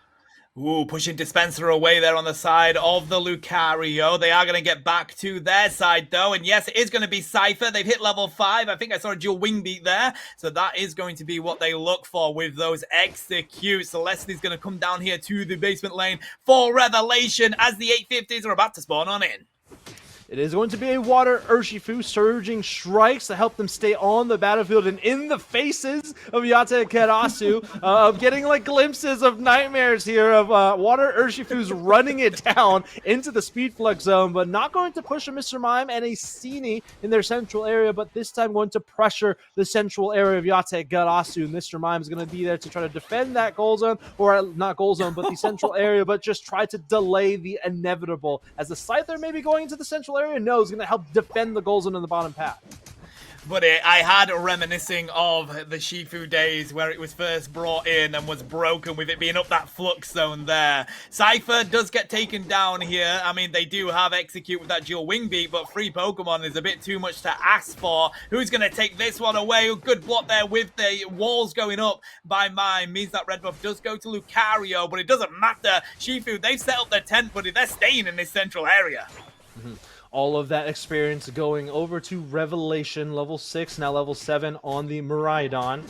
Is going to have access to both of those abilities. Ooh. Celestial, though, is going to stay too long on this goal zone. Same thing with Oblivion as a KO Shriek of 2 for Yatsik Garasu. They're also going to score on the Tier 1 goal zone, pushing on forward. Another fight is breaking out in the top path. It is going to be the other variation of Lucario, Power Up Punch, and I believe it is going to be close combat. They will get that at level 7.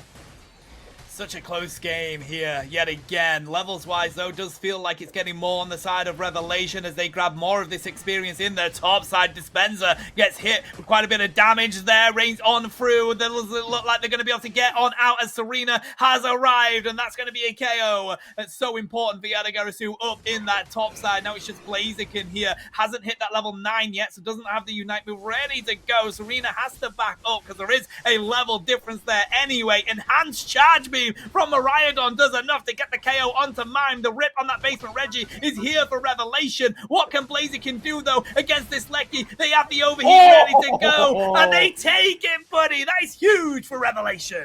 Oh, they take it, but the Psyduck responds with a steal of their own, so steals galore in the grand finals. I think it was a Psychic to get the confirmation there. Is going to push them off of their goals and as best as they can. Celestial, not happy with that, is going to chase down the Duck, and it's hunting season for Psyducks.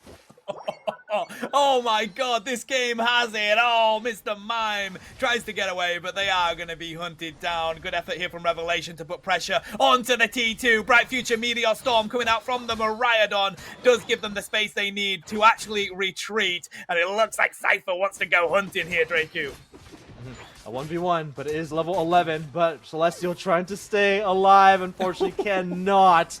Just too sharp are those arms of the Scyther, long arms of the law, at least in the central area. As we head to the halfway point of the game, Tano, 8 points separates the two teams, and it's going to get a little wider as they score on the Tier 1 and the Tier 2. This plays getting the score with a 40 of their own, and as this glimpses of NA, do I see a tied score in Pokemon Unite? That we do. Imagine if this ends the way that NA did. Green Illusion Dive comes in here from the Cypher, looking for more. Is going to get the Crystal, has the execute damage to look if they can get Celeste, but they have to back on up there, knowing that they didn't have the resets on the rapid strikes. Mr. Mime here with a ridiculous decision to dive further into the central area. Gohan trying to see if they can do the disrupt, but they do have Showtime, buddy. They take that red aura away. Finally does get the Unite move out of Shifu, though, I think, at that moment. Fortunately, we'll not get a tied game. I think there were some scores on the bottom path, so dream broken. Of course, that dream can be realized once again. Still a fairly close game as we eclipse the halfway point of game number 2. Again, this is a best of 5 with a winner's advantage. Revelation needs to win this next 5 minutes in order to take the lion's share prize of $200. Reggie Steele in the bottom path, Reggie Lecky in the top path. Mr. Mime going to try for a steal once again. I think their confusion is on a cooldown. This time, Revelation is going to capture and steal that Reggie Steele. Now, it looks like Yadagarisu wanting to push onto that T1, makes the decision to back on up here. Full power Sayai does manage to get Psyduck out of there with the headache coming through as well. Another Green Illusion Dive, and Ryolu alongside Cypher finds the KOs on that one, and they do have a Lecky that they could go for as well. Serena doesn't end up being too much for the Shifu to handle, and this is why Revelation are rotating up to this Lecky here, Drake, who they can't leave that to the 2-minute mark. Yeah, they have a minute and 45 seconds to do so. Another fight breaking out here, and a lot of Unite moves. Rubble Rouser making some rumbles in the top path with the shards coming out from the Suicune as well. And a 6th player with the Regieleki. Can they break this in time? They cannot, unfortunately. The Regieleki going to crash that goal zone in, but it's going to bring the score lead a little closer to parallel, Tano. Showtime yet again, says Mr. Mime as they dive on in, trying to get that stun. Looks like Revelation wants to show their face here for that T2. Might not be the right call, although they are finding the KOs at the moment, buddy. That's 2, that's 3. Looks like they're going to get Psyduck to boot as well. They don't need that to go in. Cypher does manage to disrupt the scoring, though, but they still find the KOs. Serena's the only one on the field here. Does use the Queen Ascendant to at least get a KO and back them off the goal. Mime is back. Here comes the Lucario as well. What a huge defense for Yadagarisu there. Yeah, Serena quite literally 1v5ing on their tier 2 using the invincibility frames, also known as the I frames, when the Queenly Ascendant Unite move to KO or at least hinder themselves from taking too much damage before the rest of the team, the Mr. Mime, can come on in. It's going to be one more Reggie in the southern path of the map before the final stretch. Let's see what it is. And it is going to be a Reggie Steele. Tano, if you are Yatagarasu, I'm pretty sure you're not happy to see the enemy team getting a flat boost in damage and special attack for the remainder, not the remainder, but the next 90 seconds. Not when you have 2 level 14s over there, buddy. We have a Miraidon with 13 for them. Look at them here, already going in with the damage. Psyduck has been deleted. Rayquaza back on the field here, and the damage is raining on through. The flowing fists come through from the Shifu. Damage onto the Rayquaza. They've got the KO. Serena gets taken down. It's all down to just Cypher here. They have the execute damage, but they've dived in a little bit too early. Revelation do it. They ace Yadagarasu. They lock in the Rayquaza. There's a minute 35 left, buddy, but Hundo Burgers are about to rain on down.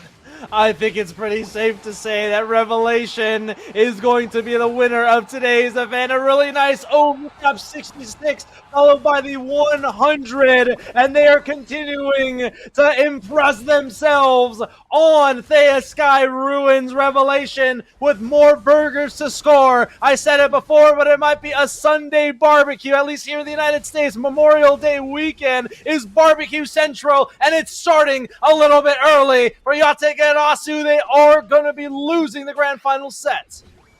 Oh, buddy, a Quadra coming out as well from Blazerkin. Some sides going into boot here, and we're getting ever so close to that fabled 1K mark on the scoreboard. Cypher's going to go get themselves an 80 score for a little bit of consolation. But you've seen it here, chat. Revelation are going to take the Master Series Open Qualifiers for the West. $200 for their team. 550, to Yata Garasu. And of course, them and Team YT are going to make it through to the group stages for the Master Series.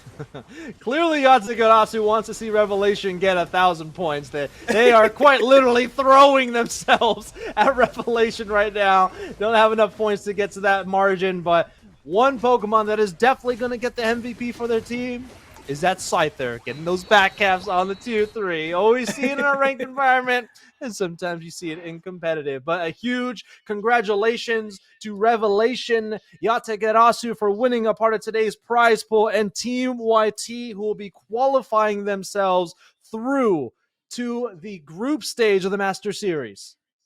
Oh, I love that graphic coming out of the Master Ball. They are your winners today. Well deserved. Revelation putting on an absolute showcase of class here, taking away the grand finals with a 3-0 victory over Yata Garasu. A fantastic tournament this has been. But the best part is, chat, this is just the beginning. This is the Open Qualifiers West, and we've got plenty more action for you. There's group stages to come yet. We've invited teams, and then we have playoffs. This is going to be an incredible Master Series, the flagship of INGAGE GG here.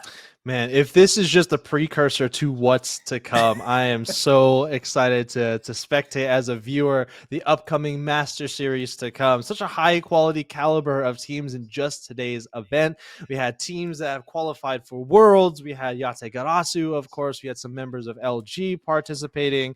We had Team YT, members of Nemesis participating, Aegis Flames, all teams at such high caliber today, and I'm so excited to see what's to come, Tano, and sure to see you on the cast there as well, Tano. So I'm super excited to see what's to come for this series.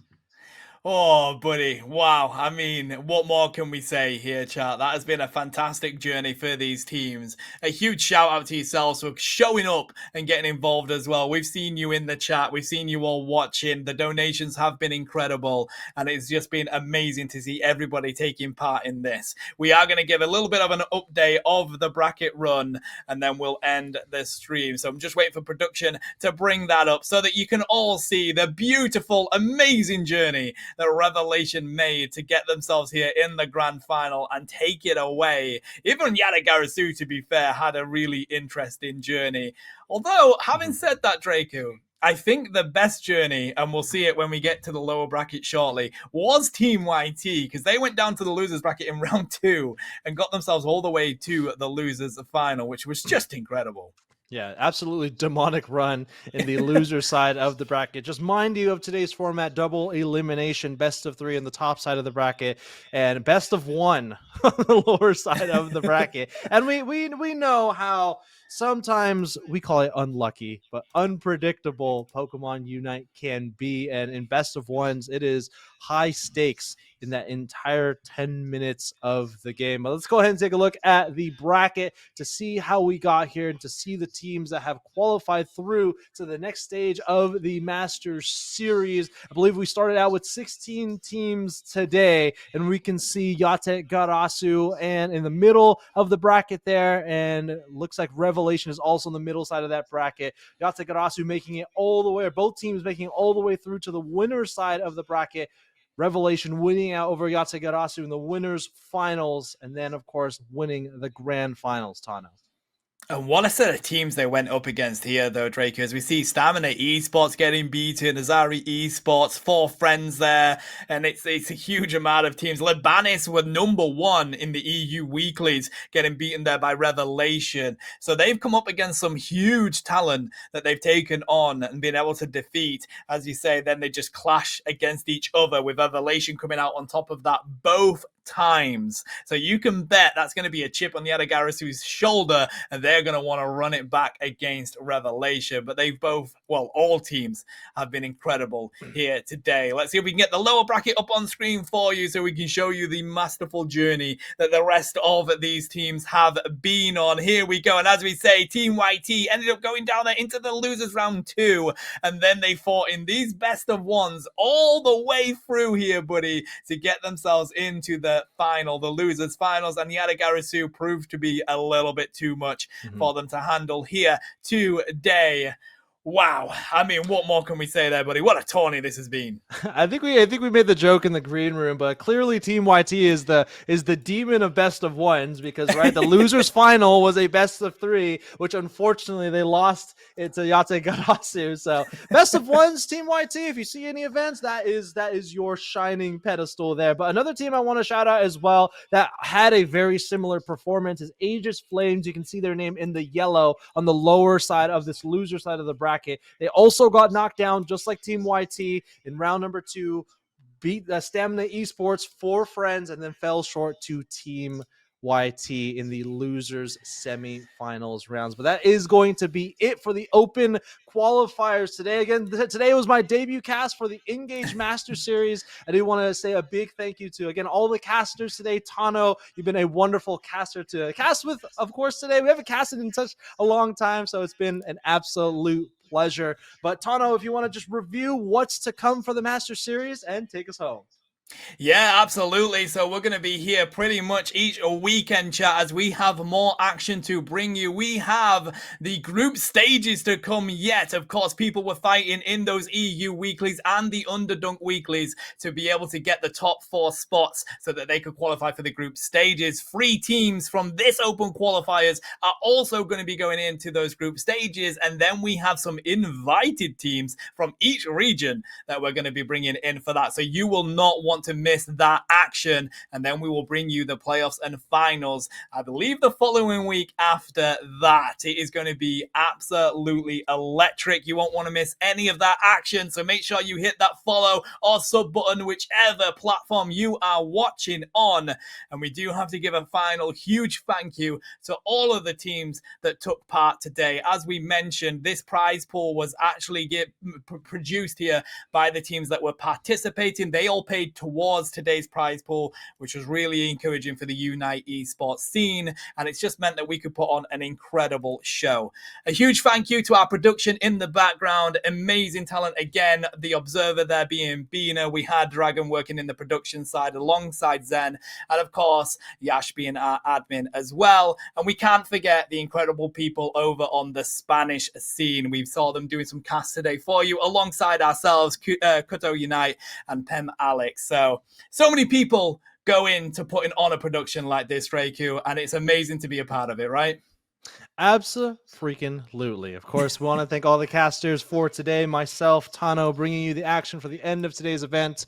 But if we just rewind a couple of hours ago, we also had Doom and Malice coming in with their VTubers, being amazing casters as well. But I believe that is going to be it for today's broadcast. We will see you all on the next part of the next stage of the Master Series. It is just heating up for the Master Series, and we're coming to a pretty spectacular end, not only for the Master Series, but for the end of the rest of the UCS season. I will see you at the North American International Championships and potentially for the Master Series. I will see you all. We will see you all in the next one. Have a good rest of your weekend and a good start to your week. Happy spring, everybody. We'll see you next time.